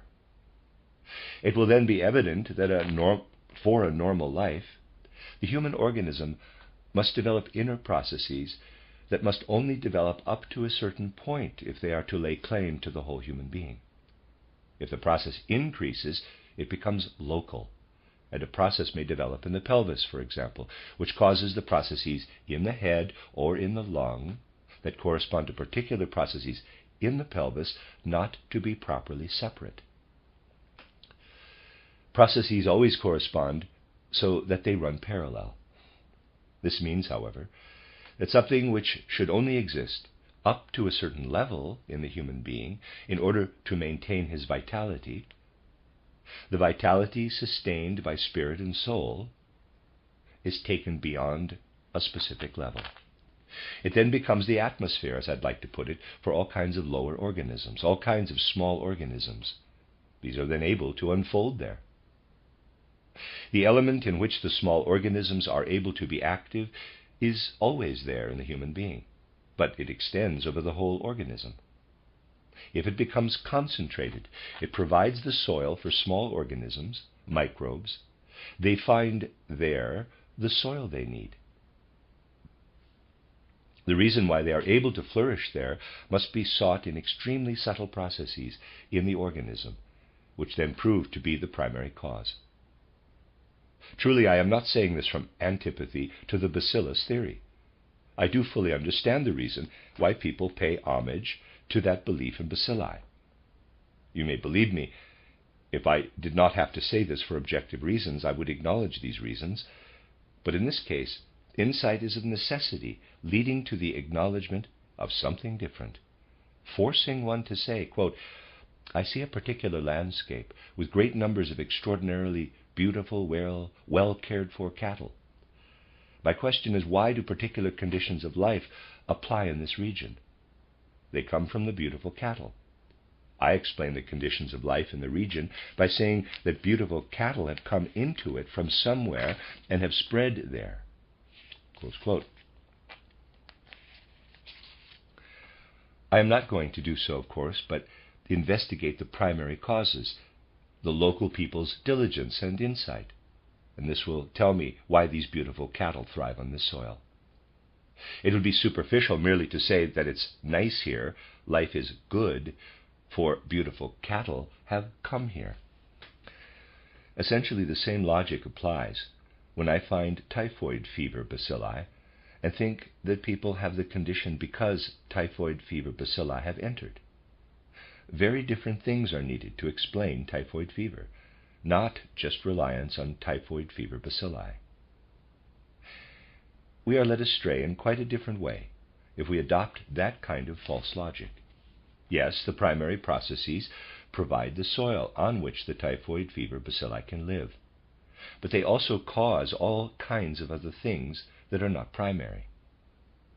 It is very easy to confuse secondary elements with the actual original syndrome completely, or to confound them.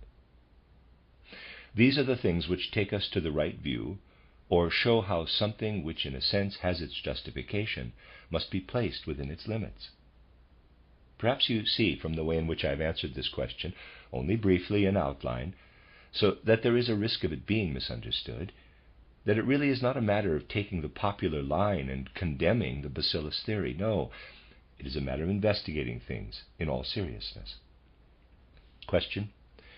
Request for some examples of physical and organic disorders possibly causing mental problems. Steiner again. Well, answered in detail, this too would go much too far. But let me say just one thing. You see, medical thinking has not developed in the way in which it is presented in the history of medicine today, of Hippocrates establishing the beginnings of medicine and Hippocratic views then developing further. As far as one is able to trace this, we know that very peculiar things were taught by Hippocrates, and we have the last remnants of an ancient medicine of instinct, rather than just the beginning of today's intellectual medicine. And we also find something else. You see, when this ancient medicine of instinct still applied, people would not speak of depression of a particular kind, which is a very abstract way of putting it, but of hypochondria, indurations developing in the abdomen. They knew that disorders developed in the abdomen, hardening, when hypochondria arose. We cannot say that the ancients were more materialistic than we are. It is also very easy to show that certain chronic lung conditions are clearly connected with something we may call a false mystical attitude.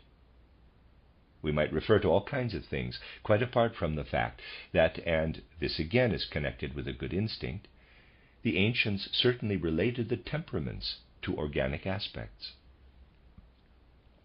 They let the choleric temperament arise from the bile, the white bile, the melancholic temperament from the black bile, and everything the black bile brings about in the abdomen. They then had the sanguine temperament arising from the blood, and the phlegmatic temperament from phlegm, from what they called phlegm. Any degeneration of the temperaments was clearly something to them which pointed to degeneration in the relevant organic aspect. The way this was done in the medicine of instinct and hygiene of instinct can certainly be taken up again in a strictly scientific way and cultivated from the point of view of present-day insight. Now comes the question where one may be even more seriously misunderstood, the question being, do you have knowledge of eye diagnosis? Do you recognize it as scientific? Steiner again. Well, it is generally correct that with an organism, and especially the complex human organism, all kinds of individual things, seen in the right way, may permit conclusions as to the whole.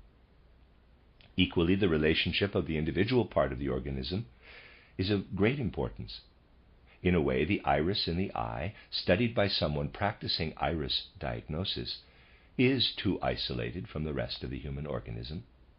And on the other hand, it is part of the rest of the organism in such a peculiar way that we do indeed have an organ that can tell us a great deal.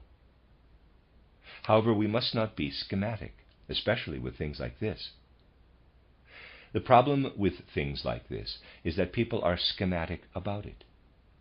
It is certainly the case that people of a different constitution in soul and body show different characteristics in the iris compared to others. It needs such intimate knowledge of what goes on in the human organism that if you have that knowledge, there is really no longer any need to base the investigation on a single organ. And if you are instructed to follow particular intellectualistic rules and do things schematically, nothing of much value will result.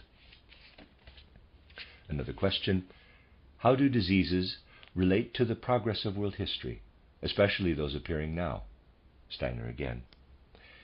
One chapter in a whole history of civilization. Well, let me just say the following. Students of history must have a feel for doing symptomatology. That is, to see many of the things which are today considered to be history as mere symptoms of something much deeper down lying behind them. This is the spiritual current, and it merely bears these symptoms. Developments in the depths of human evolution thus appear symptomatically as the diseases of a particular age. It is interesting to study the connections between developments in the depths of human evolution and the symptoms of one disease or another. Conclusions may also be drawn from the presence of certain diseases as to impulses in historical evolution which go unrecognized with a symptomatology that is not of this nature. The question may also refer to something else, something not without significance for the study of the evolution of human history. It is this: irrespective of whether they affect individuals or occur in epidemic form in society, diseases are often also reactions to other kinds of degeneration, which are perhaps considered to be less serious from a health point of view, but seen as very serious indeed from the moral or spiritual point of view. We must not apply what I'm saying to medicine or hygiene. That would be quite wrong. Diseases need to be cured. In hygiene, we must support humanity. You cannot say anything like, quote, "I'll check first if it is not perhaps your karma to have this disease, in which case I must let you keep it, and if it is not, I may treat it," close quote. That is not the way you proceed in the work of healing.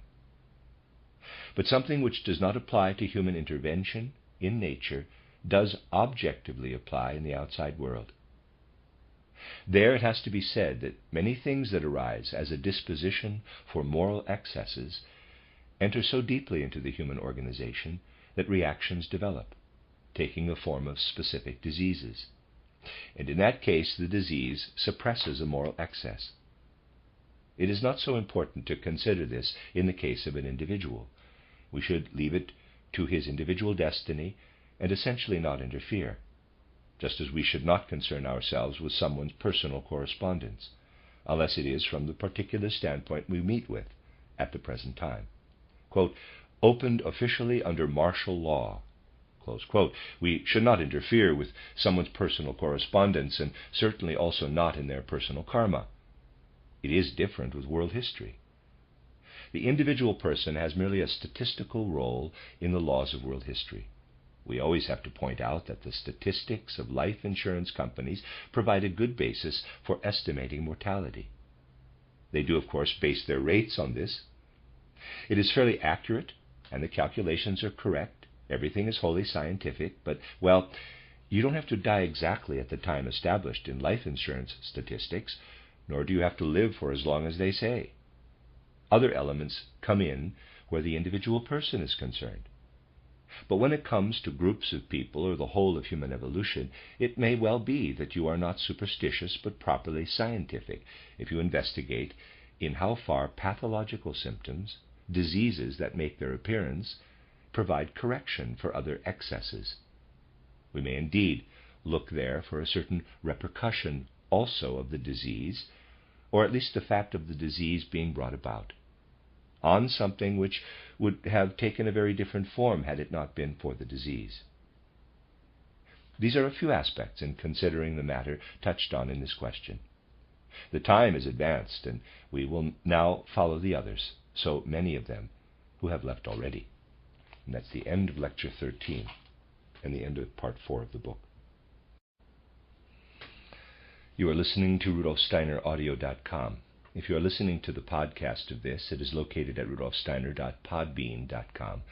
Please consider becoming a patron. As well, there are two publishing houses, SteinerBooks.org in America and RudolfSteinerPress.com in England, who are the sole publishers of Steiner into English and have given me permission to do these recordings. Please consider patronizing them as well.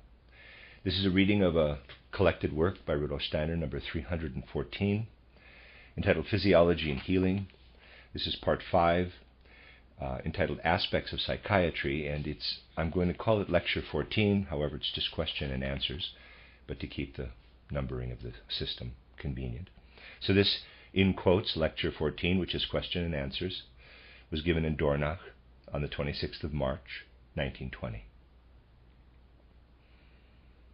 This subject would need to be considered exhaustively if we wanted to tackle it at all.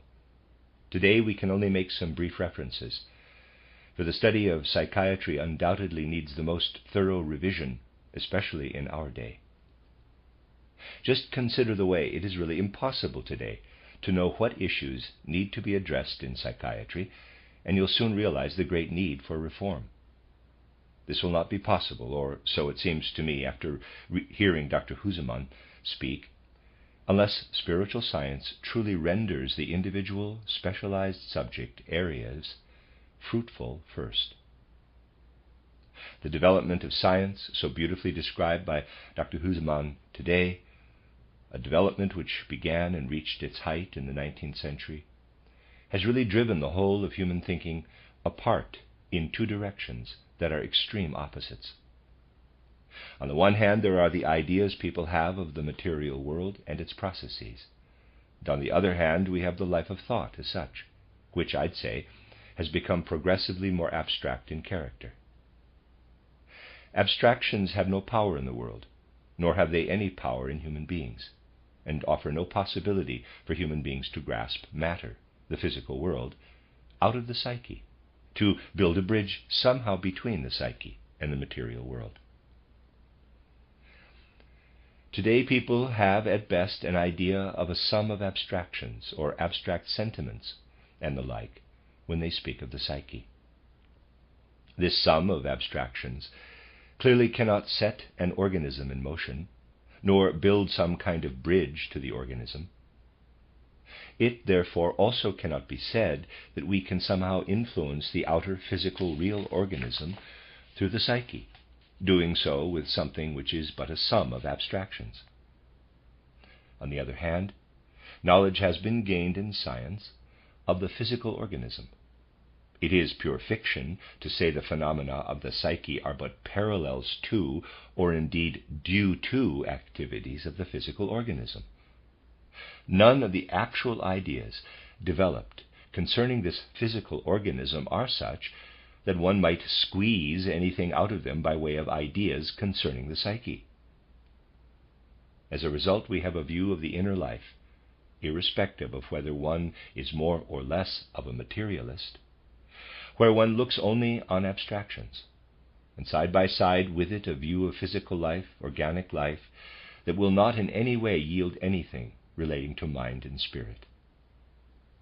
It is only natural, really, that a method that would serve psychiatry is not easy to find.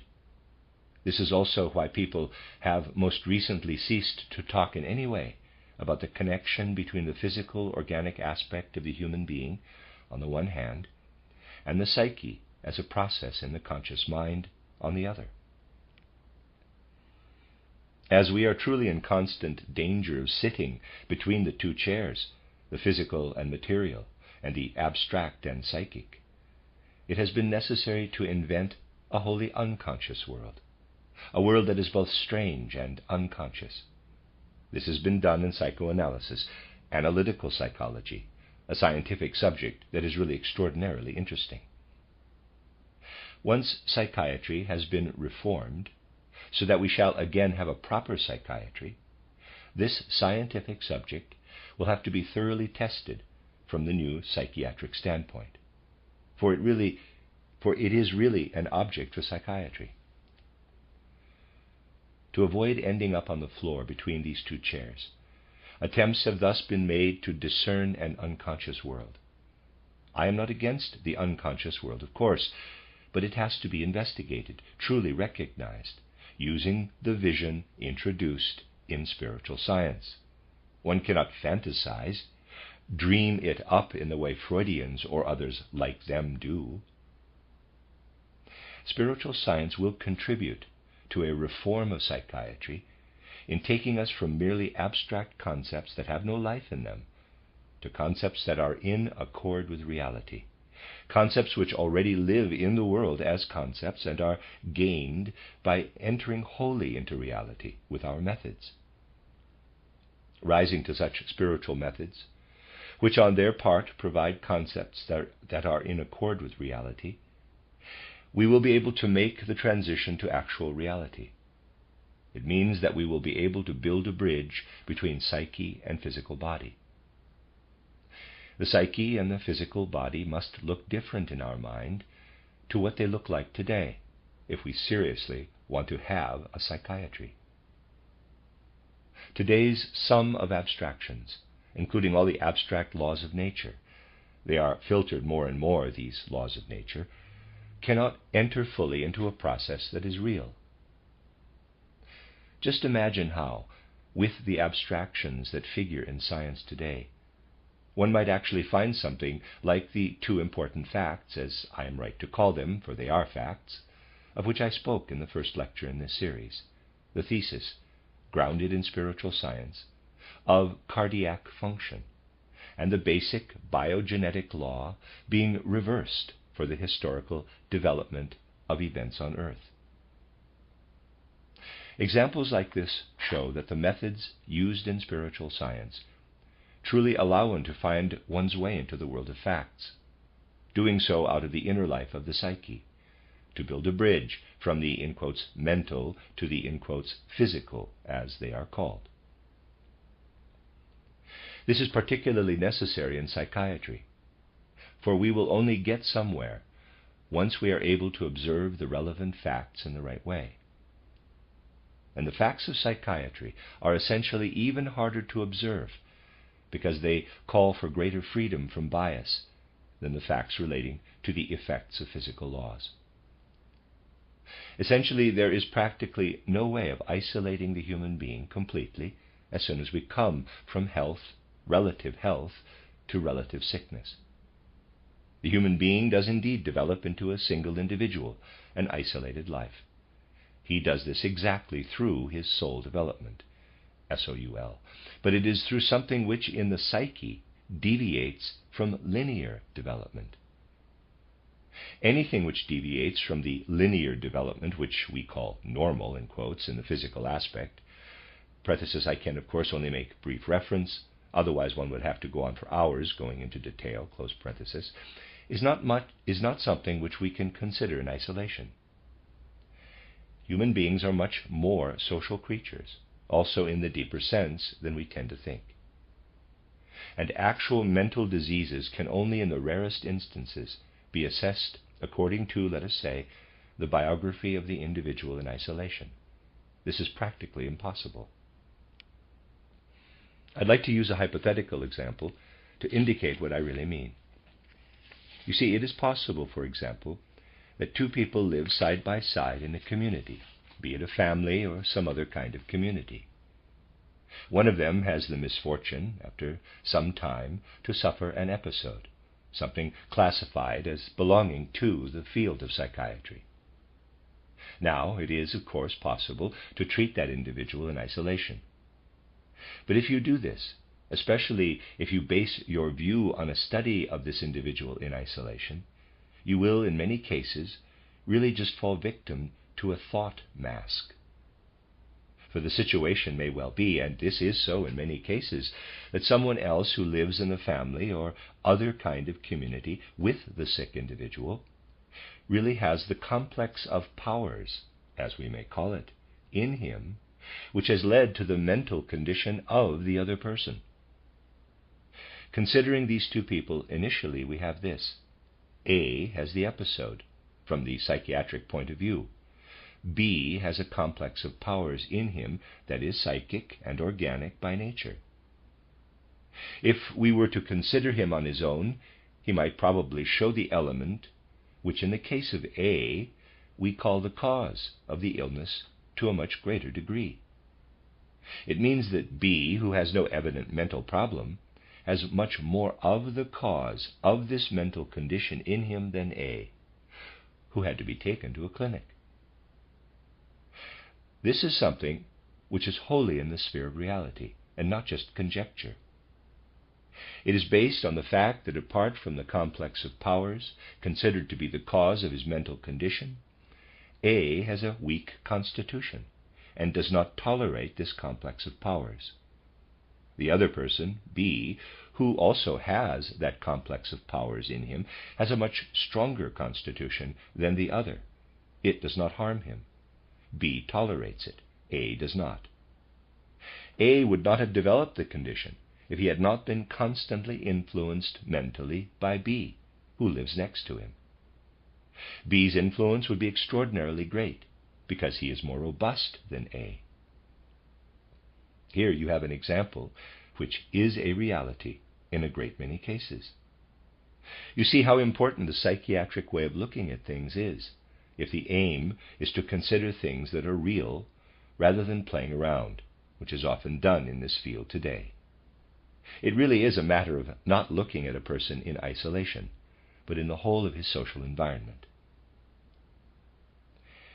What I mean to say here must, however, be put on a very broad basis. For it also applies in all other pathology that there is a great difference between a weak individual, affected by some complex or other, and a strong, robust individual. Let us assume two people live side by side from a certain age onward. One still has the robust country person's nature due to his young years and his origins. The other comes from 3 generations of nothing but town people. The one with the healthy countryman's nature, who is well able to cope with inner damage, may perhaps bear much more of a complex in him, but he tolerates it and does not fall ill. The other, who only has the complex because of psychic infection, by imitation, due to the things that always exist between people, is not able to cope with its influence. Here you see everything that needs to be considered if you want to talk about psychiatry, not in theory and in terms of programs, but on the basis of reality. Now is the time to be serious, realizing that essentially our scientists have grown so one-sided, especially from the time of Galileo. And there is need to take in new things that will make science fruitful in all fields. Otherwise, human insight must fall into utter decadence, especially so in the areas that are to take us into practical life. I might thus say that basically the same holds true for psychiatry as for the things we say when talking about the Waldorf school and speaking of the art of education. That one should not just come up with some new formulations of a theoretical nature, but take the living science of the spirit itself into this field. What may be said about the field of education must also be said about the field of psychiatry.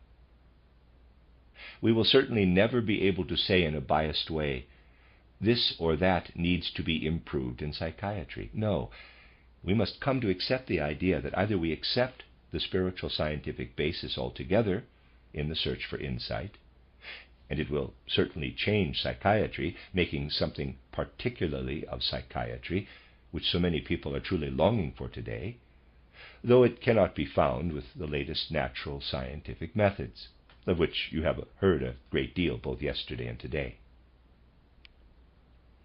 You see, what must above all result when spiritual science becomes popular, to use a commonplace term, is a much, much better insight into the nature of the human being than any found today. People relate to one another in such a way today that one simply cannot speak of insight. They pass each other by. Everyone lives for himself.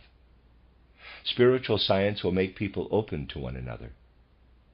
And much which today is perhaps still thought to be in the field of mental pathology will with this be driven across into the field of mental hygiene. For the situation is, I'd say, that straight currents may be traced everywhere from the syndromes of disrupted mental life to the ideas, often accepted as a matter of course in public life, which are not considered pathological at all, but are indeed generally accepted. If we were to follow up some of the concepts which are so generally accepted, we would find that more slowly perhaps, but nevertheless, The same route has been followed as that used to trace an abnormal mental syndrome, though it then progresses speedily in someone whom people consider mentally abnormal today. It is evident from all this that ultimately all the talk about details in reforming individual sciences does not give us much. But if one decided, sadly many souls are too sleepy today, to look for scientific life to be made fruitful in terms of spiritual science, then all kinds of different fields in science, and especially the field where various deviations from normal mental life are considered, psychiatry, would suffer an automatic reform, as I'd like to put it. Even if such cases go in the direction of the most extreme rebellion, raving madness, feeble-mindedness, and so on, we will only discover what these mental aberrations from normal life signify within the whole of normal development.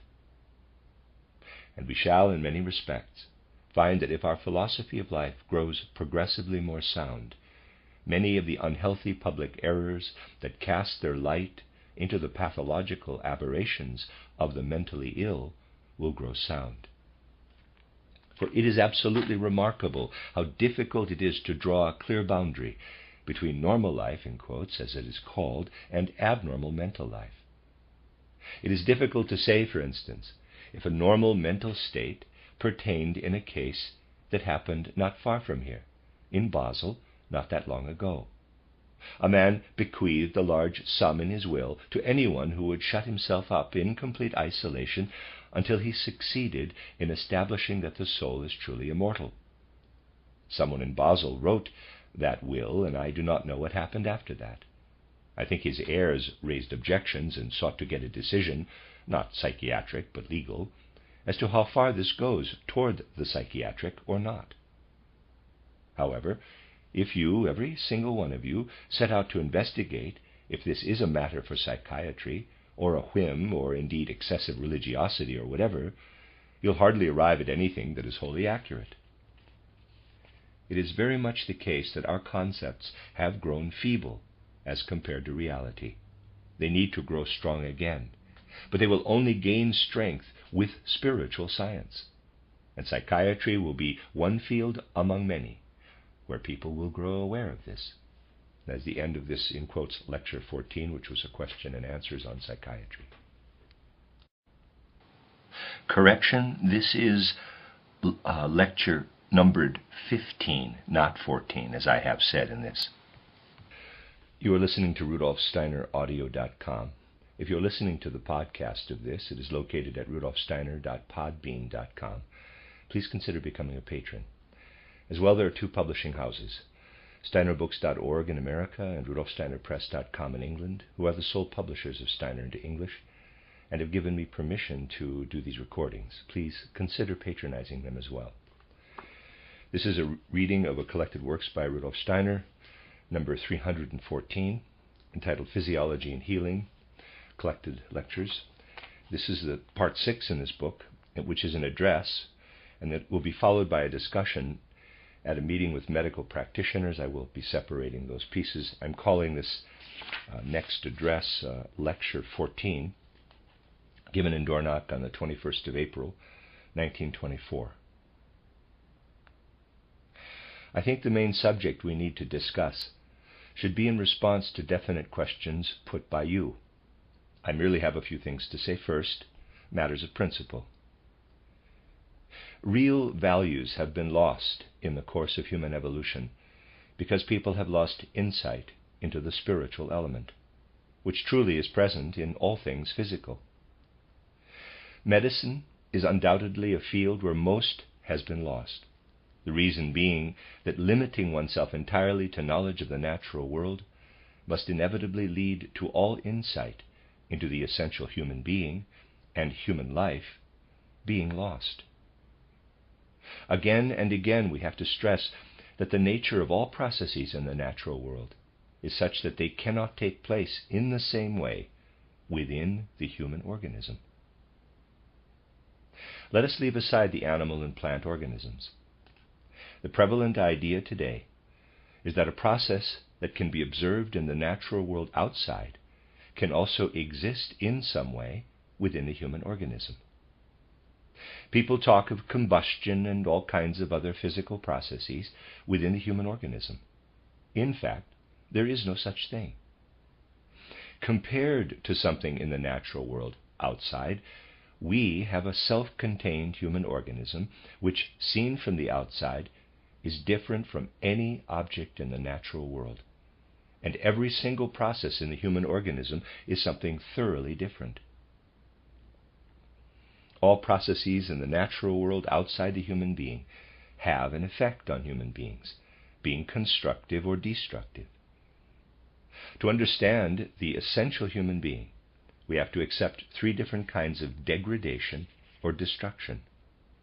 The first kind of destruction happens from inside, in a way due to all the influences which earth has on human beings.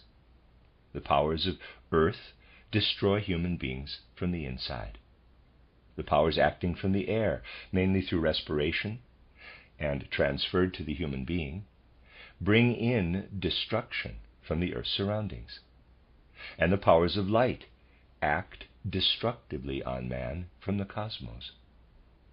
Thus the powers of the cosmos, powers outside the human being, bring destruction in three ways.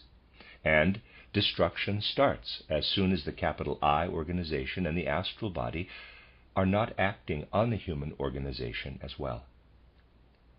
Astral body and I organization counteract the destructive principles in human beings.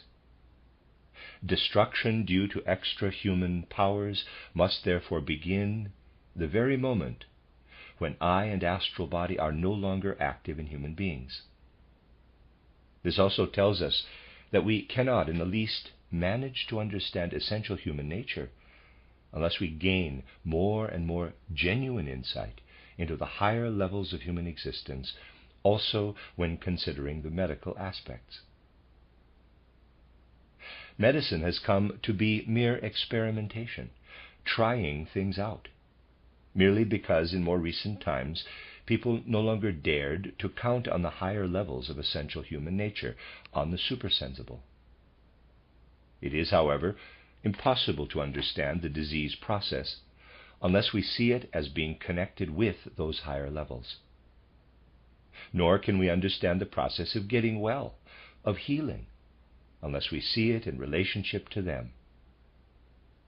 Let us consider the following. Destructive processes of the physical body and the ether body are mainly active in the human head. They actually make it possible for the astral principle and the I to be independently active in the head. That's a capital I. In the organization of metabolism and limbs, in everything connected with motor function and metabolism, we have the constructive, anabolic processes in the human organism of both ether body and physical body. I and astral body are most eminently active in these anabolic processes solely for metabolism and motor system. Astral body and I are active in everything that happens in metabolism. The I organization is active in all movement. We thus have I and astral body engaged in the system of metabolism and limbs. In the human head, they are exposed, as it were. I and astral organization are absolutely free there. To draw a diagram, see plate 7, we might have the physical head, etheric head, but astral body and I free, not engaged in the physical and etheric head. If, on the other hand, leaving aside for the moment the middle human being, the rhythmic blood human being, we consider the human being of metabolism and limbs, the etheric body is fully involved in the first place. It is so also in the head, but here astral body and I organization are also active, not left free inwardly, but bringing the processes about. Looking at a child, we have a complete connection between everything by way of astral body and I organization that is free in the head, and the principles bound to the physical organization as they are in the body, whilst in adults we do not have such inner cohesion. So that the whole body is not dependent on anything that happens in the head to the same degree as in a child. In children, the whole body is still wholly dependent on anything happening in the whole head. It is quite impossible to gain knowledge of essential human nature unless one really takes the higher levels of it into account. No one can really understand what goes on in the motor system, the metabolic system, unless they take recourse also to the mind and spirit. At best, one can draw on the head organization. It is inwardly very much taking its physical form from the way laws outside the human being apply. The head organization has an etheric body present within it and differs from organizations that are not human, but it is still most similar to the organization outside man. What does it really mean to understand a disease? Let us assume you are dealing with some organ in metabolism and have to assume a quite specific connection between the physical and etheric and the way in which astral body and eye organization intervene in this organ. Let's say the liver. Astral body and eye organization must intervene in a quite specific way. The moment they withdraw a little from this organ, it will grow similar to the head organ. And one must always keep in mind that when any metabolic organ, and also anything connected with metabolism, shows an irregularity, astral body and eye organization are not sufficiently involved in the organization of the organ concerned. It is the other way round in the head. If astral body and eye intervene too much, a morbid state develops in the human head. The head is really the part of the human being that is inwardly most strongly vegetable and mineral in disposition, whilst motor and metabolic organs are most strongly animal and human. People really only see the opposite of this. They think the head organization is most spiritual in organization. Yet, when the head organization becomes the most spiritual, the conscious mind gets clouded. Now, the moment processes coming from eye or astral body do not intervene sufficiently in the organism of metabolism and limbs, the moment the system of metabolism and limbs grows similar to the head system, this system will be morbid. The physician's approach must therefore be to ask, quote, when I see that a disease involves clouding of the mind, how do I prevent this? I have to prevent the eye and astral body from intervening too strongly, close quote. Or, quote, how do I manage to get the astral body to intervene more strongly where its intervention is not strong enough, close quote. Now, you see, these things show the extraordinarily great role which the way of thinking, the method of thinking, plays especially in medicine. Yes, we must indeed know the medicinal substances, the medicinal agents. But you will be perfectly right in asking how one will get to know the medicinal agents.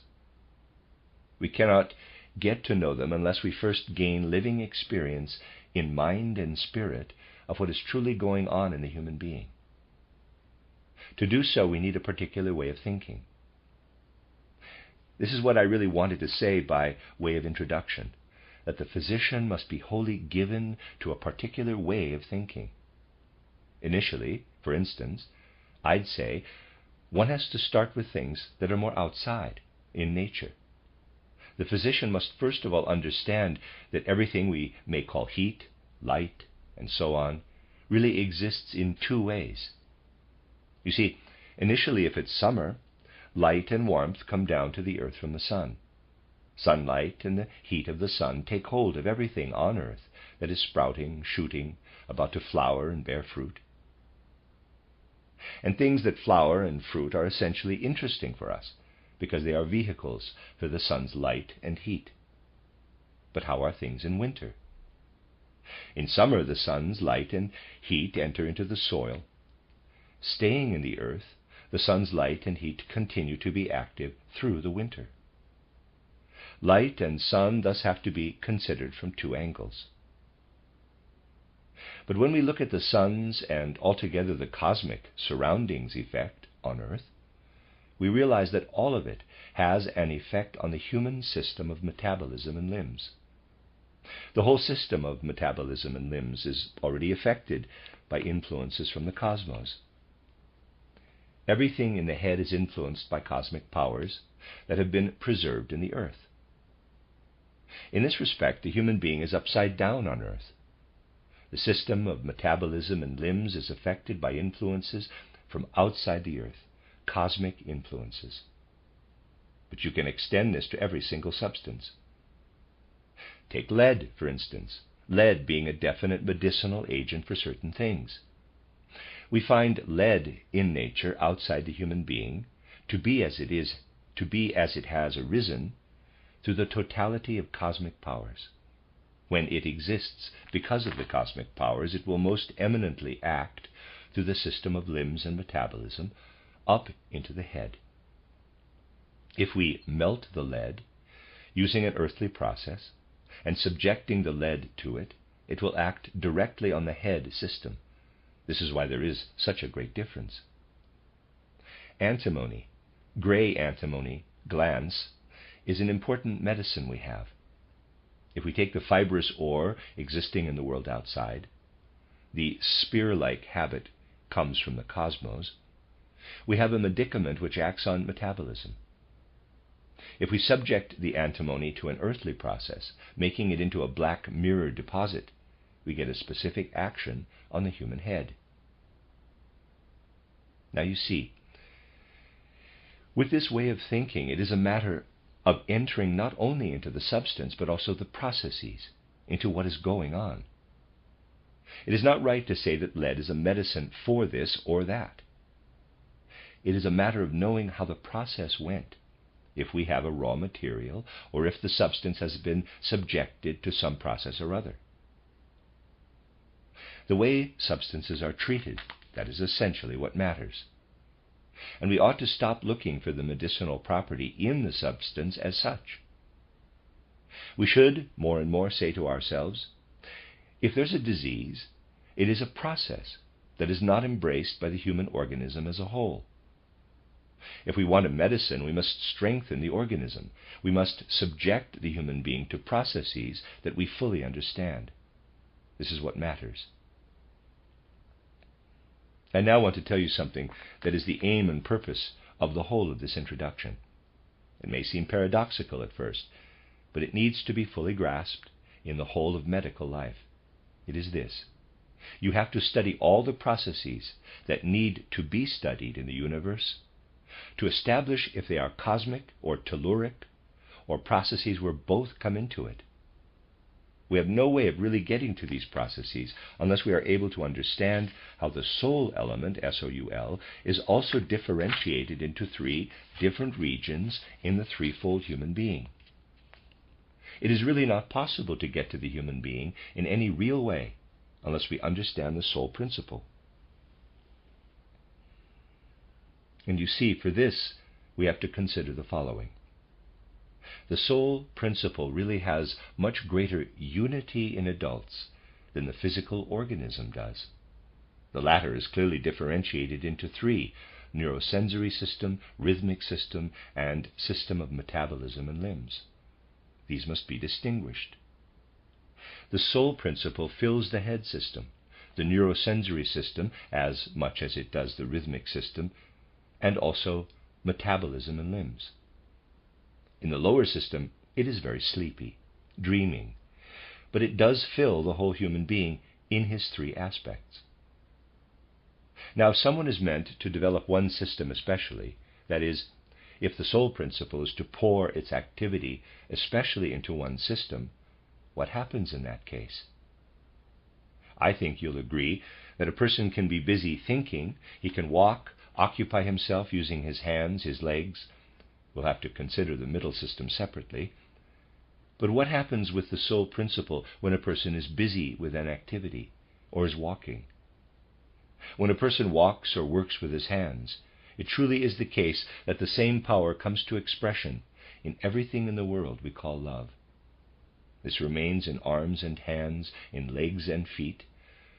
Readers aside, bracket, there's a missing text here, close bracket. Human beings have to go to the limits of their skin when they stir into activity. And when this flows out beyond them, it unfolds as love. What does it mean to say someone is walking?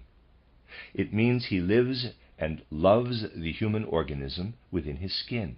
It means he makes the necessary effort with his astral or eye organization. And in walking, he works his eye organization in such a way that he draws it out to some degree of his physical and etheric organization. Human beings withdraw their astral limbs and eye limbs when they walk.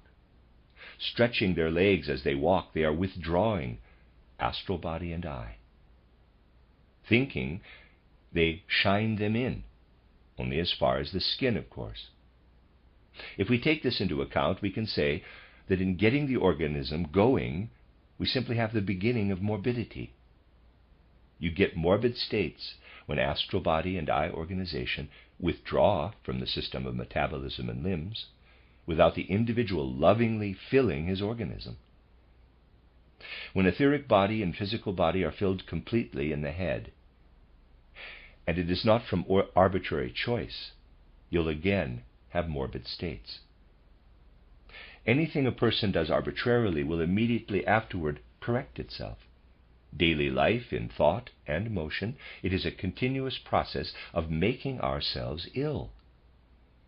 But the human organism is immediately able to restore health to itself.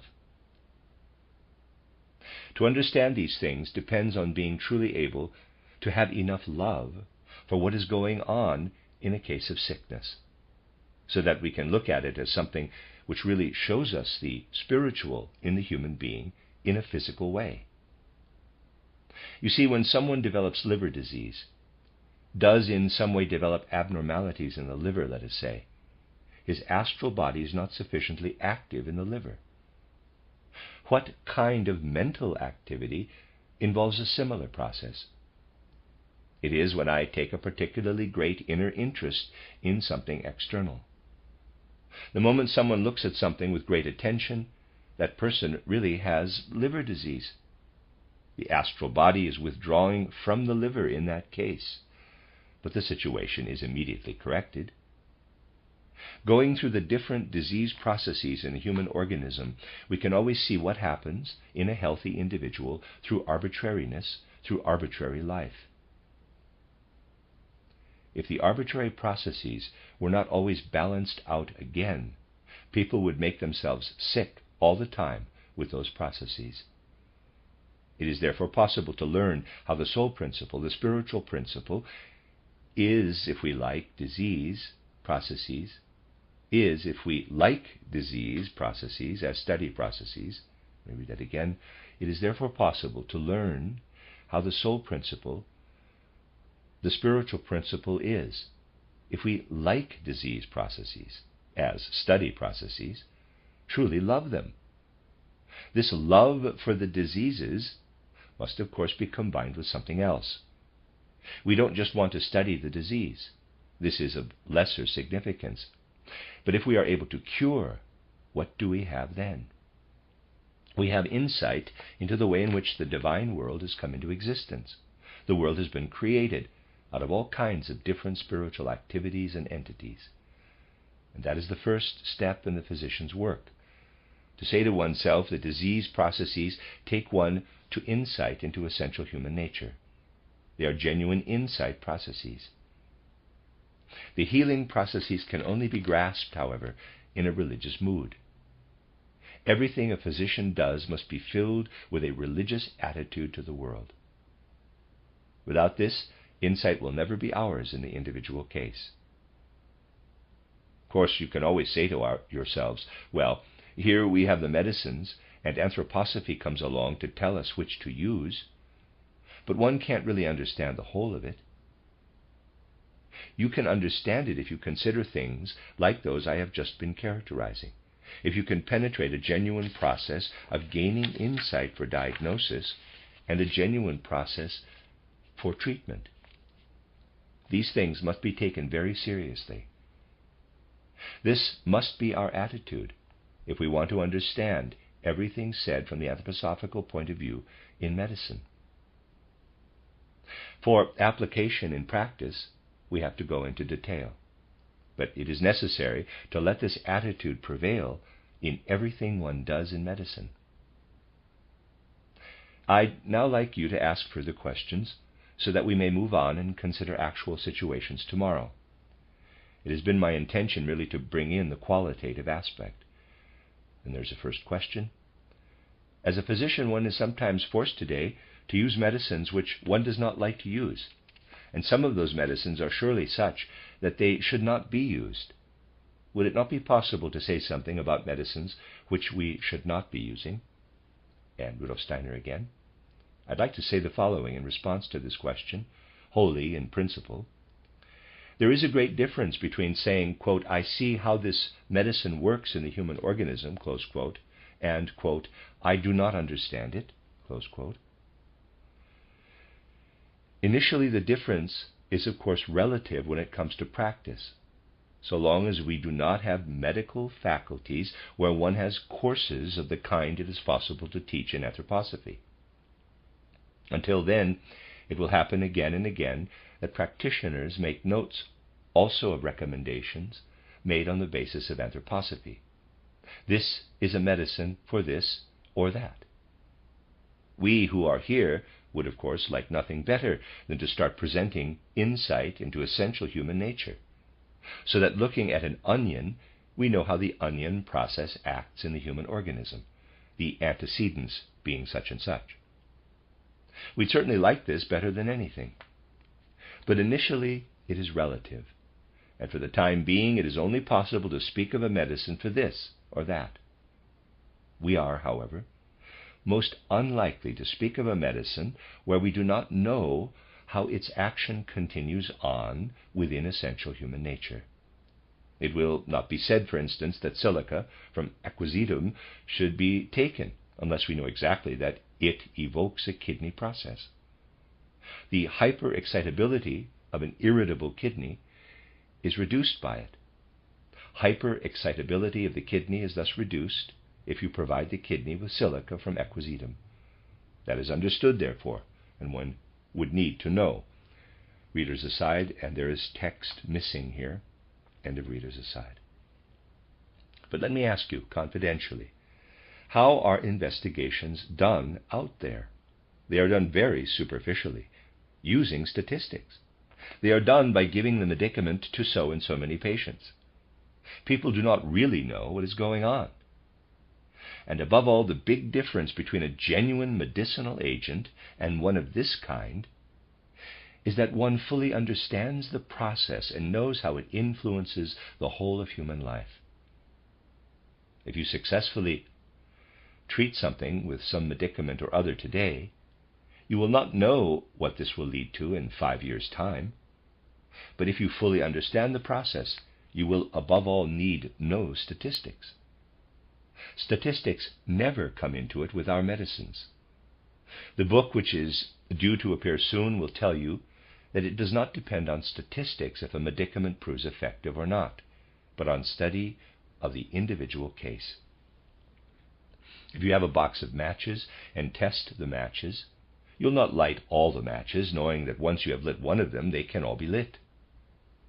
You also know that every process has to go the way you know it does. So it is not a matter of statistics, but of fully understanding the individual case. Because of this, we'll always have great problems when people say, hand over your medicines for testing. This will not get us anywhere. It will not create confidence in our medicines. Yes, statistics will give extraordinarily good results with our medicines, but the usual cases either have not been diagnosed correctly, or they are cases where other things are needed as well. In my opinion, the real point with medicines that heal is to understand, above all truly, to understand how things go. You see, strangely enough, even to test things, leads to all kinds of interesting things. There are all kinds of medicines for syphilis today, and arsenic is always involved. Why? We say that arsenic is something which stimulates the astral body when it is not greatly inclined to intervene in the physical body, so that it will intervene more.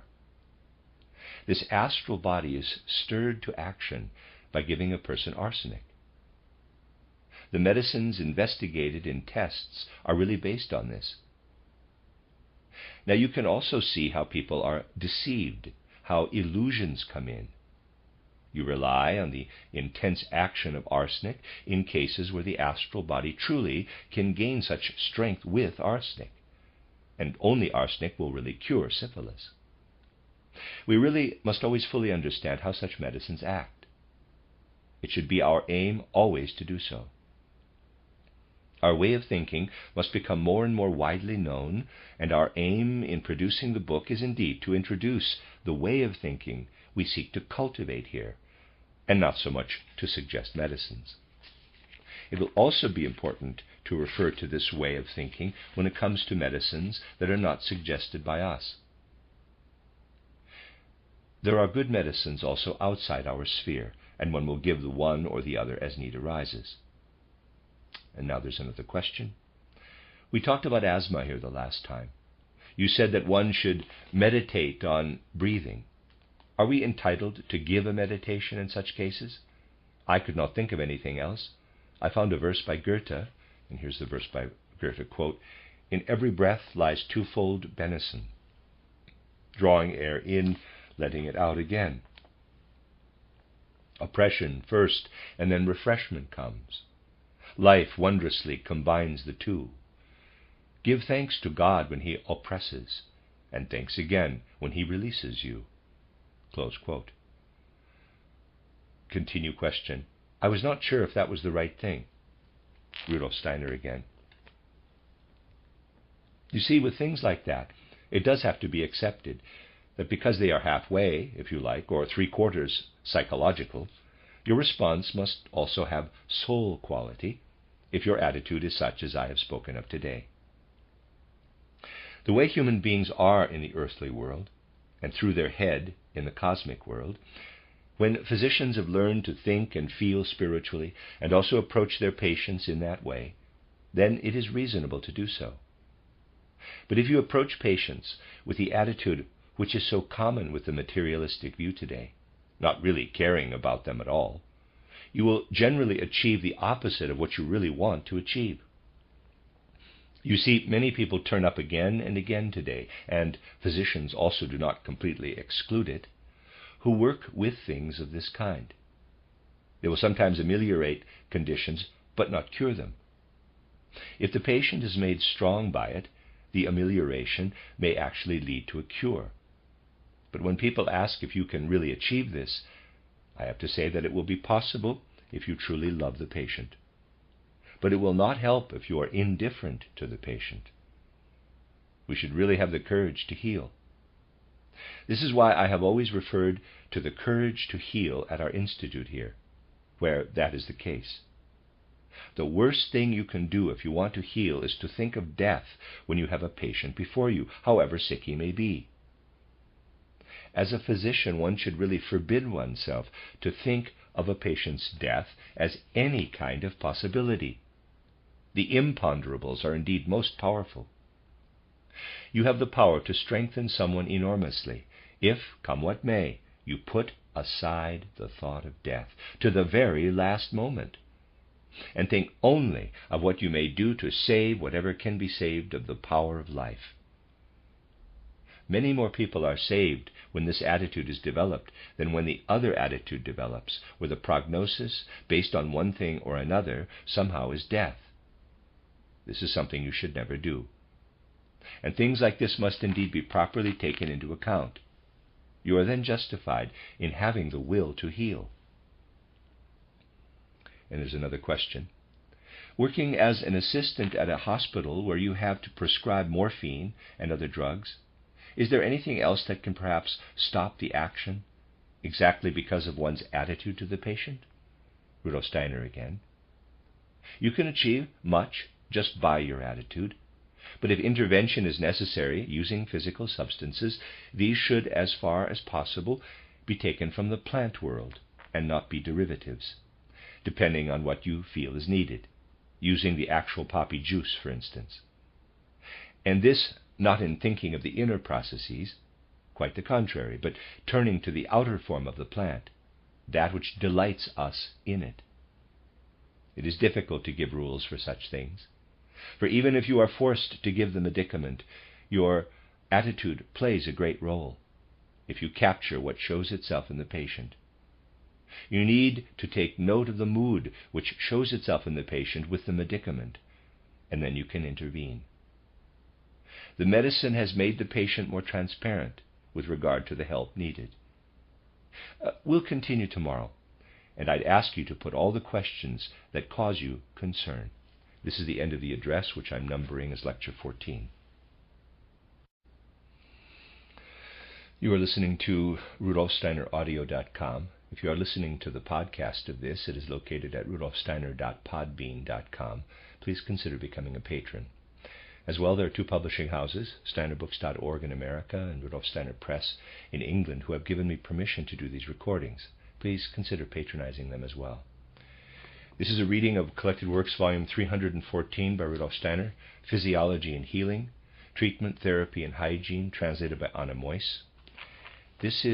I'm going to call this Lecture 16, and the one prior to this, even though I said 14, is in fact 15. This one is, in quotes, Lecture 16, which is really discussions with medical practitioners, fragmentary notes, Part 1, and Lecture, in quotes, 17 will be Part 2. This Part 1 was given in Dornach on the 22nd of April, 1924. A member of the group asks about the significance of the latex in spurge and dandelion for treating leukemia. This had come to him during a meditation. Rudolf Steiner. It is, of course, also a matter of giving some consideration to the secondary phenomena, for leukemia can have all kinds of causes. If there is definite awareness that one is dealing with a disorder somehow in the rhythmic human being, then you'll be right. You'll get results. It's like this. Whenever you use products of the plant world that still have remnants of the ether body in them, and that is the case with resinous, with these latex-type juices, both of dandelion and spurge. It is also the case with wax, plant wax, for instance. With all these substances, you get a powerful action in the human rhythmic system. If, on the other hand, the primary cause is something which does not have its basis in the human rhythmic system, but in metabolism, these things merge one into the other, but one has to make the essential distinction, you are unlikely to get results. Everything that still has the ether body in it acts most powerfully on the inner mobility of the astral body, stimulating all activity in the organism from the astral body. And one can get results this way. It is due to the fact that the astral body is greatly influenced by these substances, and by acting on the ether body, establishes a balance in the ether body. Another question.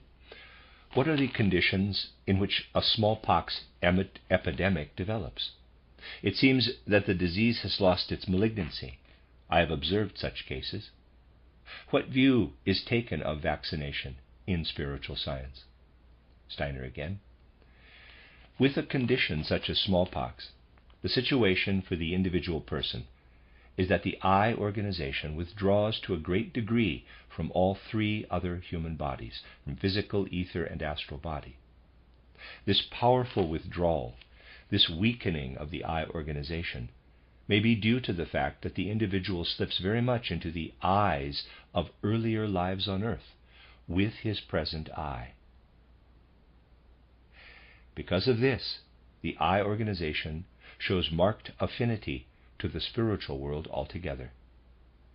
With smallpox, it is worth noting that there is some similarity with the things a person goes through with certain forms of initiation. Strange though it may seem, that is how it is. When someone gets to know the actions of the figures in the zodiac on human beings, really gets to know them inwardly, such states of insight involve powerful inner shocks. This the individual can at least go through in that it acts in a more controlled way, this situation with smallpox, more on the soul level, because human beings live very powerfully in the spiritual sphere with smallpox, though in a different way. We may say that with smallpox the danger of infection is extraordinarily great. We should not carelessly plump straight for physical means of transmitting the disease, however. With smallpox, the mental disposition plays a particularly great role. One proof of this would be that one is able to protect oneself extremely well if one is able to contain oneself in the right way. I am entitled to say this because at the age of 22, I need not go into the circumstances, I tutored a youngster whose mother, suffering from variola major, was right next to us, with only a screen between her and the room where I was teaching. I did not do anything about it, continuing my teaching until the mother was well again. But I was quite pleased to do it, so that I might see how one can protect oneself if one absolutely treats the sick person objectively, like any object, a stone or a shrub, with no feelings of fear or other emotions, but treats them as an objective fact. With this, you counter the risk of infection to a high degree. The mental factor can thus play a considerable role also when it comes to catching things. I have actually never shied away from exposing myself to any danger of infection, and have really never caught anything, have never got myself infected. This did show that mere awareness, powerful awareness of the existence of a disease, can bring about the disease through the astral body. Powerful awareness of a disease can be the cause of that disease arising from the astral body. And smallpox vaccination. There we find ourselves in a peculiar position. You see, when you vaccinate someone, and you are an anthroposophist, bringing him up in the anthroposophical way, it will do no harm. It will harm only those who grow up with mainly materialistic ideas. Then vaccination becomes a kind of ahrimanic power. The individual can no longer rise above a certain materialistic way of feeling. And that is really why vaccination causes us concern, because people are garbed through with a phantom. The individual has a phantom which prevents him from freeing the psychic entities as far from the physical organism as in a normal state of consciousness. He grows constitutionally materialistic, is no longer able to rise to the spiritual sphere. This is what causes concern with vaccination. Statistics will, of course, be quoted, and we must ask ourselves if we really must rate statistics so highly exactly in this respect. Smallpox vaccination has very much to do with the psyche. It is certainly possible that belief that the vaccination is effective plays an incalculably great role in this. If we were to replace this belief with something else, if we were to educate people in a way that is in accord with nature, so that they would be impressed by something other than that we are vaccinating them, let us say by taking them closer to the spirit again, then it would certainly be possible for us to be as effective against the unconscious imposition of, quote, there's a smallpox epidemic here, close quote, with fully conscious awareness that, quote, there is a spiritual element here. Unjustifiable, yes, but I must stand up to it, close quote, which is just as effective. And we must altogether make the person strong in the face of such influences.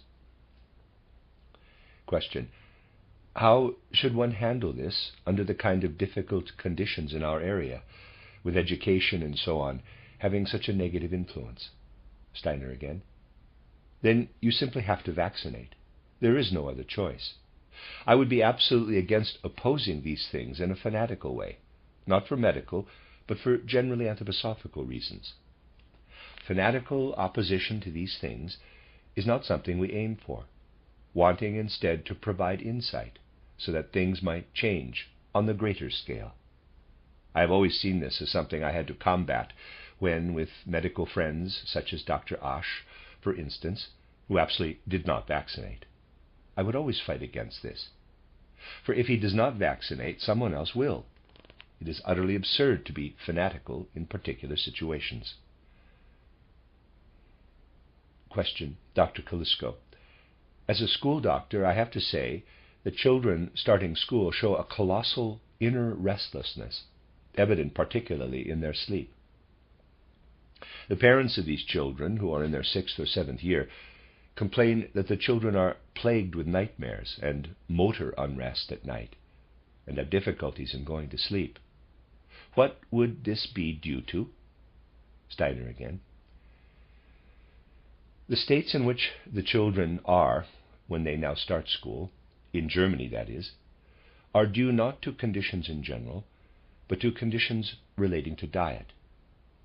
These conditions, persisting for years now, seriously upset the powers of taking nourishment, an inner ability, not what happens initially in the stomach, but the inner ability to take the chyme further there where it matters, out of the intestine. The situation is that these children are really unable to get their astral body to interact in the right way with the ether body. Because of this, they are not able, as a rule, truly to take the food they eat, even if provided by charities, into their organism. As you know, every food has its own inherent laws and must become inorganic at a particular stage in the digestive process. It is not known in external science that the protein we eat, vegetable or animal protein, is taken into the mineral state and then changed back into human protein. The whole process takes place in the nascent state, but it does take place. This conversion must happen, otherwise the process is not human, but foreign. We may say, therefore, that within the human skin, roughly speaking, there must not be anything except for direct salts which occur outside the human organism. Nothing within the human skin is external except for salt. Everything else is metamorphosed. These children lose the ability to fully and properly organize their ether body via the astral body at the very time when this ether body becomes free. It comes free at the time when they enter primary school. This is the cause of their digestive disorder. They have processes belonging outside the human being, inside them. And things like this must be quite rationally combated physically. We have the medicament we produced at the time when we had some particularly serious instances of such children. I think you'll always get excellent results in this direction. You'll remember the small, pale boy in class 2. How is he? And there's a reply. He's a lot better. Steiner again. He is pretty good now, relatively speaking. Response. We have also used it for many other children. Steiner again. That was the next occasion which arose. A pale boy, already given up by the medical profession. He was said to be close to death. We gave him the medicament, calcium carbonate and phosphate. It turned out that this takes digestion forward in a quite outstanding way. Internal conditions improve with it. Dyspnoea and breathing difficulties will always appear if the astral body is not able to work properly. Dyspnoea develops when it is held back, and may also be the cause of hidden anxiety states. Readers aside, I'm pronouncing this word D-Y-S-P-N-O-E-A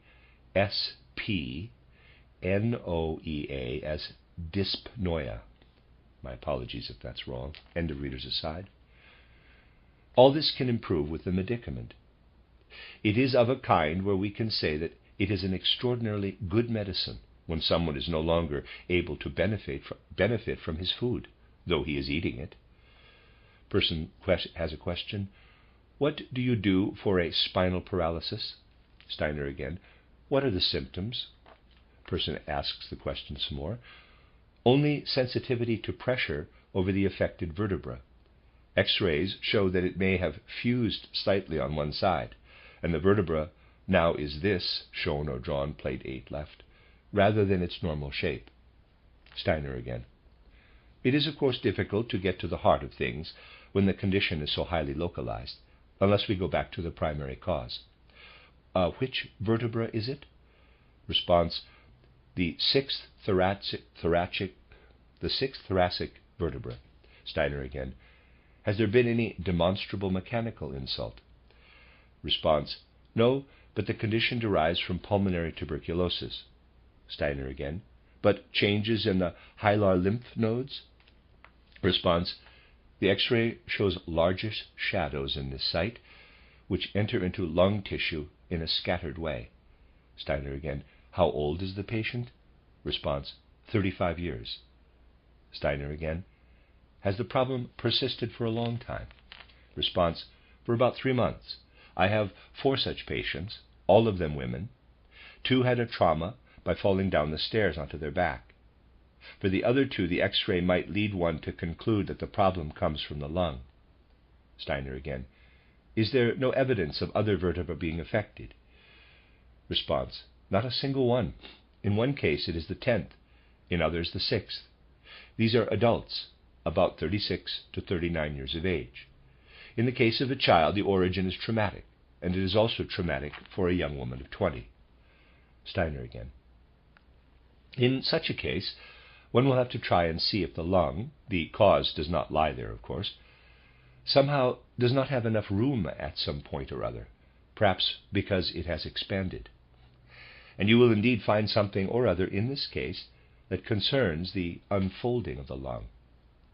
And it will then be highly probable that you find expansion in some part of the lung, widening out, reciprocal to this shrinkage. It is a shrinkage process. It may perhaps not be in the region of the lung. It could even be in the bone or one of the ribs. You'll have to look for it. It will then be a matter of using something which can even out the formation of the human body. We do have one substance which is absolutely perfect in making up for trauma. This is tobacco. Injected in dilute form, it proves to be the principle which corrects deformation. If you want the medicament to be freely active in the organism, you'll need phosphorus. In this way, you can be sure of achieving healing processes. It may be said, absolutely, that healing processes will be achieved if the individual concerned is less than 28 years of age. But it is not impossible that they will also be achieved at a later age, especially with women. And if you get very stubborn situations with marked resistance, you would need to get the people concerned artificially brightened up, lightening their powers of growth, their vital energies a bit, and so helping the medicine to act. This, I think, is what one might do in such a case. Reply: going back to what was said about syphilis, I'd like to ask how one can relieve a patient who has been given mercury and Silvarsen of the damage done by those drugs. Steiner again. Extraordinarily much of the damage caused by mercury can be removed. Give the patient a very hot bath daily, or every second day, letting him sweat it out completely, thoroughly in the steam. This stimulates the organism to an extraordinary degree to defend itself against the mercury. It is necessary to fight the mercury even in the bones when one has been treated with it. I expect you'll all have heard that tiny droplets of mercury are demonstrable even in the bones when someone has been treated with mercury.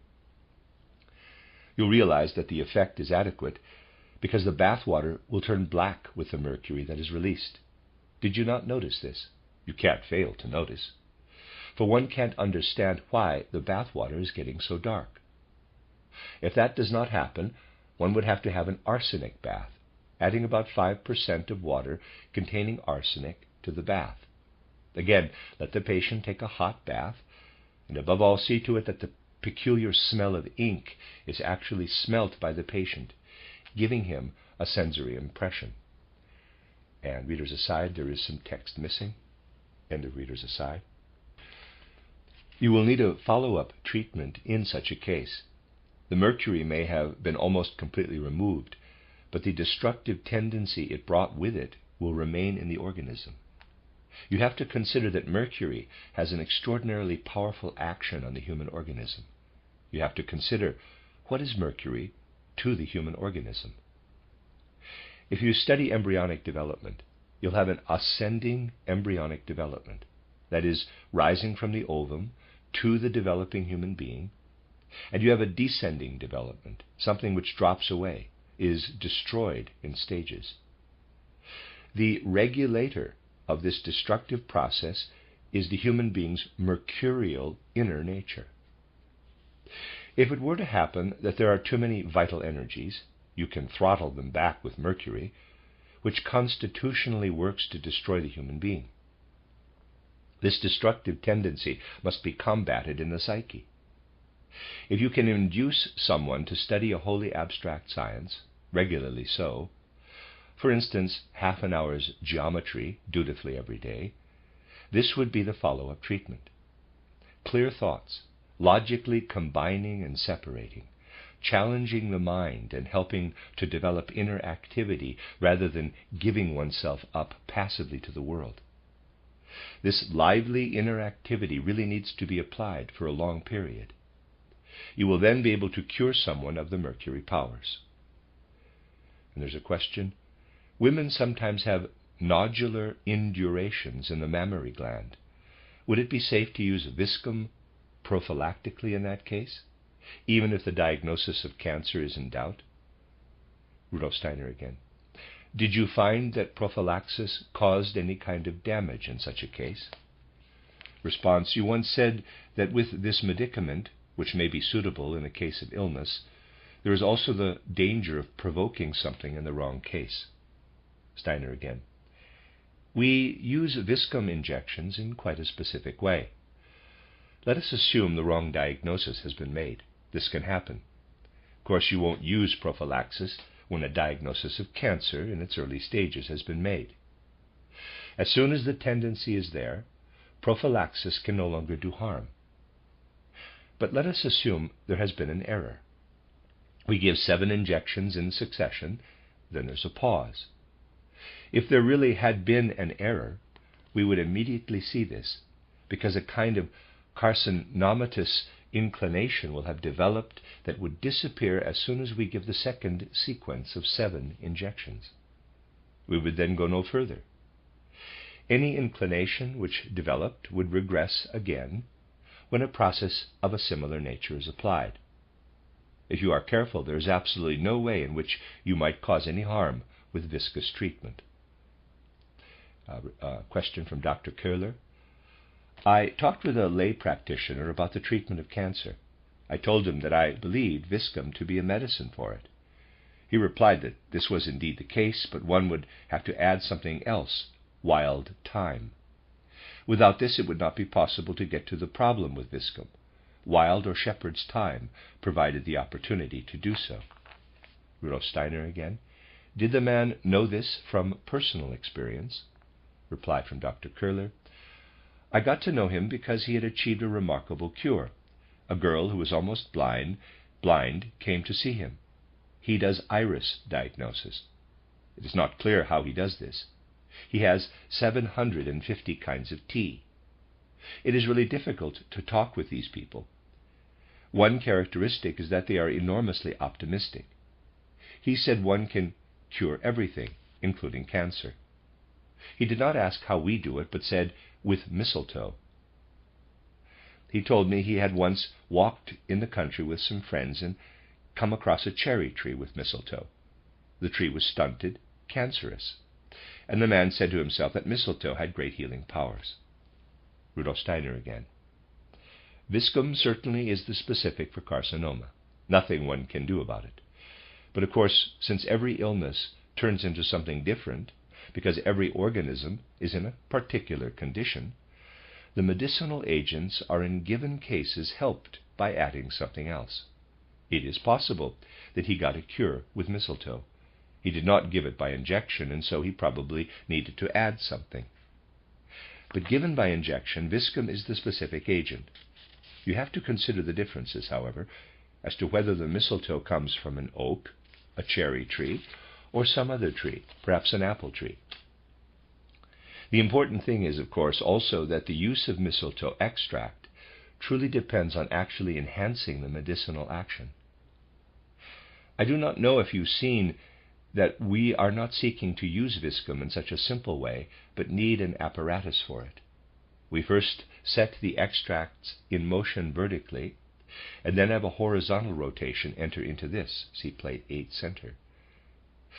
What we must achieve is that the mistletoe extract comes in drops, and as it drops, meets the rotation, and in the horizontal rotation combines again with mistletoe extract, so that a special structure is produced even in the smallest cycles.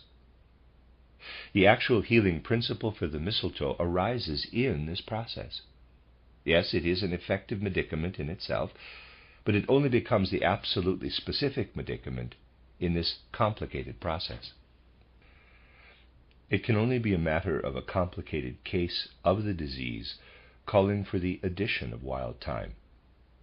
For a pure carcinoma, which is complete in itself, is not like influenza, for example, where there are all kinds of other things as well. It is a condition complete in itself, and a medicament which is complete in itself will deal with it. It is interesting to note that someone discovers this simply because the things he told you and the things you said are but a mask, not a mask he knew of, for knowledge can only be gained in sleep by such individuals. Quote, "It came to him in his sleep," close quote, as the saying goes. He went to sleep in the expectation of finding a mistletoe. He would then recall this unconscious prophetic experience just as he came to mistletoe. A conversation came later that was quite irrelevant to the business. We have to understand that a degree of foreknowledge is possible, especially in a case of sickness. Let me remind you of the case given by Schleich, where the individual concerned knew that he would die the next night. Question from Dr. Curler. Basically, it became clear that he also heals people by another method. He said it had given him no peace. He did not think that I would get any further. Steiner again. He does not give injections. You cannot touch cancer if you give mistletoe by mouth.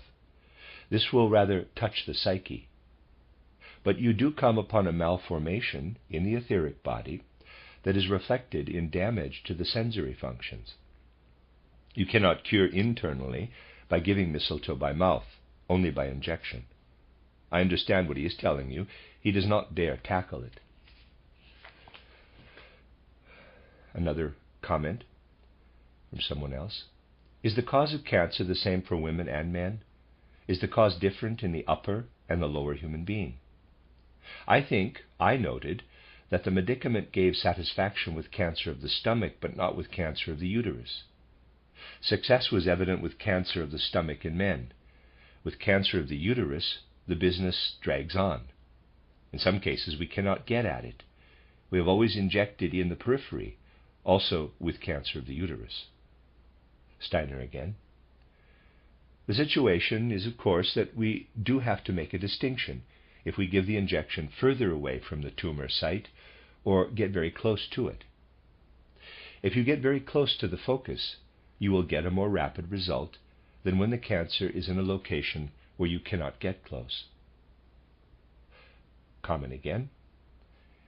You can get much closer if it is cancer of the uterus. With cancer of the stomach, you are much farther away. Steiner again. Yes, that's right. But on the other hand, communication between surface and stomach is much greater than between surface and uterus. The uterus is more of an internal organ. The difference in results is, however, not due to any difference between men and women. There must be other circumstances. We have to exclude all sources of error. It is definitely the case that some of our medicines have got a reputation of being less effective. The way in which they were formerly produced made them less stable. I think this is no longer the case now. They will no longer be less effective when they have grown old. Comment. With some of the medicines, we are still at the experimental stage.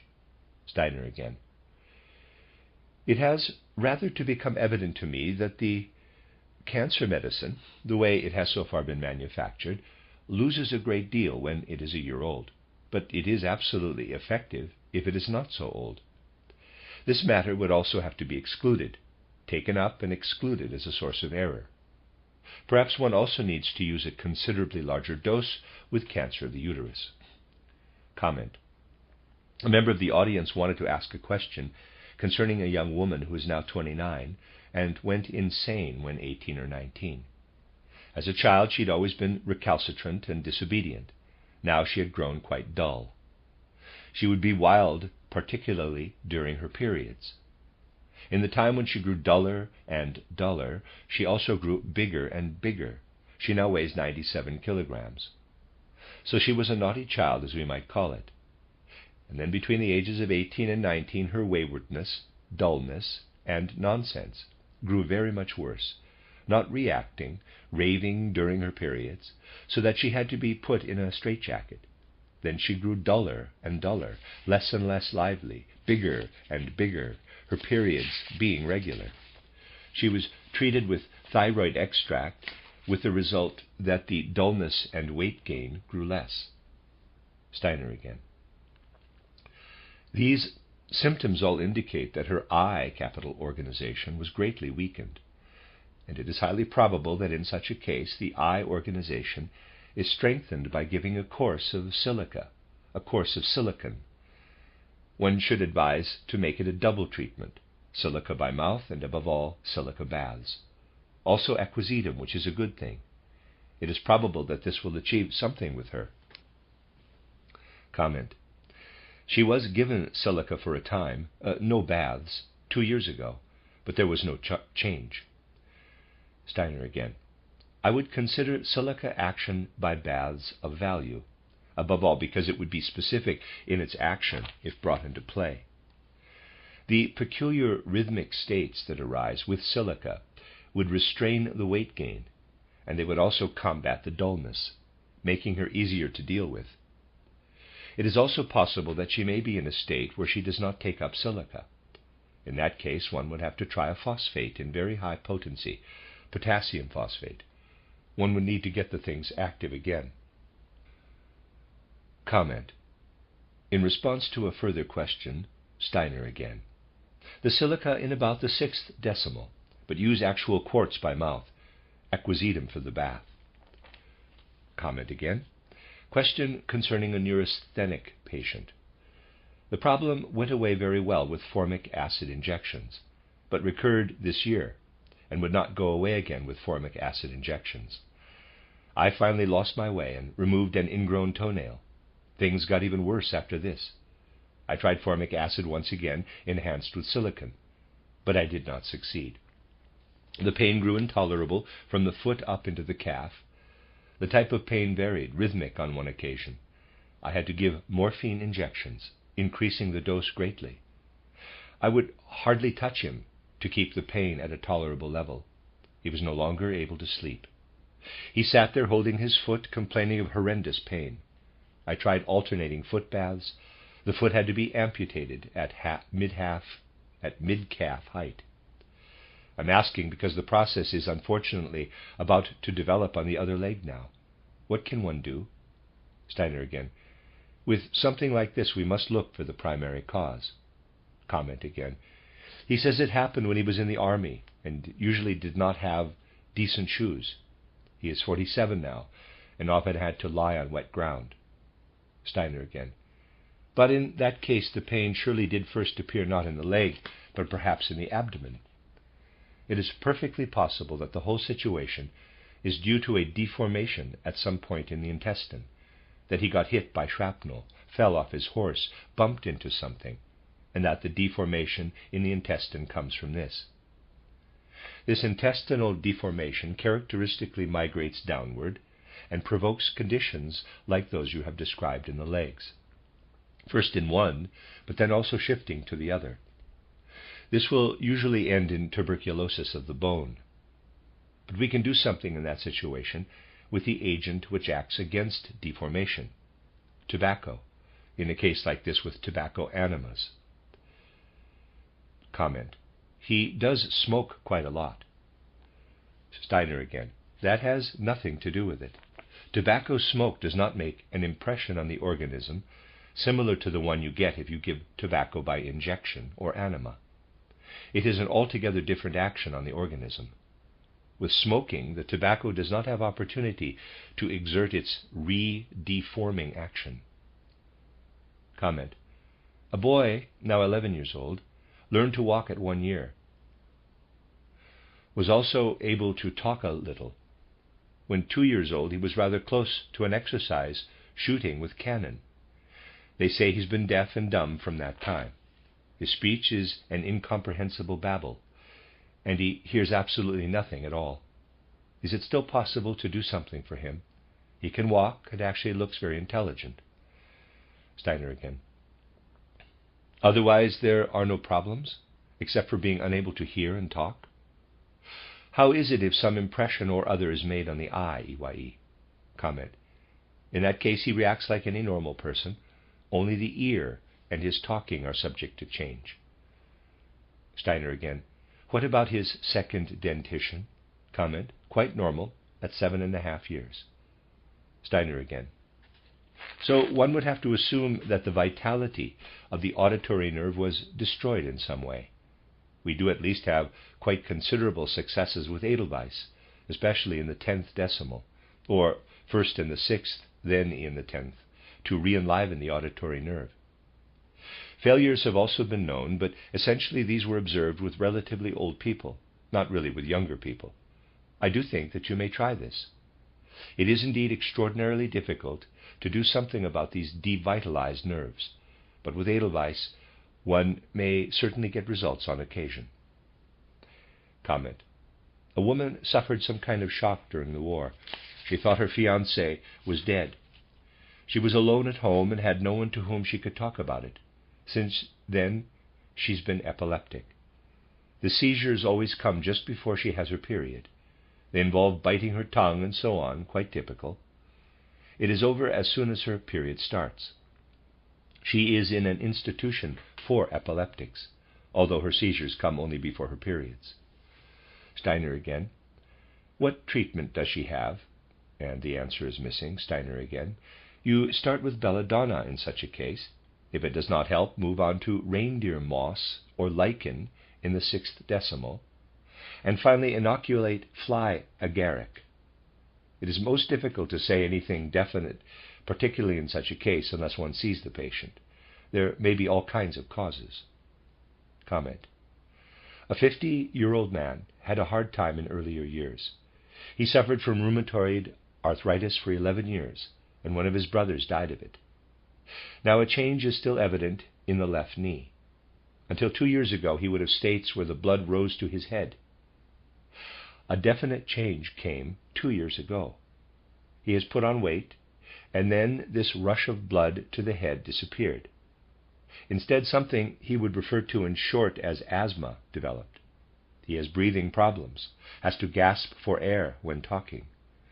It is my impression that the business is now located in the bronchi. Rudolf Steiner again. At age 48, before the rush was to the head, now it is to the chest. Is it the case that the man changes color a bit now and then, only slightly so, turning a bit blue perhaps? Response is, it's possible. Steiner again. It is highly probable that the man has been too much in a position to change the oxygen he took in into carbon dioxide, and therefore would always have too much carbon dioxide in his blood. You can check if he does not feel relieved if given air containing more oxygen. If that proves to be the case, the situation will be quite clear. The man is producing too much carbon dioxide, and we need to give him, what does he do? Response, an engineer. Steiner again. Silicon in the 1st decimal, that is 5%, and ask him to make some mental effort for about half an hour after taking the silicon. He may then improve. He will put a brake on his overweening capacity for producing carbon dioxide. We have to come to a conclusion now. More of the same kind tomorrow. Comment. I do not find it helpful to have this way of asking questions. The individual gains much, but the others do not. The questions should be more general, something more interesting. So we should do things a bit differently tomorrow. Would you not agree, Dr. Steiner? Rudolf Steiner again. I am preparing to consider any question put to me. Every question could be answered by giving a whole lecture. When the first person put a question, I could have gone on to discuss the matter until now. But in that case, only one person would have had her turn. I think it was quite a good thing to hear a variety of things. It is not, after all, a matter of our satisfaction, but of the audience's. Comment. I think that this is something like having a clinic at the university, because the way of asking questions does not allow the other question to come about as to how we can develop powers of understanding. Steiner again. It would come about if a question to this effect were to be put. Tomorrow, then, let us have a question to this effect right away, and then it can be that way. I do not think that it is entirely useless to consider this question, but other answers do also arise. We merely put such a value on them that the audience may be satisfied. Comment. Would you say something about deepening the diagnosis? We can have many different thoughts about one patient. Many questions then arise, and one often has the problem of deciding what is to be done. It cannot be done intellectually. The will must be there to make a decision. My question is, would it not be possible to hold this intellectual will impulse back at that moment, so that it may come to one what needs to be done? Would you be able to say something about this? Steiner again. You mean how the diagnosis may be made more transparent? Comment. There are a number of possibilities when it comes to treatment. You can't decide if you should use vegetable or mineral medicines. You have to come to a decision. It should be possible to approach the patient on a deeper basis and let all these ideas come together, so that you will then know that is the right thing. Steiner again. We will make something up tomorrow and then develop an idea for diagnosis. And this is the end, I believe, of what I am calling Lecture 16, even though in fact it is just Discussions with Medical Practitioners, Part 1. And I will be finishing the book with this last, let's call it Lecture 17, which next coming up will be Discussions with Medical Practitioners, Fragmentary Notes, Part 2.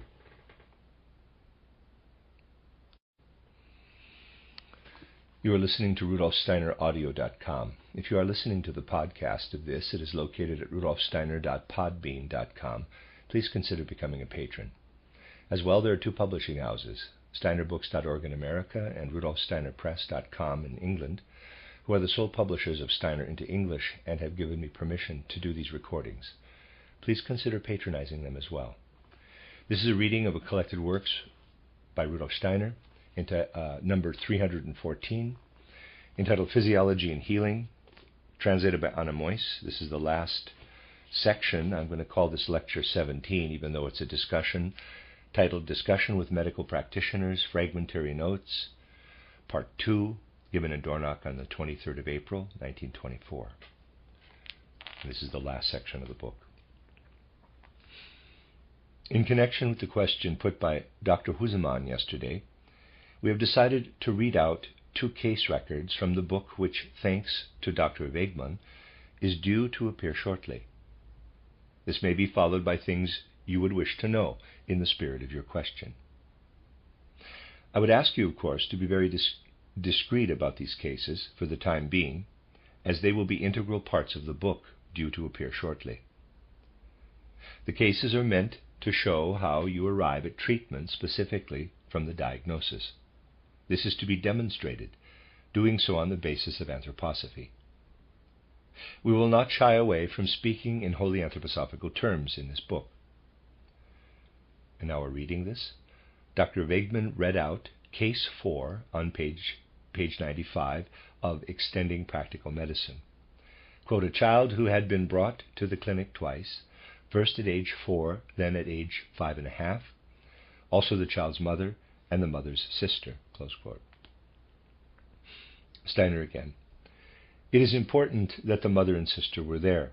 You'll see why in a minute. Continue with the reading. Quote, The process of diagnosis led from the child's illness to the mother's, and also that of her sister. With the child, we found the following. It was a twin, born 6 weeks prematurely. The other child had died in the final embryonic stage. At the age of 6 weeks, the child fell ill, crying a great deal, and was taken to hospital. Pylorospasm was diagnosed. The child was fed partly by a wet nurse, partly artificially. It was discharged from hospital at 8 months. Arrived at home, it had a seizure the first day, and this recurred daily for the first 2 months. The child would stiffen in an attack, turning up its eyes. Attacks were preceded by timidity and crying. The child also had a squint in the right eye and would vomit before an attack. At age 2.5, another attack occurred, lasting 5 hours. The child went stiff again and lay there as if dead. At age 4, it had an attack lasting 30 minutes. This was the first attack reported to be accompanied by pyrexia.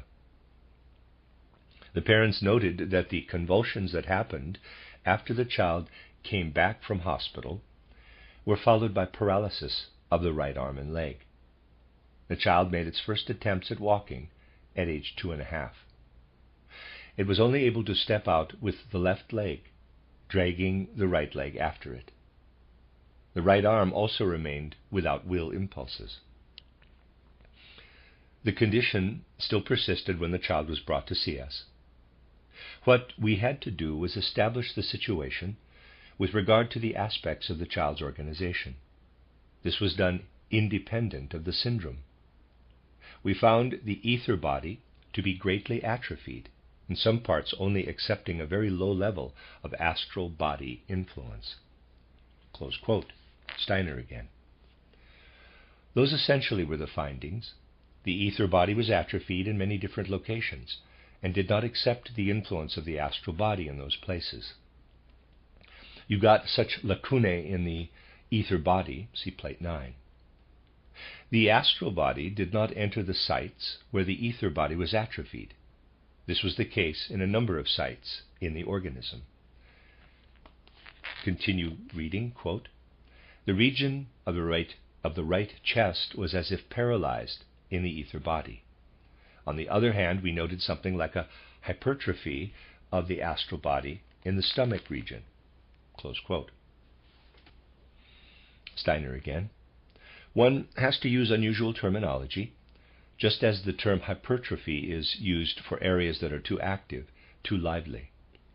Continue quote.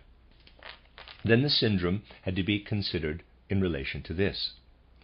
The astral body was clearly putting a considerable strain on the stomach in the digestive process, which, however, was static at the transition from intestine to lymph vessels because of paralysis of the ether body. This resulted in malnutrition of the blood. The symptoms of nausea and retching thus had to be taken very seriously. Seizures always result if the etheric body grows atrophic, and the astral body comes to have a direct influence on the physical body without mediation from the ether body. Close quote. Steiner again. This is important on principle. The seizures developed because astral body, ether body, and physical body were no longer in their regular relationship. The way you have to think of this is of the astral body only acting on the physical body with the help of the ether body. When there are such areas of atrophy, the astral body influences the physical body, leaving the ether body aside. Spasms will occur wherever this is the case. We know that in a site where spasms develop, the ether body is not mediating properly between astral body and physical body. Continue quote. This applied very much in the case of this child. If the condition becomes permanent during the growth period, which was the case here, processes that make the motor system ready to receive the will in the normal way do not occur. This took the form of the child not being able to use the right side. We then had to connect the child's condition with that of the mother. She was 37 years of age when she came to us. She stated that she had been as tall as she was now at age 13. Her teeth were bad at an early age. Close quote, Steiner again. Please take special note of this. She did not grow any further from her 13th year until now, meaning that growth was complete by the time she reached sexual maturity. Continue quote. Her teeth were bad at an early age. She had rheumatic fever as a child and maintained that she had had rickets. Menarche was relatively early. The patient said she had had a kidney disease at age 16 and also referred to some kind of seizures she had had. At age 15, she had chronic constipation because of spasms in the anal sphincter, which had to be stretched. She still had spasms with every stool. Diagnosis of her condition, based on direct observation, with no conclusions drawn from her syndrome, showed remarkable similarity with that of the child, only everything was much milder in form. It had to be considered that the human ether body develops especially between the changing of the teeth and puberty. In the patient, this was evident from the fact that the available forces of the ether body, which were not very strong, made growth possible only until she reached puberty. This is the point where the special development of the astral body began, which, being hypertrophic, overwhelmed the ether body and intervened too strongly in the physical organization. Close quote, Steiner again. Both were of the same type. Mother and child showed excessive intervention of the astral body in the physical body. Continue quote. This came to expression in cessation of growth at age 13. The patient was anything but dwarf size, however, and in fact very tall, which was due to the fact that the ether body's growth forces, uninhibited by the astral body, caused a tremendous increase in the volume of her physical body. These forces were not yet able, at the time, to intervene in the functions of the physical body in a regular way. This was evident in the development of rheumatic fever and later on of seizures. Close quote.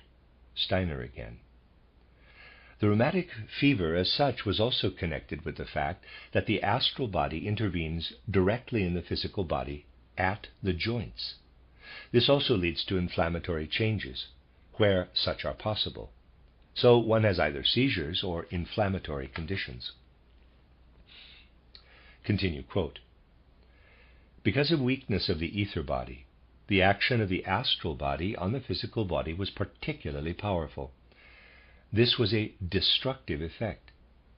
In a normally developing life, it is balanced out by constructive forces during sleep, when the astral body has separated from the physical and ether body. If the ether body is too weak, as in the case of our patient, excessive destruction occurs. And in her case, this could be seen from the fact that she needed her first filling in her teeth in her 12th year. Close quote. Steiner again.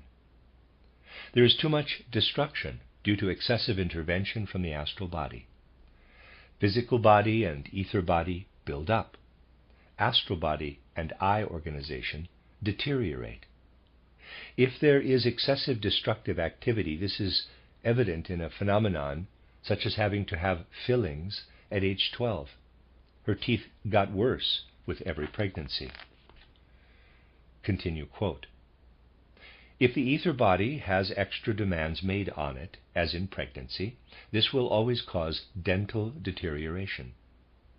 The weakness of the ether body, as far as its connection with the astral body was concerned, was also particularly evident in the frequency of dreams, and in the fact that the patient slept soundly, despite all the irregularities. Close quote. Steiner again. If the relationship between astral body, ether body, and physical body is completely regular, there will be no excess of dreams. The moment the astral body is able to be overweening because the ether body has weakened, dreams will be frequent and lively. Also, the astral body being strong can easily go out, and sleep nevertheless remains sound. Continue quote. The weakness of the ether body was also apparent from the fact that foreign processes, not controlled by the ether body, occurred in the physical body, presenting as proteins, occasional hyaline casts, and salts in her urine. Close quote. Steiner again. These products of degradation develop due to astral body hypertrophy. One must always look for them when it is a case of astral body hypertrophy. Continue quote. It is interesting to note the way these pathological processes relate to those of the mother's sister. The diagnosis concerning the composition of the aspects of the human being is almost entirely the same. Weak ether body activity, therefore dominance of the astral body. Only in her case the astral body itself is weaker than her sister's. Menarche was therefore early too, but instead of inflammation, she merely had pain due to irritation of the organs, that is, the joints. Close quote. Steiner again. That is really most interesting. You have almost the same morbid constitution in mother and child. The sister, parallel to this, only gets as far as milder symptoms. Everything is to a lesser degree with her, in miniature we might say, in hints. Continue quote. The ether body has to be especially active in the joints if vitality is to go normally. If ether body activity is weak, the activity of the physical body becomes dominant, which showed in swellings and chronic arthritis in this case. The weakness of the astral body, which is not acting sufficiently on subjective feelings, is evident from a preference for sweet foods, which increase sensation for the astral body. Close quote. Steiner again. That is most interesting. If you want to cope with these things, you do actually have to ask what the individual concerned likes to eat, sweet or bitter things, preference for sensory impressions of one kind or another. Some have a peculiar weakness when it comes to smells. It all shows that the astral body must get involved in some way. This preference, shown by the astral body, indicates that it is not involved. It gets involved as soon as it is given sweets. Continue quote. If in addition daily life had worn out a weak astral body, the pain will be more significant if the weakness persists. The patient complained pain getting worse in the evenings. The connection between the disease states of the three patients pointed to the generation ascendant to the two sisters, and especially the child's grandmother. The cause must lie with her. The upset balance between astral and ether body in all three patients can only have arisen from an equal imbalance in the child's grandmother. This irregularity must go back to the grandmother's astral and ether body not achieving adequate nutrition of the fetal membranes which feed the embryo, especially the allantois. Close quote. Steiner again. This case is particularly interesting because one discovers that the cause truly lies in inadequate development of the grandmother's allantois. The whole condition of the astral body, which of course presents vehemently in one of them, the mother, and less in the other, takes us back to the grandmother. It is not bound up with one part, but goes constitutionally through the whole astral body, and can only go back to that peculiar development, to the allantois, to the embryonic period. This is an occult finding that must be taken in. But once one has found it, the individual phenomena are perfectly in line for verification. You must definitely get in the habit of verifying causes from causes. The composition of symptoms really only gives one an unclear picture. Continue quote. The inadequate development of the allantois has to be looked for in all three patients. The physical allantois is metamorphosed, becoming non-physical, into the capability of the astral body's forces. Close quote. Readers aside, I'm pronouncing the word Allantois as allantois. End of reader's aside. Steiner continues. This comes in as well. We were only able to suggest it as a principle in the physical allantois, which also can only be embryonic. All the organs which are abandoned in the embryo exist as the higher aspects of the human being once born. Physical as an accessory organ, it is spiritual in the adult state, so that we only have to see the physical correlate of the embryonic period in the allantois. Continue quote. A degenerated allantois results in reduced capability of the astral body, which shows itself especially in all motor organs.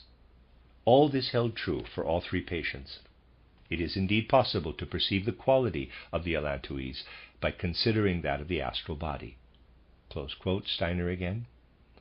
The point is that we have to know the amnion is the physical correlate of the adult person's ether body, the allantois that of the astral body, the chorion of the eye organization. Continue quote. It will be evident from this that our reference to the ascendance does not derive from hazardous conclusions based on fantasy, but from genuine observations using the methods developed in the science of the spirit. To anyone who feels irritated by this truth, we would say that the above has nothing to do with a love for going against accepted views, but a desire not to withhold insights, which after all have been gained from anyone. The mystical concepts of heredity will remain forever obscure if we shy away from accepting the idea of metamorphosis from physical to non-physical, and the reverse in successive generations. As regards treatment, an insight like the above must inevitably give us an idea as to where the healing process should be initiated. Close quote. Steiner again. We now come to the treatment aspect. Continue quote. If we had not been pointed in the direction of the hereditary aspect, but had merely noted the irregularity in the relationship between ether body and astral body, we would have used medicines that act on these two aspects of the human being. In the present case, this would have proved ineffective, however, for the damage going through generations lies too deep to be balanced out in these aspects of the human organizations themselves. Close quote, Steiner again. It is particularly important that we consider this case. We have a situation which relates to the question asked yesterday. If the findings were merely that astral body and ether body are not in close accord, and therefore one must take this or that medicine, we would be unlikely to get any kind of result. If we strictly go on to the cause, treatment too will be more definite. The focus of attention moved from direct observation, and we considered the sequence of generations, and this pointed the way to strict exactitude. Continue quote. In a case like this, we have to influence the eye organization, bringing everything into play that has to do with harmonizing and strengthening the ether and astral body.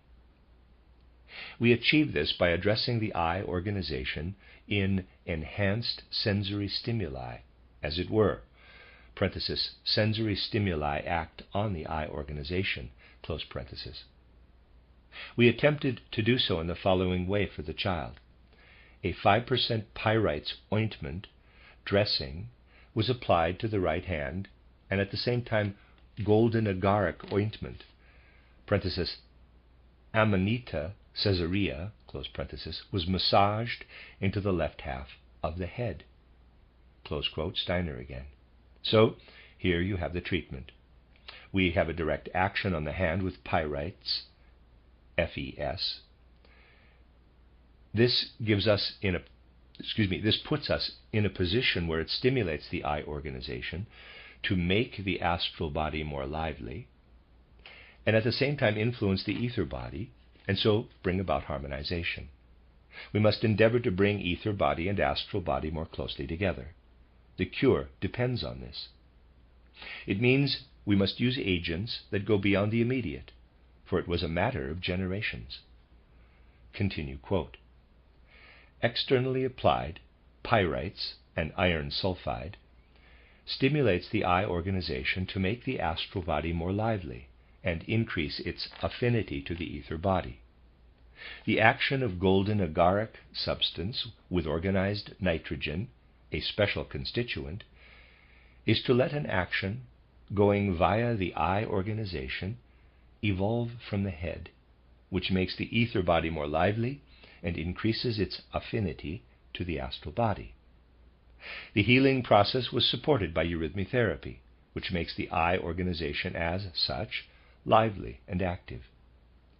This results in externally applied principles being taken to the depths of the organization. The healing process thus initiated was further enhanced by measures designed to make astral and ether body particularly sensitive to the influence of the eye organization. Using a rhythmic diurnal sequence, baths were given with a decoction of solidago, back rubs with a decoction of stellaria media, and both a tea made of willow bark acts specifically on the astral body's receptivity, and stannum 0.001 specifically makes the ether body receptive by mouth. We also gave poppy juice in weak doses to induce the individual's damaged inherent organization to make room for the medicinal actions. The mother had more of the last of the above treatments, since she was one generation earlier, so that hereditary forces were less involved. The same applied to the mother's sister. We were able to note that whilst still in the clinic, the child was more biddable and the general psychological condition had improved. It was more obedient, for instance, and movements that had been very clumsy were done in a more skillful way. Later, the aunt reported that the child had gone through a big change. It had grown quieter, the excess of involuntary movements was reduced, it has gained sufficient skills to be able to play on its own, and with reference to the psychology, the former obstinacy had disappeared. Close quote. Steiner again. Now, perhaps you'd like to say something. This is the way of taking diagnosis forward to treatment. It then comes about that we get the higher aspects of the human being, the higher levels of human existence, to help us. We have the syndrome as our starting point. In this case, it is that the sick organism was subject to a process that took a particular course. We have to follow it back to its beginning. If we have a clear view of the evolution, we are able to trace it back, seeing how not just an organ, but the whole inner human being is connected with the things that happen out in the world. Let us say you want to learn how some kind of lesion, perhaps in the gallbladder, may be treated. For this you must study it in its opposite process out there, at least getting this opposite process to aid you. If you perceive one process to be going one way, let us say, you perceive the other to be coming the other way, which gives you the complete cycle. Would someone still have a question, perhaps? And there's a question. One can sometimes get to the diagnosis in adults, sometimes in people who are alive in their souls. I have tried this also with children, but gained the impression that I went too far there with this method of diagnosis. Steiner again.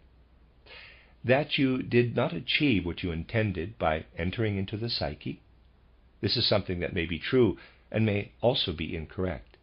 It entirely depends on how far one is able to worm the things one wants to know out of the child, also on whether the child is chatty or not, and on the memory function, also on whether one is getting the right things from the soul. In principle, a child can truly provide magnificent things, especially when there are condensed soul phenomena. When you take account of child nature, and the child speaks of things seen in terms of condensed soul phenomena, you can look deeply into irregularities. These are always the correlate. You have to consider the case in a completely individual way. With adults, it is, of course, fairly easy to enter into the mind and soul if you know the soul organism as such, if you know how people are apt to tell one any old thing. You then move on. The things they tell are mostly untrue. It starts with the patient not saying how it is. You then have to pick it up at some point. You get to something which is the most true. Having grasped this, you can move on. You have to make out if the one goes with the other. A creature with an eagle's beak cannot at the same time have an ostrich's feet. In the soul, too, things go together, or not. You have to guide the patient toward this. Until you pick it up at some point, you believe everything. That is, you don't believe anything, but you make it clear to him that you believe everything he says. Once you have picked it up at a point where it has to be true, you make very clear to him what cannot be. This creates a kind of soul organism for you, which strongly points to the bodily organism. And so it is indeed useful to base yourself on a diagnostic process at the level of mind and soul. There's a comment. A member of the audience said something. Rudolf Steiner again. The direction in which you pointed yesterday is like this. I make a diagnosis, have the diagnosis before me. I know that when I have this, such and such medicines are available to me. I am able to choose among them. You wanted to know how one can actually make a choice. The answer can only be that one says, if I am able to choose between a number of medicines, I have to assume that my diagnosis is not yet complete. I must go further in making the diagnosis until I arrive at one definite medicine. In principle, there is no arbitrary choice. This was really a fortunate case, and it amazed me. Going from the condition of the child to the grandmother's allantois is something which does not generally come up in making a diagnosis. It did greatly amaze me that this was the motif. On the other hand, the results show that one must aim to penetrate to the very last cause. Dr. Weigmann then read out case 5 in the book, quote, a woman aged 26 came to the clinic suffering from serious consequences of an attack of influenza in 1918 in conjunction with pulmonary catarrh that had followed a pleurisy she had had in 1917. The patient had never been really well since she had the influenza. In 1920, she was greatly emaciated, weak, with a slight temperature and night sweats. Soon after the attack of influenza, she developed low back pain, which got worse until late in 1920. Then the pain was extremely severe, and a curvature was noted in the sacral region. Her right index finger became swollen. Bed rest was stated to improve the back pain. When the patient came to us, she had a gravitation abscess in the right thigh, bloated abdomen with slight ascites. Readers aside, I'm pronouncing that. It's A-S-C-I-T-E-S. Forgive me, I'm pronouncing that ascites. End of readers aside. And catarrhal sounds over the apices of both the left and the right lung. Digestion and appetite were good. The urine was concentrated with traces of protein. Investigation using the science of the spirit showed hypersensitivity of the astral body and the eye organization. This kind of abnormality initially comes to expression in the ether body, in that it does not develop proper ether functions, but an etheric off-print of the astral functions. Close quote. Steiner again. It is most interesting when, in such a case as this, the ether body is so weak that it does not perform its own functions, but is like a matrix, like wax, with the astral body imprinting its own functions on it. We have here an ether body functioning like a disguised astral body. That is the situation here. Continue quote. Astral functions are destructive. Vitality and the normal process in the physical organs therefore had to show atrophy. This is always connected with processes that are normally outside the human being, as it were. taking place within the human organism. Close quote. Steiner again. This we must firmly hold on to. When something enters into the human organism, be it from some state of aggregation or other, or be it warm air, and so on, it must go through a change within the human organism, or roughly speaking, within the human skin. Nothing is the same outside of and within the human organism. The human organization has to transform everything coming into it from outside. No temperature process may run in the human organism the way it does in a stone, where a temperature simply passes through, warming the whole stone. When warmth comes to us from outside, the way it does to an inorganic body, we transform the warmth which comes to us in this way so profoundly that it is wholly filled with life. If a chill develops, even if it is a chill in the internal organs, it does not come from inside, but from a temperature condition imposed from outside. This extends down to the conditions existing in metabolism. Any substance that comes in must be transformed right down to its most subtle processes in the human organism. Anything we take in, let's say a carbohydrate, must go through a further process in the organism. The carbon, hydrogen, oxygen process in the world outside the human being must not exist in there in the same way. In that case, a process foreign to human nature would exist in a human being. All pathological conditions based on metabolic deposits are essentially due to this. Basically, they are due to warmth processes not coming from the human being, but arising as processes inherent in the foreign matter, because the human organization is not strong enough in some area. If the eye organization is too weak, for example, you'll find that ingested fats are not properly processed. If the astral organization is too weak, you'll find that carbohydrates are not properly processed. If the ether organization is too weak, you'll find that the ingested proteinic states are not properly processed. This is something you must take note of.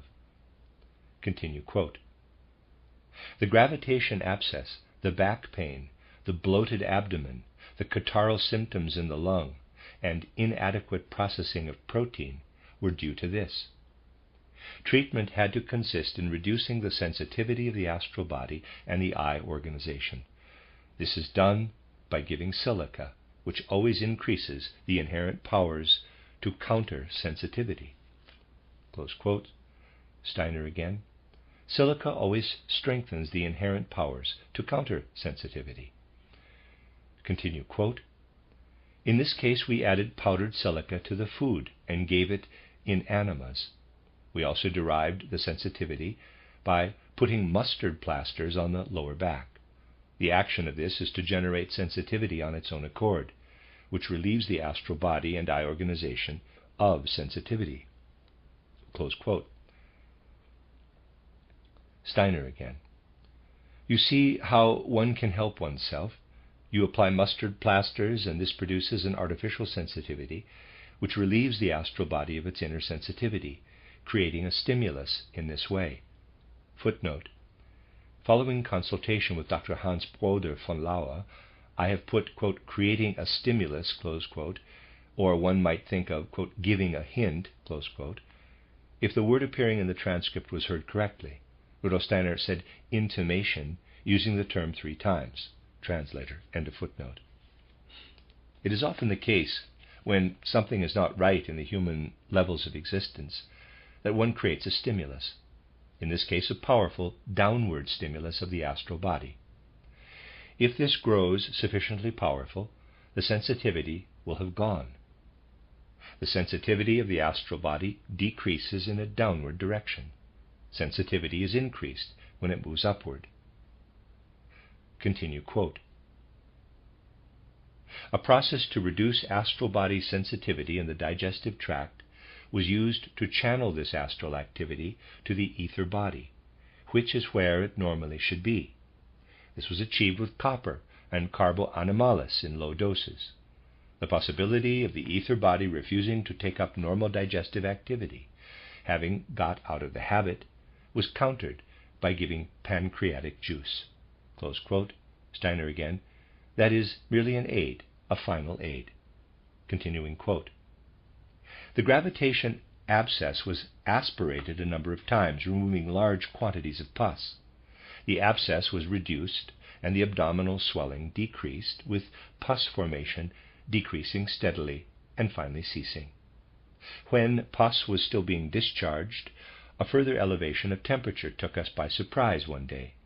It did not seem inexplicable, the constitution of the astral body being, as described, even minor upsets could cause such a fever.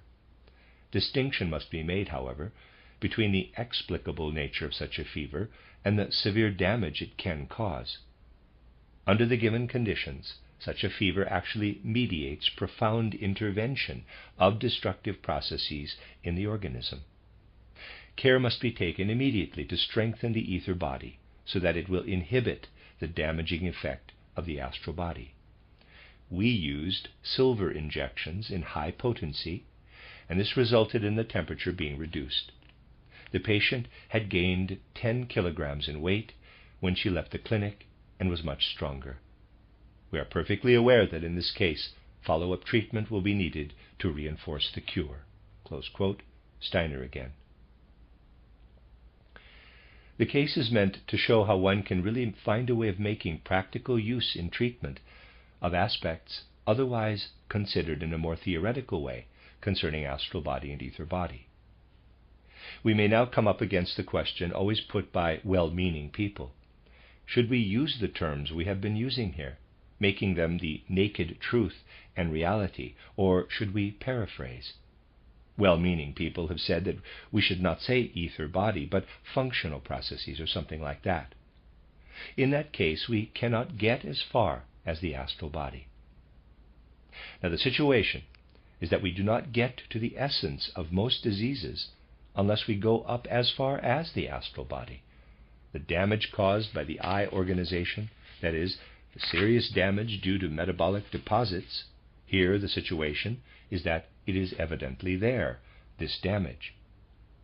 The destructive damage due to the astral body is more insidious, and it is simply the case that we must speak of the astral body. Well, the case will be that we can simply say, yes, many people will say this, that one should not talk straight away about astral body and ether body. But if you do not talk about them, there will simply be no reason for anyone to think that this is something new. People think that one thing or another has just been changed a little. The approach is the same as everywhere else.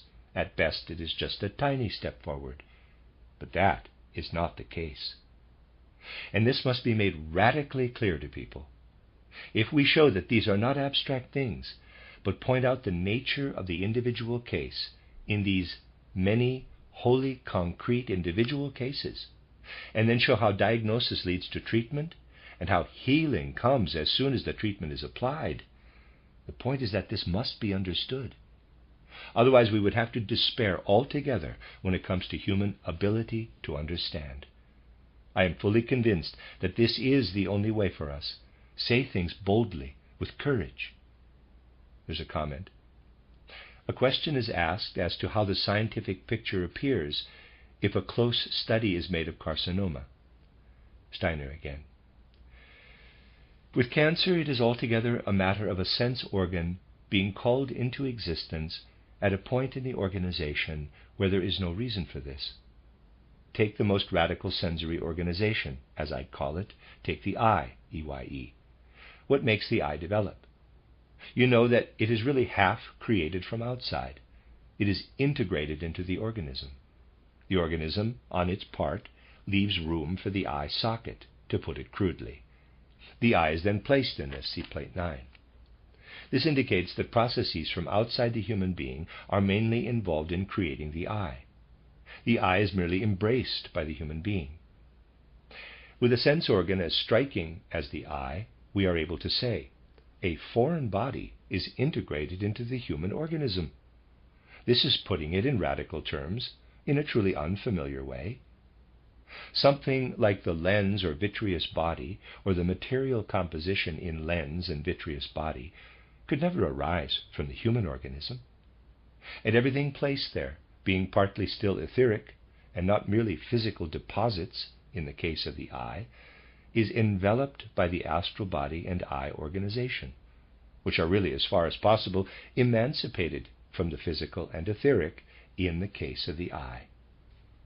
The relationship between capital I, astral body, ether body, and physical body is very different in the IEYE than it is, say, in a piece of muscle. In a piece of calf muscle, you see I, capital, astral body, ether body, and physical body brought very close together. If I were to put this in the style of a chemical formula, it is that in the IEYE, plate 9, I, capital, and astral body, parenthesis, capital I and A in the drawing, close parenthesis, are closely bound up with each other, and the other two are also intensely bound up with one another. The affinity between ether body and astral body is a loose one. This situation pertains only to the eye, EYE. It is not the same for other sense organs, such as the ear, for example. There it cannot be said to be like this. There the affinity between eye organization and astral body, and also between physical body and ether body, is a loose one.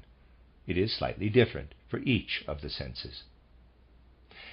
If the tendency to develop a sensory organization arises somewhere in the human organism, where there should not be any sensory organization, the tendency may develop in every part of the human organism. Something due to happen elsewhere may come up as a tendency in any other place. We can see how physical body and ether body on the one hand and astral body and capital I on the other fall apart. Take a concrete case.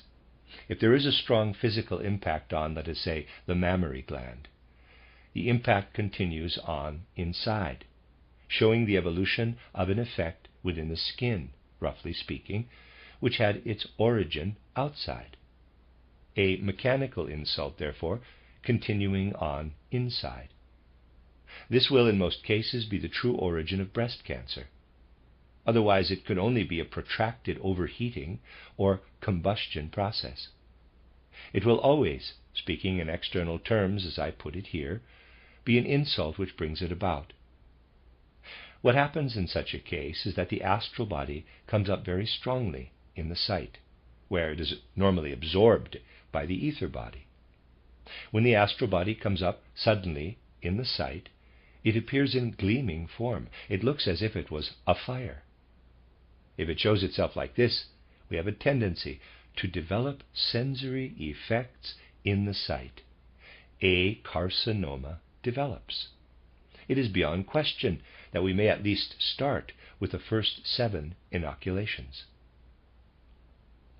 The situation there gets particularly interesting if we see how one thing relates to another. Imagine you have someone who is no longer all that young. You need to remove the carcinoma. But the principle you have with a fairly well-developed carcinoma is a tendency to let processes from outside the human being take place really in the whole body, for the organism is a whole. The carcinoma changes in a quite peculiar way as it progresses. After a time, the local carcinoma becomes a valve for concentrating carcinomatous development. Carcinomatous development.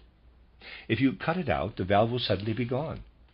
But if you are dealing with an older person, you get this ability now to have valves for that existing tendency to have outside principles in the human being, in the organ, which takes in the inorganic outside world most in the human being, which is the lung.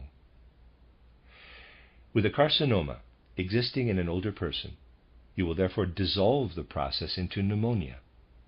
If the organism is sclerotic, the process concludes with pneumonia in old age. The reason is that an old organism takes in more of the outside world, doing so more easily than a younger organism does. The lung is the organ which takes in external processes most easily and suffers damage in the process. The liver is an organ which easily takes up external processes without suffering damage. It is quite thick-skinned when it comes to external processes. The lung takes them and is damaged by them. The lung takes them in and is damaged by them. This is the crux of the matter, that the lung takes them in easily and suffers damage. Comment. Question about heredity relating to the tendency to develop cancer. Rudolf Steiner again. That is connected with ideas people pick up. Essentially, people are not inclined to fear cancer. This is evident from the fact that the fear exists more among educated people in more highly civilized countries. Country people do not have that fear. They have cancer, die of it, never knew anything about carcinoma. It is something that comes with education and must be combated. Comment. How far is supersensible vision necessary in these two cases, and how is it applied? Rudolf Steiner again.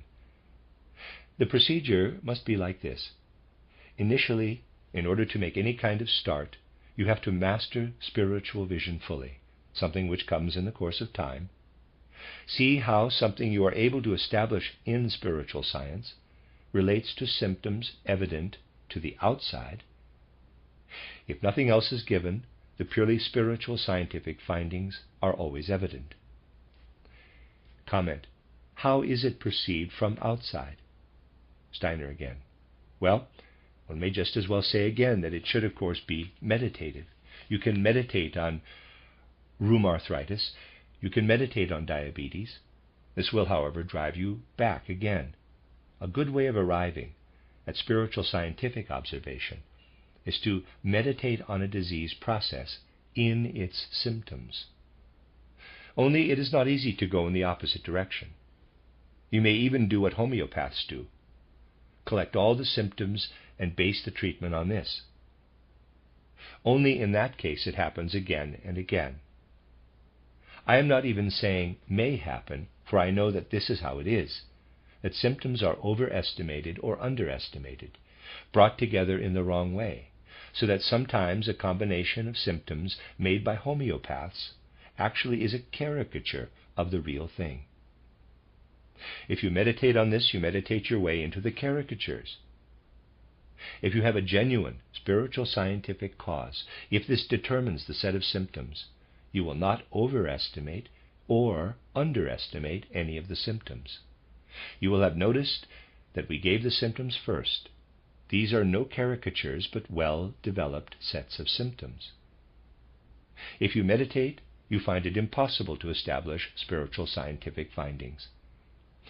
And if someone says this cannot be done, I have to say, try it, not with a set of symptoms, but together, arbitrarily, but with spiritual, scientifically established set of symptoms.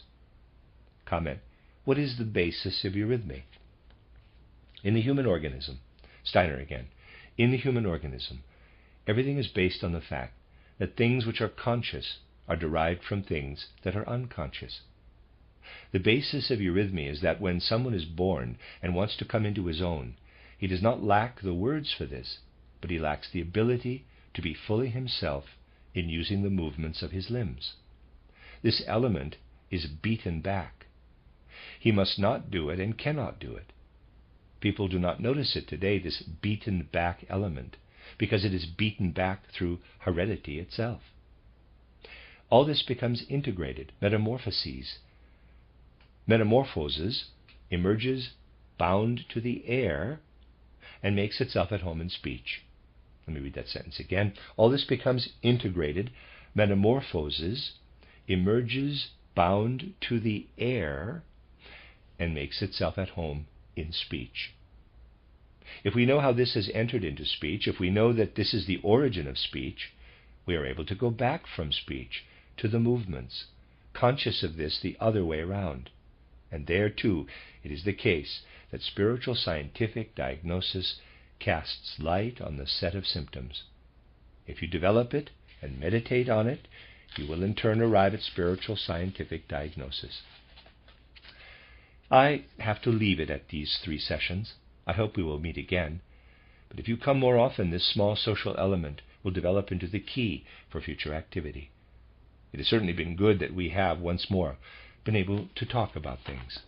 That is the end of this last, let's call it Lecture 17, the second discussion, is the end of the book Physiology and Healing, Treatment, Therapy and Hygiene, 13 lectures, an address, 2 discussions, and a question and answer session held in Dornach and Stuttgart between March 1920 and April 1924, English by Anna R. Moyse. Collected Works, Volume 314.